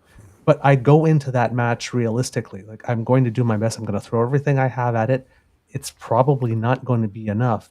But on the odd chance that it's going to be enough, we are going to seal that deal. You know what would be fun to watch? You and Senator Brazeau talking for an hour exclusively about the Prime Minister. Not because I'd want to see the conflict or anything like that, but because you guys both seem reasonable and civil, and you probably disagree on almost everything. Yeah. Maybe that's what I'm looking. But if sorry, people go are ahead. keeping it reasonable, I can disagree and I can still go, you know what? I see how someone who sees the world your way could see it that way. That's the advantage of my debating thing. Because Yeah. I don't, and when I'm talking, there are times I'm trying to convince you, and there are times I'm not trying to convince. It's like there are times when I'm sharing my opinion. Sometimes I'm sharing my opinion because I want to convince you, and sometimes I'm sharing my opinion because we're just more. sharing opinions. Just You because. get pretty catty sometimes. Remember that conversation we had love about it. easy access to porn? That's and my you're like, favorite. 1, this is what I think. 2, and that's what I think. And 3, this is what I think. And 4, maybe you'd be best served, James, if you just were like, I can see where you're going That's from. my favorite. That's my favorite Douglas. Just so everybody knows, my favorite Douglas is when he argues with James. It's my favorite. It's my favorite Douglas in the world. James, I'm not doing this because I today. know we all love each other and we can have these discussions. It's fine. I love it. In my own defense, I'm largely misunderstood. I'm just trying to. He is. I remember that the other Somewhat. day, though. James, I'm not doing this today. 2 out of 3 people on this very panel have blocked me before. It's me included. We were only taking a break, James. It was Yeah, only a that's right. break. Sorry, We were on a break. We were on a break. We I were on fucked break. Paul on that break, you bastard. No, I love it. We're only out of break, my friend. These are the conversations we need to have. You know what I mean? Oh, Like yeah. this is the spirit of the conversations that we should be having as a country. And these are the ones that politicians should be inviting. And if you can't invite this, or you're afraid of a conversation like this, that should be that should be the biggest red flag for your constituents, that you can't have these conversations with the other side.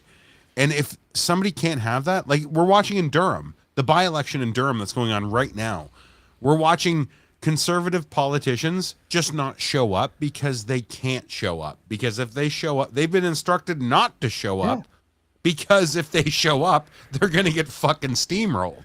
And it's like, You don't think it's because they already feel like they have a lead and they don't need to?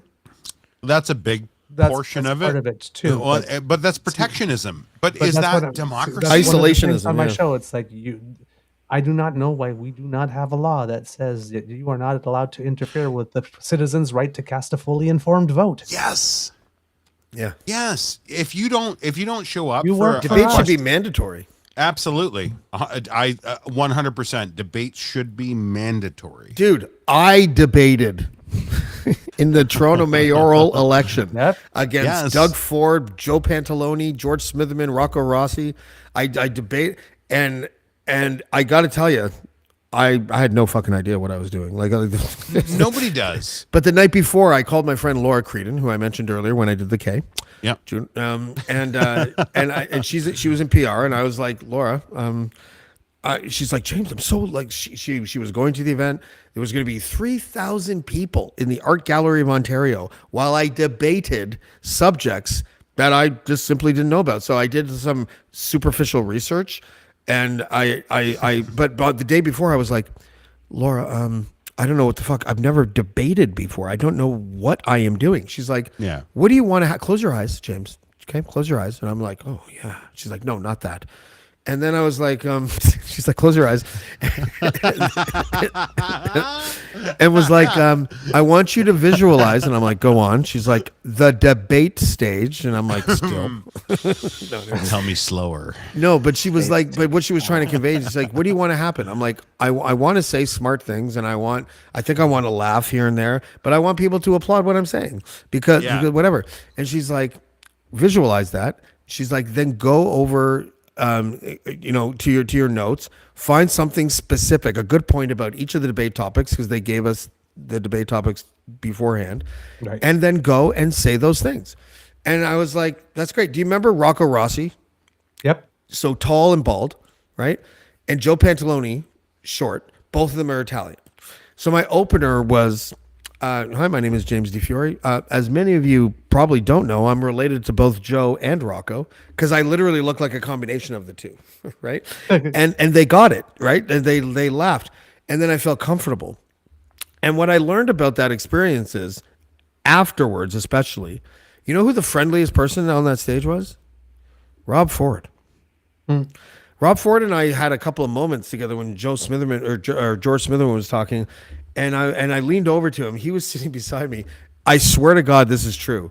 He was doodling on his piece of paper, and he had drawn a house with like a roof and a chimney and smoke coming out of the chimney. I swear to Christ, like I literally leaned over to look at what. I wish I could find the video, but it's the Arts Vote debate from 2009 or 2010. And anyways, and I leaned over and I'm like, "Are they always like this?" And he's like, "Yeah, that's why we never get anything done, right?" And I was just like, "Okay." He gave me the time of day. At the end, Rocco Rossi, because the Globe and Mail late the next day said I won somehow. They just said that because they hated the other guys. I didn't do anything impressive. But afterwards, we're all in this room with like Karen Kane and Brian Mulrooney, actually, and there was a few other people there. And I'm sitting there like a fish out of water. I don't belong there. And I walked up to George Smith. I wanted to make a point to shake all their hands. Joe Pantalone, I ran into him in the bathroom, and I was like, we're both at the urinal, and I didn't look over, but I was like, how you doing, was his Joe? talk? I was Was like, it how good you doing, talk? Joe? And he's like, Mr. DiFiore, I'm good. Just make sure people don't know that we talked like this. That's what he said, right? And George Smitherman wouldn't look me in the eye. He was like that. Rocco Rossi did the double kiss Italian thing. But Rob Ford at the end, like, folded his arms, leaned against me, started asking me about why I got into the race, and I was relatively unknown, so he was asking me questions or whatever. He didn't ask me to vote for him. He didn't offer me anything. He didn't slip $20 in my lapel like his brother would have done. Like, he just was interested in not associating with the machinery and just wanted to know the unknown guy.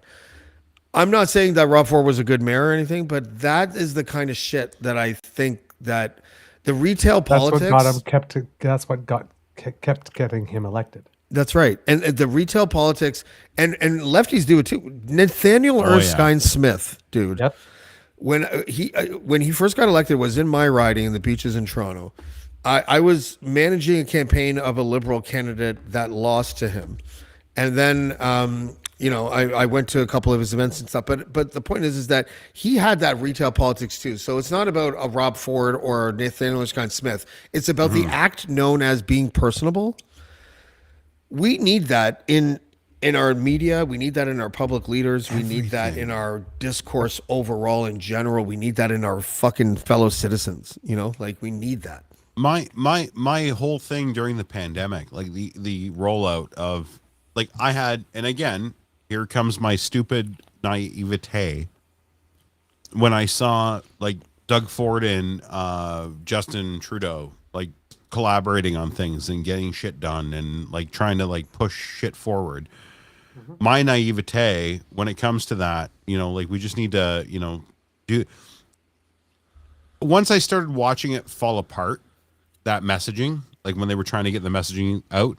Yep. You know what I said? And I said this on the podcast a few times. I said, you know what we need? We need our elected leaders to reach out to some prolific and very well-spoken stand-up comedians. And those stand-up comedians need to go to a fucking podium of a government fucking spot and say, this is what you need to do, you idiots. This is what you need to do.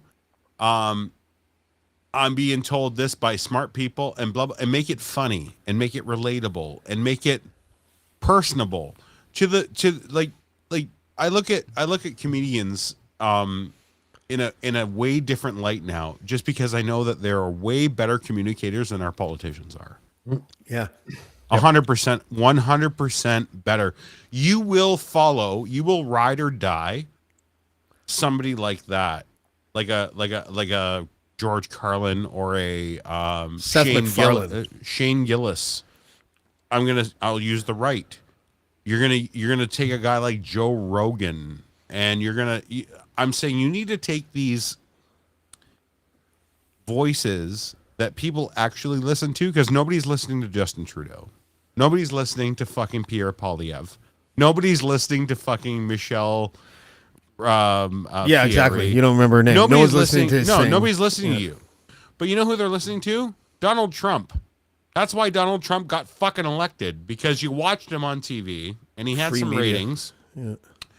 You need to take the personable people, and this is something that the right has fucking figured out as a science. You know what the left hasn't done? Singing from the same songbook? Yeah. And we never do. Like, the left never fucking, oh, well, we'll just go higher. Here we are, the moral superiority fucking crowd. Yeah. And you know what that does? That fucks us. That also that creates Danielle Smith's policies in Alberta, by the way. That's correct. So if we actually took a relatable person like a Douglas, and we put Douglas, I'm just saying, no, I'm saying we take a Douglas on the left and we put him at a podium and he speaks and he talks real talk, not poly speak. He talks real talk. Guess what? You're going to find those centrists that aren't already radicalized by one of the other sides. Yeah. And they're going to say, yeah, that guy makes sense. The guy that's even on the center right is going to go, not a big fan of the gays, but I like that Doug guy. He's okay. And he'll listen to Douglas, because Douglas sound like Lachlan. That's what I'm saying. I'm going to take a guy like Lachlan, and he's going to listen to a guy like Douglas. You know what I mean? Like,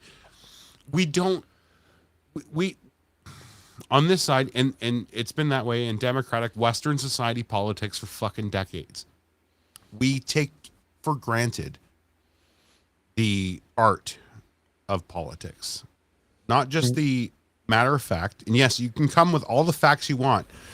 There's literally every single person on this fucking chat that is in this room right now that watches the Dean Blundell show, that watches us, that watches the Beaver. Those people are on Twitter trying to educate people. Yep. Nobody's listening to you. Nobody fucking cares. You've been doing this for 4 fucking years. Just stop. Find something else to do. Go smell a flower. Go fucking bake a loaf of bread. Morton? I don't necessarily agree with that. You know, I don't know. I agreed with you up until that last sentence. That's fine. That's fine. Every one of us, Let me every finish one of what I'm us saying. leads in a circle of influence. Yeah. Oh, sure. You want to tell 2 friends and 2 friends tell 2 friends. You're absolutely right. 100%. But when you're talking on a major consensus, Yep. you need a fucking voice. Yep. And that voice needs to be relatable to everybody on that platform.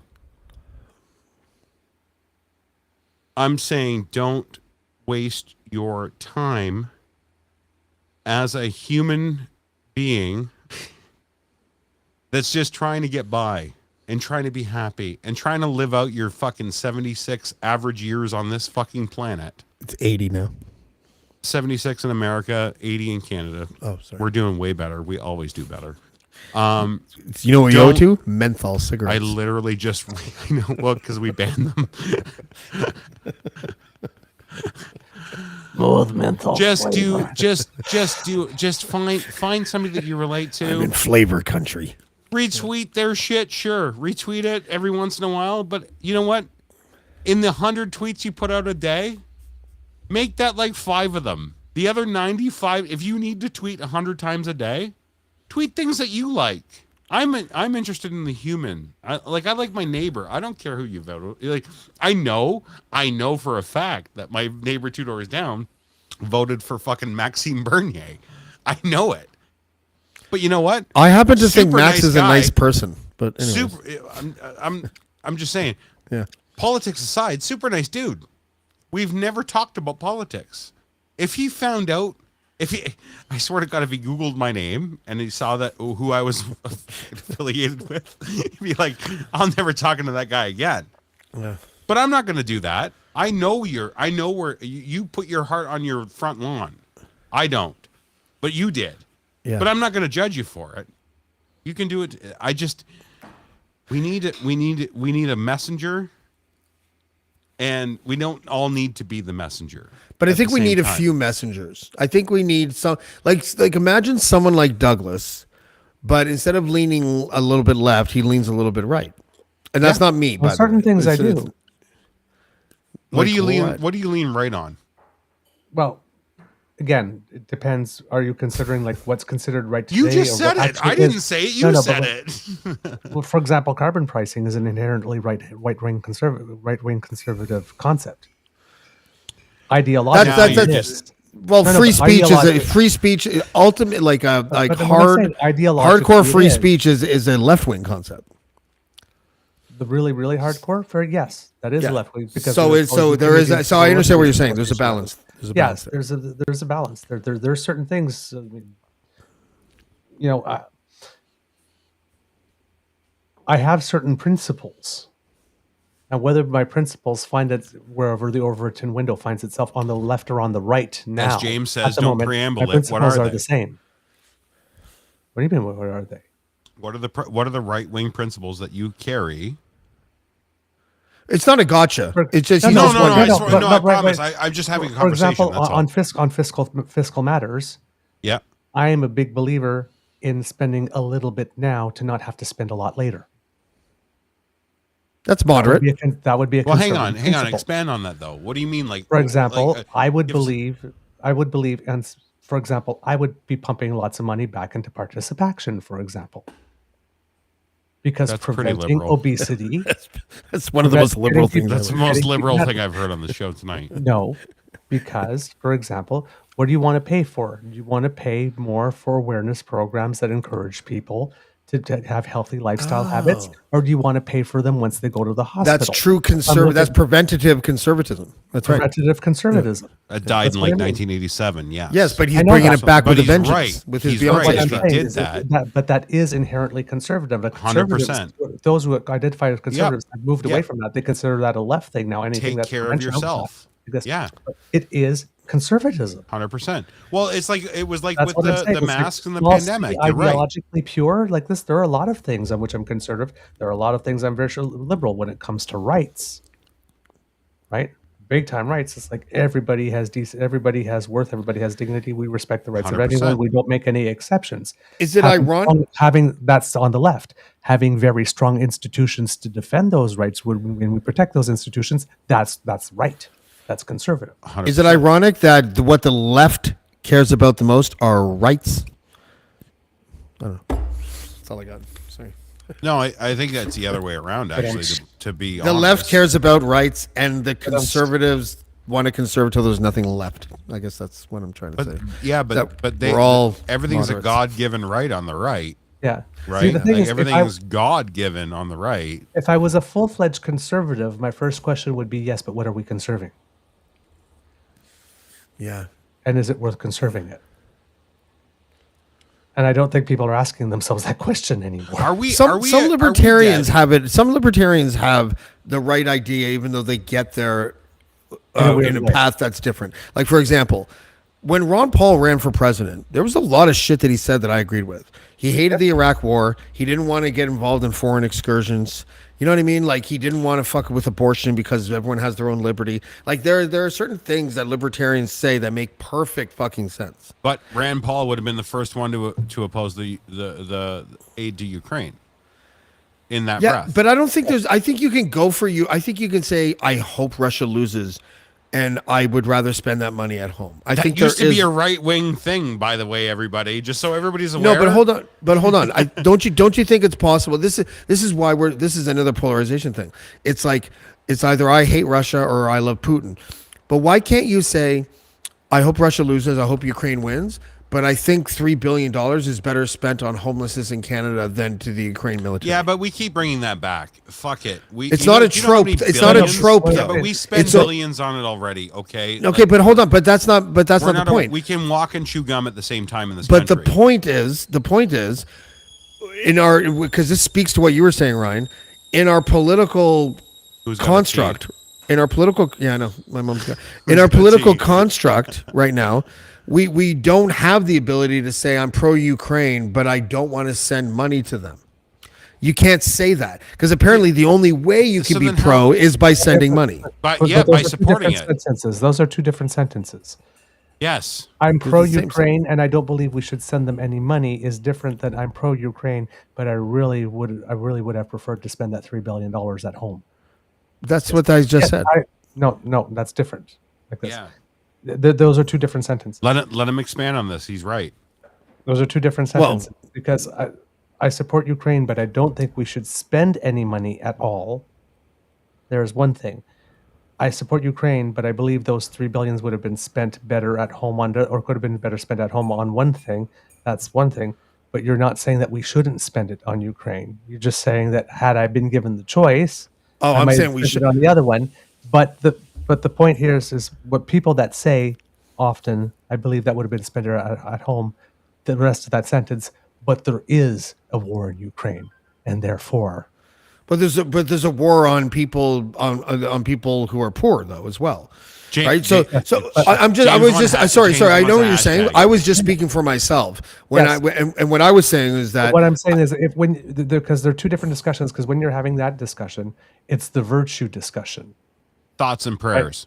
Actually, it's the pragmatic discussion is what I was trying to say. But if it's virtue, it's like anybody can turn around based on what their set of values are. Like, should we spend money on hosting an Olympics or should we spend money on housing people? I mean, they're both. That's a good point. But listen. But what do we do? Do we shut everything down? They're both noble pursuits, right? See, that's where you lose me. I don't think it's participation of there's one place in the world where people from all over the world come together and they live in harmony for a couple of weeks and they compete good naturedly. Couple of weeks. But that concept is It's a good true, though. concept. It's a good concept. It's a noble concept. It's one that deserves to be supported. Does it deserve to be supported more than housing people? Do we try to do a little bit both? There's always going to be human need. There's always going to be somebody hungry, somebody like That's this. There's right. always going to be something nobler to spend that money on. Does That's that mean right. that we don't build a museum? Okay, maybe I created a distraction within the comment, but what I'm saying is that there is more than two positions. There's more than send money and don't send money, and to know if you're for or against something. That's and I'll leave it Oh, at that. 100%. Because, you know, No, you're right. You're right. Just because I don't donate to every single GoFundMe that I see on Twitter doesn't mean that I don't care about it and that I'm empathetic to it. You're absolutely right. But what does Justin Trudeau do? Create a hashtag and tweet it out for Ukraine? Or No, does try he, coming or do we, up with as a something member original. of NATO, Try as a coming- member of like you- NATO, and we send money. That's what we do, because if it happened to us, we want Ukraine to do the same thing for us. But you know what I would like to see once in my lifetime. Just once in my lifetime, I would like to see the following. I had a cabinet. This is the prime minister talking. It doesn't have to be Trudeau. It could be anyone. We just had a cabinet meeting where we stressed the importance of Ukraine being victorious against Russia. We came up with a figure of $3 billion, but after some consultation, we cut it in half to $1 billion. And I'd like to announce a new $1.5 billion measure in fighting homelessness in Toronto. Like something just to be original, just to say something that people can rally behind, where you actually can make two groups happy at once instead of just one group. You know, like that's what I'm looking for. Well, what it is messaging. We're missing on the messaging for the things that we already do at home. Douglas? And the media focuses on what we do abroad. Yeah. We don't focus on what we're already doing here. Do you know how much money we fucking spend on homelessness already? Like, we spend a mint on social programming here. A mint. Like, one of the best in the fucking world. And we should be fucking proud of it. Yet, It's not working. the minute that of course it's not working. It'll never work. Dude, this is a problem that will never be solved. I don't care what anybody says. You can't solve homelessness. Yeah. You can make solve- shelter a fundamental right, couldn't you? We have that. We have it. It's pretty much already here, but we don't. At the same time, can I force somebody that lives in a fucking tent downtown to go into a shelter? No, I can't. You know why? Because I live in a free fucking society where he can choose to live in a fucking tent downtown. So let's stop putting those together. Let's stop fucking making them the same issue. They're not. They're not the same thing. Did you guys see Stephen A. Smith's rant about giving look, it's I understand what you're saying. Like there's piles of money that are meant for something else. You can't just take a piece of that pile of money and throw it at your favorite cause de celeb. I get that, right? Right. However, a budget is a budget is a budget. And Stephen A. Smith, he's a sports commentator in the United States, for people that don't know. He was railing at the idea that the Biden administration was spending $51 million for programs specifically targeting illegal immigrants, while people in black communities are still living under horrendous poverty. Those are very directly, there's a line you can draw Huge. from one Yeah. to the other. Yeah. And I guess what I'm saying is that it doesn't always have to be a line that you can draw from one another. There are things that need efficiencies tightened in this country and more funding, or better directed funding in this country. And I don't think, and this is, I'm not saying it's right or wrong, but I don't think that most people are looking at the importance of why we're funding Ukraine, other than we just want them to win. What are the geopolitical implications? What are the NATO implications? What are the what are our sovereignty and our ability to defend our own nation? What are those implications going to be like in 10 years? Yeah. You know, I don't understand them. I like to think No, that I it's understand hard. some things, but I don't really get it. No, it's complex and that's as what fuck. I mean. Yeah. And whereas, and that's where it comes with that debate when people are talking about, like, could we better? People understand spending $3 billion on housing rather than spending $3 billion to defend the principle that you just can't walk into another nation and say, you know Of what, democracy. this is mine now. Yeah. Right? Did you guys I guess feel? you don't get anything for it? It doesn't feed anybody. It doesn't cure illnesses. It doesn't educate anybody. And we're all doing it on a because myopic scale. yes, and we're especially if we're talking on short term for your election cycles rather than playing the long game. But we're all spending this money because one fucking asshole decided that he is no longer going to respect the rules that we all decided that we were going to play by. And he went into another country and said, this one is mine. Everybody in Europe knows that if Ukraine falls, they're next. We think that we have an advantage because we have an ocean between us. But who's our northernmost neighbor? It's Russia. Yeah. What's Right? the consensus? So I mean, it's like, it's not being able to understand that it is way less expensive to fight this war by proxy over there than to wait for it to come here and hope right. that the rest of the world, that everybody in Europe, because it's probably going to hit there first, will still be in a state to be able to respect Article 5 and save us when it's our turn. If you can't wrap your head around that, you probably shouldn't be involved in the conversation.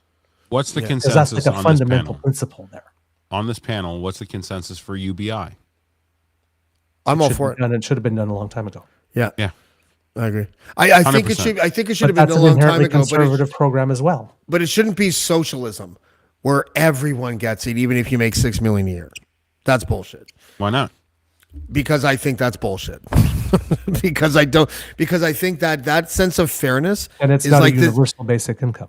It's That's- universal yeah, basic take the U income out. should be applied to people that probably make less. So than welfare. But what I'm saying, So welfare is What okay. I'm saying, no. No, it- I would it- say it's less like- than it 80 grand a becomes- year is It what I would becomes say. a means tested basic income or a guaranteed minimum income, but it doesn't become a universal basic income. Yeah, I don't believe in the concept of universality when it comes to basic income. I don't think that Bruce Croxon should be making $1,400 a month or whatever. So even though that all of the studies that we've done macroly have been a success widely, we'll just throw that out, right? Sorry, did those studies show that the $20 million a year guy benefited from this? Because that's what I'm talking about. That's I'm talking not who about I'm people- worried about, though. That's I'm what worried I'm about worried who it actually targets, and then Okay. without having that guy. So we're complain. worried about the same thing. I just don't think you should give it to people that wouldn't even notice that they had it. Do you think that'll get voted in if we don't give it to everybody, or If voter turnout is good, yeah. yeah, we have that here. Well, I'm just saying, I don't think rich people are going to be swayed to vote for someone who promises that because it won't impact them directly at all. No, they probably vote against it. To be Probably. honest, Even if they got it, even if they received it, they'd vote because against it. because their tax bracket would go up. Yeah. Even So though why they would get you- the why money would you back. offer- It's why- the same as a carbon incentive. I would call. I would. Is there Douglas? Is there How- such how thing is it- as targeted basic income instead of universal? Yeah, you could means test it if you wanted to. Yeah, It's I think called that would make welfare. more sense. It's called welfare. No, That's what we do. No, Well, no, we but already it's do sort of it. like it's sort of like the dental plan. If you make like up to a certain amount of salary, you get it, but you get 100% of the benefit. If you're something in lower, Okay, you so get all we're 90%. That's doing what is I'm we're thinking. changing the 80%, bar but of it's flatter. welfare is what we're doing. We're just going to change the bar. No, of because welfare where you welfare can- implies that you're down on the luck, you have no job. So and you're does trying UBI. No, UBI, you doesn't. get it no matter what. UBI, you get it no matter what, whether you have a Okay, job or not. okay. So, but all we're doing is we're just changing the bar of where you're eligible for it. Right. Instead of Yes. being eligible for it when you are only making 20% But- of that but- mean but this income, you don't have to make anything and you're going to get it. But Sam, see, this is what I mean is that this then creates the other debate where when we're talking about conservatives and liberals back in the day, this would be a conservative and liberal debate. Both people would both agree with UBI, but one person would say, well, no, there's a basic concept. You're a citizen. This is a thing that you get as a citizen. It's That's universal. liberal, Doesn't matter yeah. how much you make. Because you That's a get liberal- it, and yeah, then that's liberal. that would be the more liberal approach, and then the Yeah. conservative approach would be, well, if you're making like already $100,000 or $200,000 or $300,000 a year, you probably don't need it. But then But that's a good debate. But we yes, already do that's a good debate. this. That's an honest debate, though. That's an Yeah. honest debate because that's how you design the program, and like this. And then within that conservative realm, within that, you could have, other splits. So it's income tested. Those who have a lot don't get it at all. Those who have less Maybe get partial. get some. But then, do we We keep the already budget do envelope? this. Do we spend less on it? Like we were going to give $5,000 to everyone. Let's say we're going to give $30,000 to everyone a year. Okay. Because all the people that make over 200,000, we take them out. So do we take that 30,000 now and do we redistribute it to all the other people to give them more, or do we just not spend it? That would be two different sides of the conservative just debating that part. Yeah. But Right? we already do that. We already do it, just at a different scale. Now, Yeah. change the markers, change the KPIs to make it so that everybody that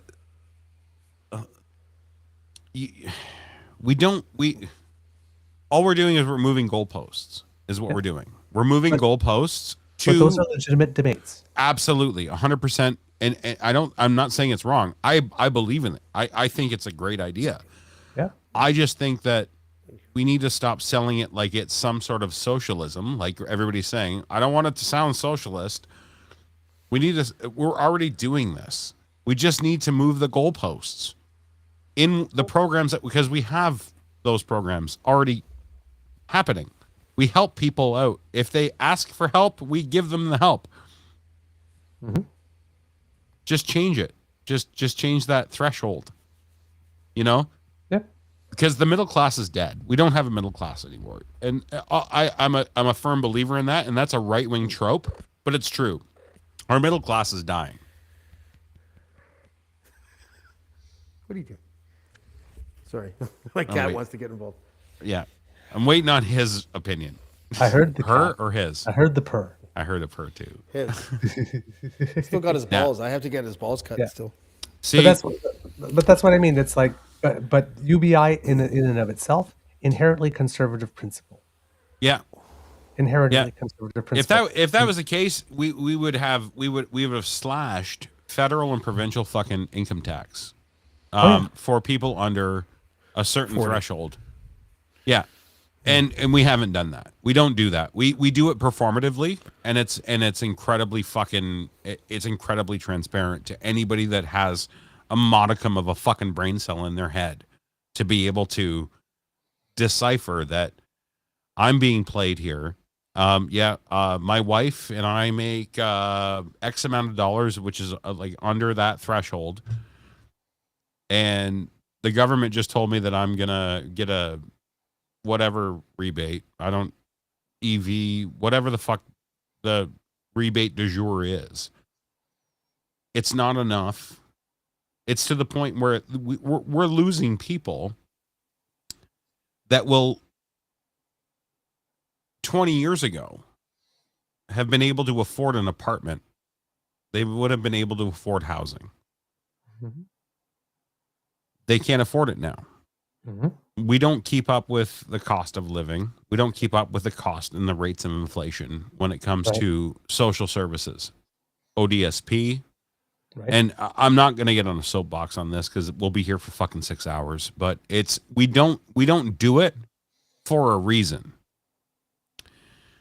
And that's bipartisan, that reason. And nobody talks about it. Nobody wants to say I'm gonna push this forward. I'm gonna make sure that every person that is unable to sustain in this society has the dignity of living a life that they deserve as a Canadian. We don't do that. Mhm. Liberals have not figured it out. The conservatives definitely have not figured it out. And nobody is fighting for it. So we can talk about Ukraine. We can talk about fucking $3 billion. $3 billion wouldn't solve that problem here anyway. No. And again, That would help a lot of people. Oh, 100%. But I'm gonna lean back on the fact that we can walk and chew gum as a G7 nation. You know, like, and we should. And if we couldn't do that, we don't deserve to be in that. And we don't deserve to be defended by the G7 or the G20. We don't. But we do. We pay to play as a fucking world community. And that's what people don't see the big picture of it.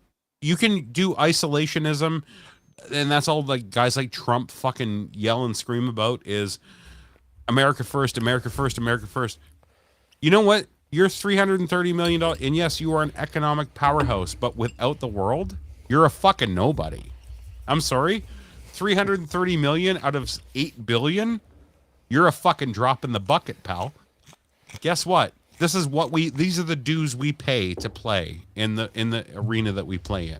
And that's all it is. Yep. I agree. We've been at this for 4 hours and 28 minutes. I know. I missed you guys. Do you want to end on something positive? Yes. Yes. All right, let's find something. Anybody? You want to take it from the comment I thought you had section? one in the can. No, I You're don't. like, okay, what do you think? Comment section. Give us something to talk about to end the show. Because Porn name. yeah.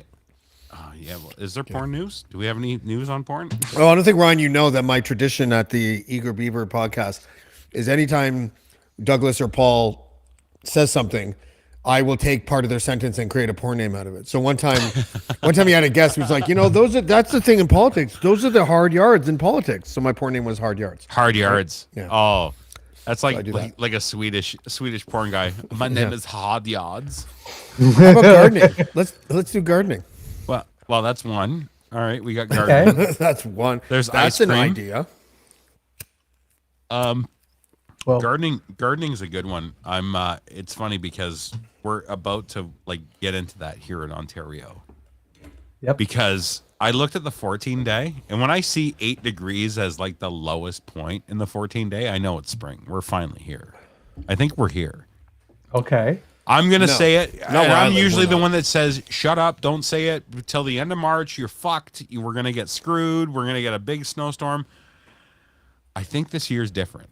I've lived here 6 years. Where I live, we get snowstorms in May every year, in the beginning of May. Well, or the it's end of because April. where you live. You live in Russia. Well, Poland. Anyway, it's Poland. I live in Poland. Really. Yeah. Well, yeah. Barry's Bay is Poland. It's like Yeah, little it really Poland. is. And I'm the only here. guy without a ski at the end of my name.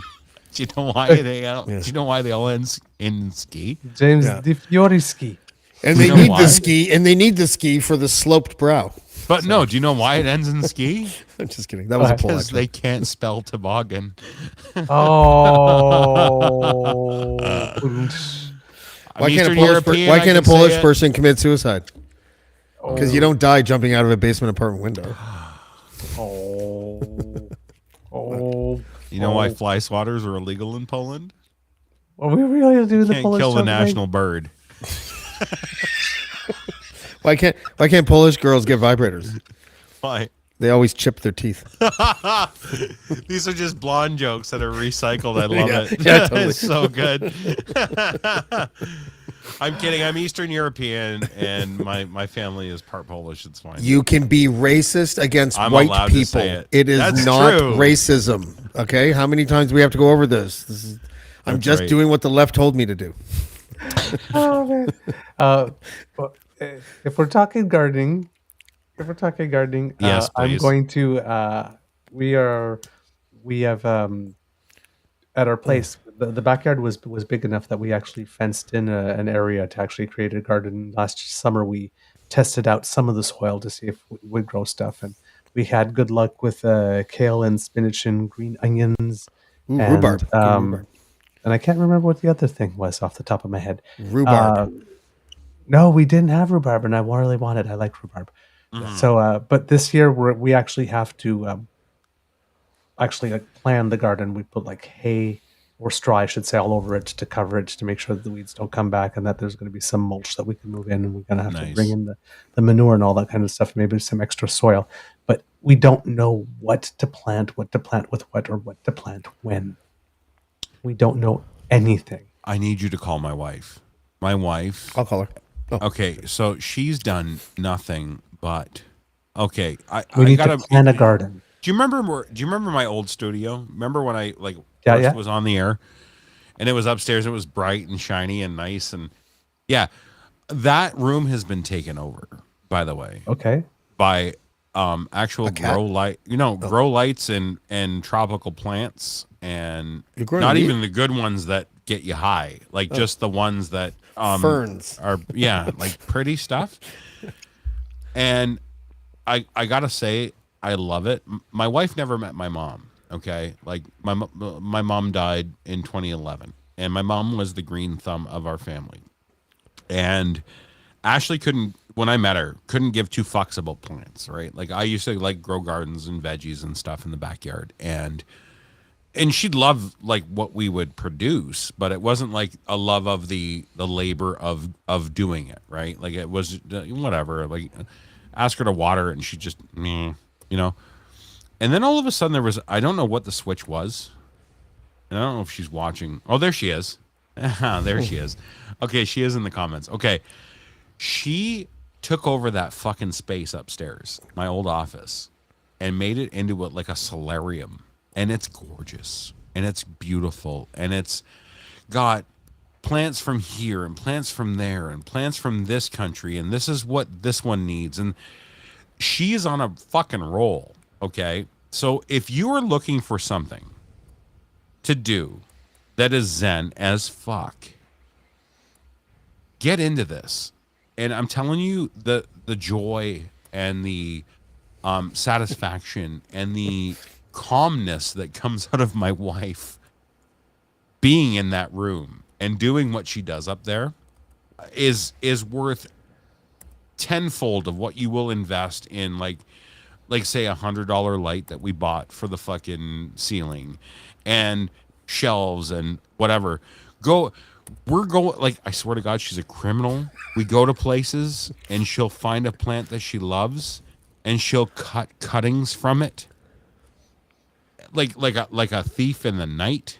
Yep. And she'll make a clipping out of it, and she knows how to root it properly. She has all the compound things, and she can dip this and put it with this, and this pH level for this water is how we need distilled for this. And then all of a sudden we have a brand new plant.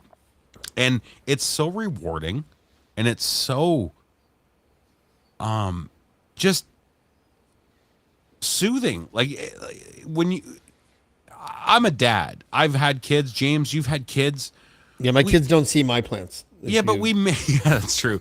Did you see the picture on the screen? Yes, This is my only experience at gardening. This. I grew like you 11 do well. pounds of weed when I was supposed to only grow like 2 or something. So it doesn't have to always be weed. But I was the one, and I don't smoke weed.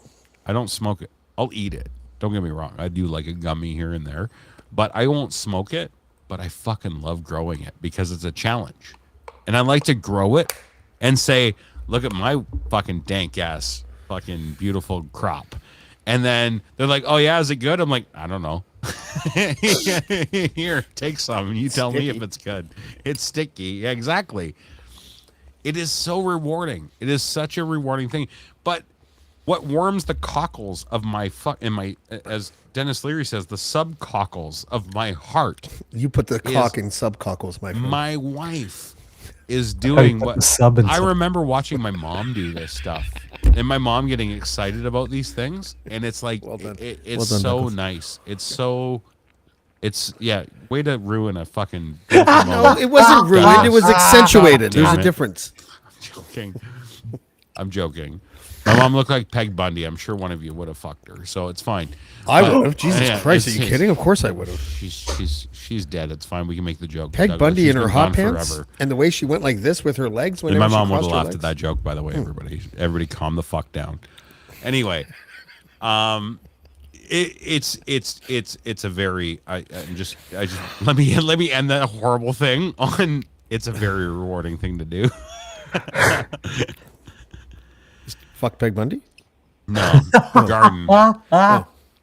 Do you think she was called Peg because of the bedroom shenanigans with Al? I'm just wondering. Wonderful. Her name's Mary. Oh, I call her Peg. You don't want to know why.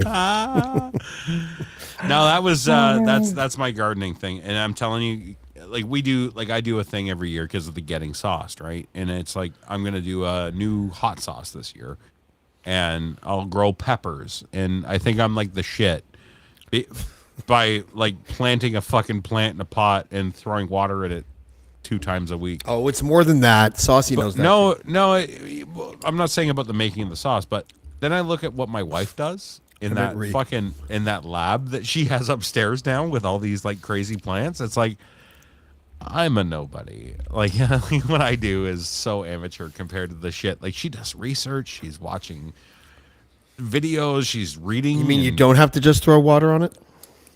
Apparently not. No, she's really good at it. Kit Saucy was asking me how big is your plot and how many. It's one plot. It's in our backyard, and I would say it's probably. I remember we did the measurements when we put in the fence, but I can't remember them off the top of my head. But I'd say we'd probably have about 22 feet by 8 feet for the whole space. So it's fairly big. Yeah, that's pretty big. Yeah, and I mean we know the stuff that we want in it, but like I said, when and where. It's like somebody told me that you could do peas relatively early. Yeah, Why the fuck would you want to do peas? We do. I we like do peas. green onions. I like We peas. green- I and like green peas onions still in the early. pod.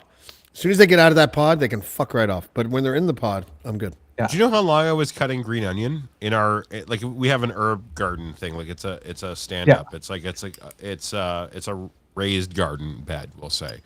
And do you know how late I was pulling green onion and cutting green onion?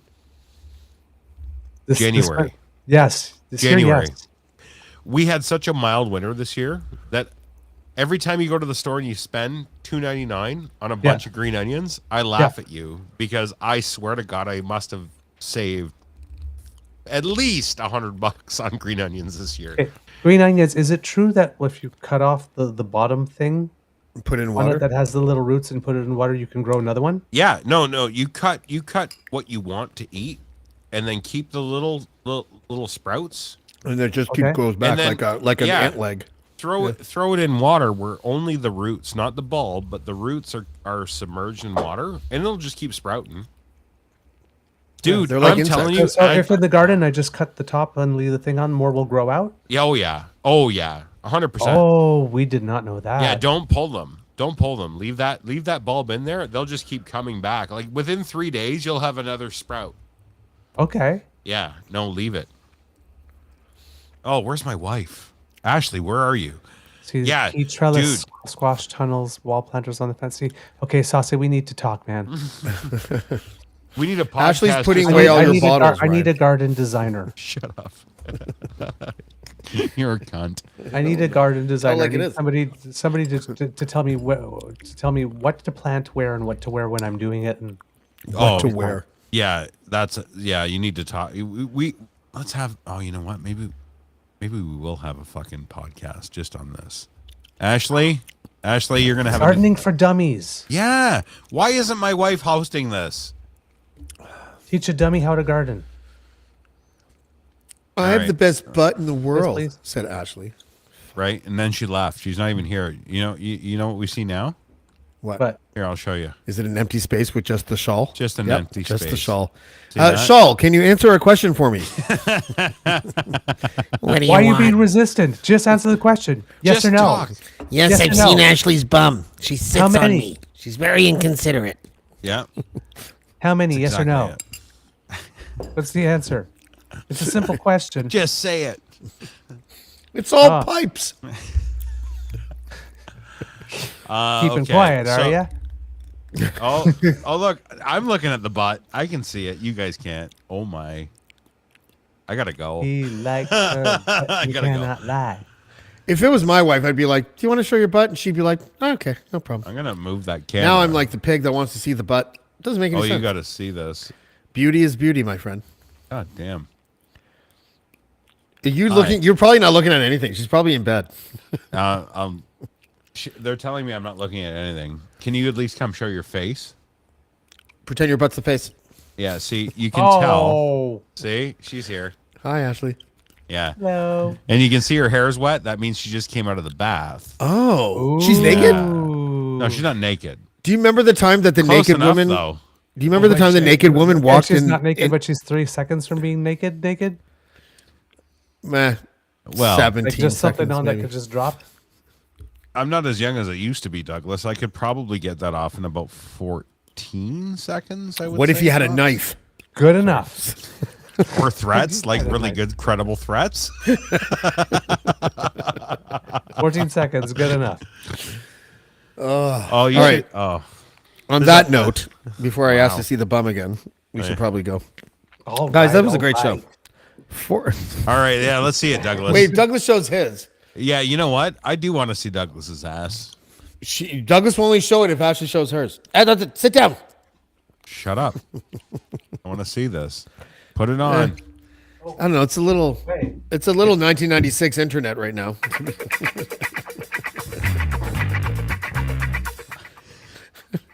I don't know. Dance to. Oh, look at that. Did you guys see this?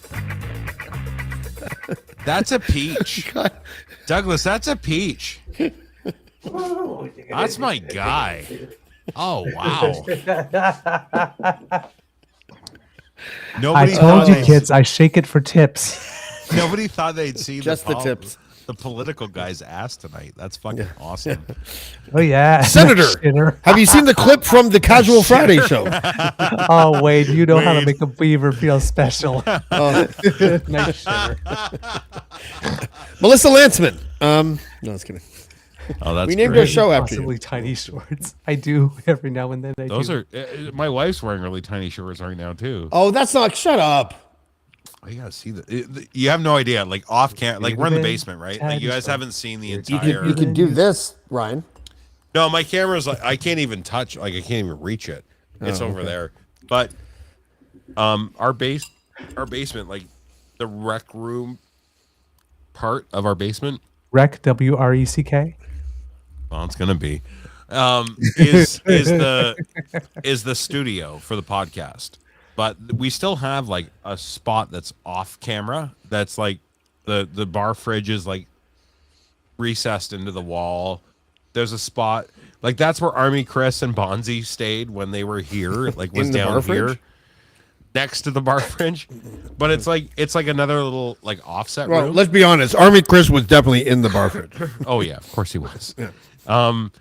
But there's like a spot that like totally fits like a bed. So we put it there for like it's like our spare room down here. So anybody can have like a like their own little space when they come and hang with us. And she's laying on that bed and her butt's like pointing right at me. And she's doing it. She wants on you purpose. to get off the podcast, Ryan. Yeah, I know. But I've still and got, onto like, her half a pod. beer. She wants you to slide the rock onto her button. Ryan looks over to his right and sees his girl looking back at him with her butt kind of wagging there, and she's all like, and he's like, I still got a half a beer. Yeah. And I've only been on this podcast for 5 hours. Yeah. 4:46:20. Been with you for 7 years, for Christ's sakes. Yeah. Yeah, we got all day. We got tonight. Who needs tomorrow? You'll be snoring in like 20 minutes, It Ryan. just struck me. Is there a Guinness World Record for longest continuous podcast? Could we No. The longest one that we've had in our little circle of people. Actually, it's funny because Wade is here. Wade hosted one, and this is with when Wade used to do his Friday night rants, bitch fests with his wife. Doe, God rest her soul. God rest her soul. Yep. Doe was integral in that, but we did one. I can't remember if it was a Christmas Eve or a New Year's Eve. I can't remember what the fuck it was, but it was like 7 hours long, and it was so bad. We just kept getting more drunk. And just I'm going to shoot from podcasting. 230 in the rankings to like 76 just because of the length of time. Yeah, see, Wade, we 800 went over 5 viewers in hours. See, he Yeah. knows. Wade, it's still the record in my podcasting existence was that podcast. This is We definitely were the longest for me. wasted. I We think had I a did good a time, 5-hour though. one once. You've eaten 2 bowls of chili now. And, Yeah, but they're really small bowls, though. You know? Who made? Yeah, Ashley had an entire bath. Like she left and went for a bath and came back. She's here. You know. Let me see her. They want to see you, dear. Well, for $9.99 on OnlyFans, I'll pay for it. I don't give a fuck. $9.99 Yeah, for see, the everybody first wants 10 to pay minutes, for it, $2.99 every additional minute. That's right. I'm one of those people, if you tell me you have the greatest butt in the world, I need to know if you do. Douglas does. I'll just believe her. I'll stop pressing this button. She'd get really pissed if I turned that camera, though. You gonna get mad? I said, "You gonna get mad if I turn the camera?" She says, "I'm petting the dog." Tell I her don't to think cut that her was a no. Tell her to cover her face with a fuck Trudeau flag. Oh. James said, "Cover your face with a fuck Trudeau flag." Did everyone think, well, you're Andy Lee? Yeah, show us your knees, baby. That's right. That's all I meant. No, you know what? I'm a lucky dude. My wife is gorgeous and has an incredibly gorgeous Damn right mind. she is. I she mean has this respectfully. If your wife's bum is half as good as her sense of humor and her personality, then you're living the dream. It is. You know what? I take for granted how lucky I am when it comes to her. Sometimes You do. I You're do. punching above your weight class. I really am. No, I'm the first to admit it, dude. I 100% am. When it comes to that, absolutely. And it's not Good even just thing some women like people with a nice personality. I love people. I love women with a nice personality. I just yeah, haven't maybe dated she'll one find one day. I haven't dated one in 14 years, so I need to. She'll find one day, Douglas. I'm just here to hold the place until that guy shows up. Oh, okay. Yeah, yeah. No, I would marry you for I your totally looks, know my Ryan. role. I would marry you for your looks, Ryan. I would marry you for just you. You're right. Douglas and I are running off, so you know, honey. Oh, then Ashley. Then you and I are. We're eloping. If you guys are eloping, then I get Ashley. That's just only fair. You're leaving her for Douglas. I get Ashley. Now all of a sudden he's not going to leave too. with Douglas anymore because he's. No, Yeah, I no, will. Randy, Ashley's coming too. Oh yeah, sorry, James. Well, someone needs to hold the camera. guess You you can have fucking perverts. You can have the dog.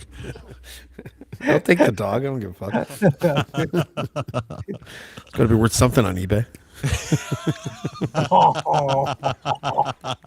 that's terrible. He has a social media presence, so you must have some sort of value. There's like an R value there. A Q rating. What's my dog's Q rating? I wonder. Q rating meaning see quitting this. time because it's quitting time. You gotta see- I want to thank everybody in the chat. I want to thank all the people who are still here, which is ridiculous. Don't know why you guys are still here. I would have left a long time ago. In fact, there have been episodes where I did leave a long time ago. Just left it up to my co-host. The Irish goodbye. Oh! I saw it. Now I can pause it and enlarge it.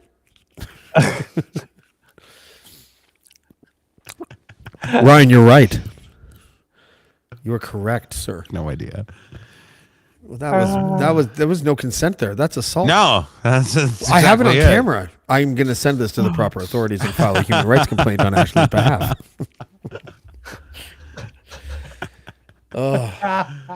Anyway, Gracefully, it's time to go.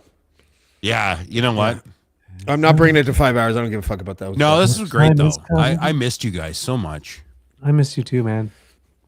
I really I, did. I still love you, but I probably didn't miss you guys very much. I wanna had my say- own shit to deal with. If I can say something, I know you're going to close the show, but if I can say something, and I don't know if Douglas has closing remarks, but my closing remarks are: fuck Harvard media. Your firing of Lachlan Cross was fucking wrong.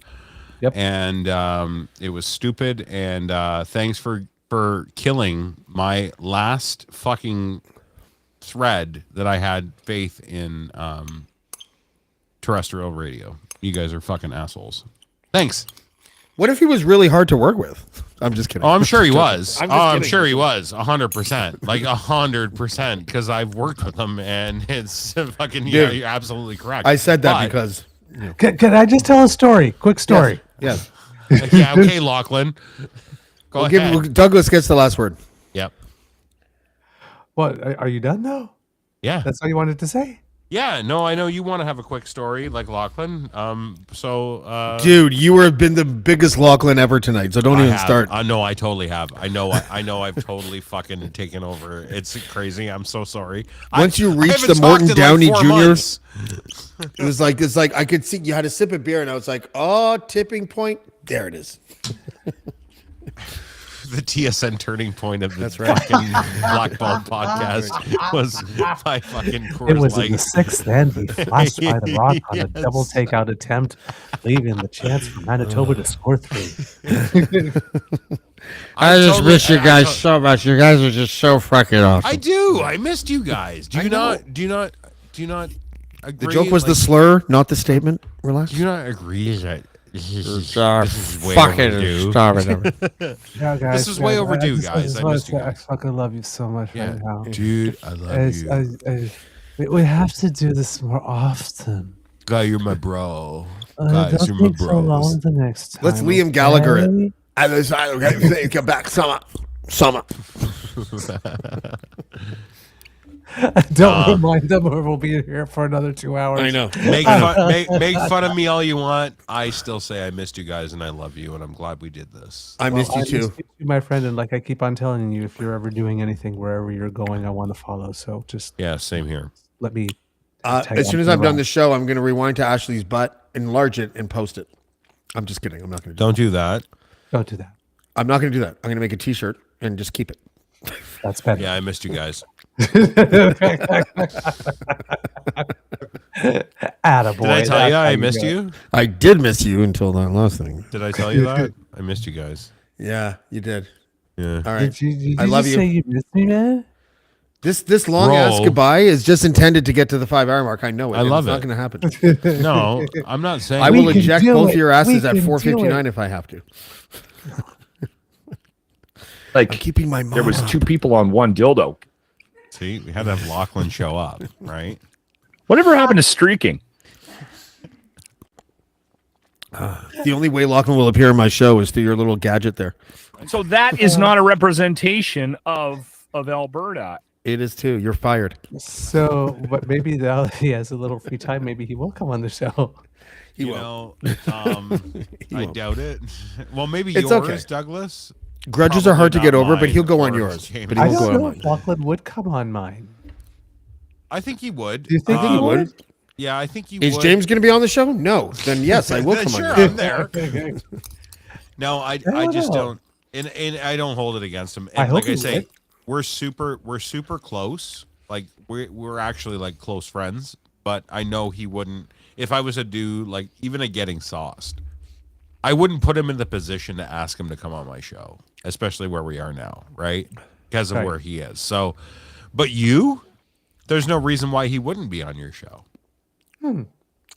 I think, by the way, if Lachlan went on my show, it would be one of the greatest shows ever.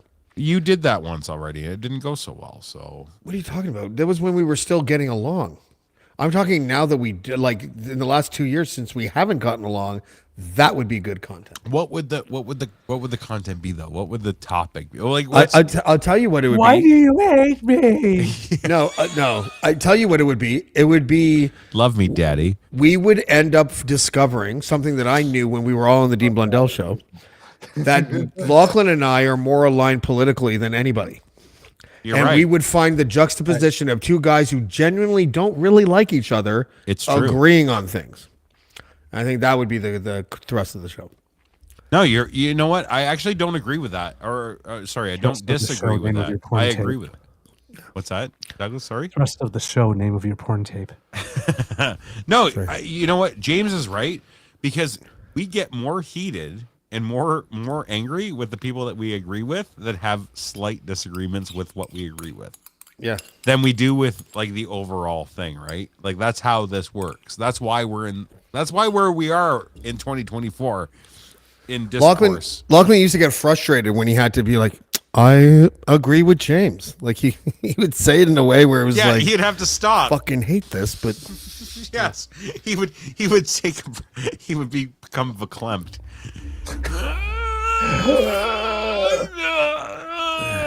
And that's actually a noise he would make. You know, he would do that where he was pained to either agree or come to some sort of at least a somewhat of a handshake on something. He would it always made him painful. On the air was my favorite. Like on his radio show, he used to do it, and I don't want to say this out loud. It was always something about saying something out loud. It's like, Lachlan, you're on the fucking radio. You're saying everything out loud. yeah. I used to say that to the radio every morning, and I'm gonna miss that every fucking morning because Harvard Media is fucking stupid, and Cruise FM is fucking stupid. Okay. And on that note, Here, I'm gonna Ryan, leave my thank you for coming on the soapbox. show. Ashley, thank you for coming on the show. Douglas, thank you for coming on the show. A pleasure and a It privilege. I was love great you to guys. see you I'll guys. see I you love on too. Monday. Douglas, Ryan, I will see you whenever I end up seeing you. Who's seeing him on Monday for? His podcast, The Eager Beaver Show. You're gonna be on the Eager Beaver. on No, Monday? just I'm going to be there watching, you know? Oh, yeah, I'm gonna be. Douglas there hasn't too, asked so me I to guess come on I'll yet, see- so I'm I'll not see him obviously there. going to be on the show. You've been on once. Once When I got out of the mental hospital last April. he was there once, and You've been never on. again. You've All been right. on. I've never been on your show. Yes, you have. What you're on it right This now. is the show. You've been on Well, 20 of Casual my Friday, shows. but I've never been on your show. Oh, show. I don't count Casual Friday, even though it's my show. Okay, I get it. I see where we're going here. You're serious. Unbelievable. You're serious show, darling. No, You're don't worry about serious it. You have been on that show, haven't you? show. No. Okay, well, you're on next week. As soon as you Can I want. make a quick proposal? What? Now that we're but hurry up because I'm True literally North. stopping before it gets to 5 because I wanted to say 4:59. Shut the fuck up. Stop. Don't be fucking OCD. Now you're about doing it. You're doing it now on purpose. Go. True North Eager Beaver after dark. I've suggested it to Paul many times. Like maybe like Eager once, Beaver Nights. maybe like once a month. Like just do like an Eager Beaver. I know you guys do the pubcast and that's Yep. fun as fuck. Like that I love being a part of that when I do have a chance to be on it. But can you guys just do like a Eager Beaver after hours? Actually, you know what? This is where your Patreon. This is where you should become would, like would it be Eater develop Beaver a after Patreon. hours? Do a Patreon. Do a subscriber only for that. It'd be fucking hilarious. And we could have like more risque discussions. More risque discussion. Okay. Yeah. Other than this, you know, I 'cause didn't we're know I was very- holding back, but okay, sure. And we'll see you next time on Blackballed. Blackballed. Blackballed. Blackballed. Blackballed. Blackballed.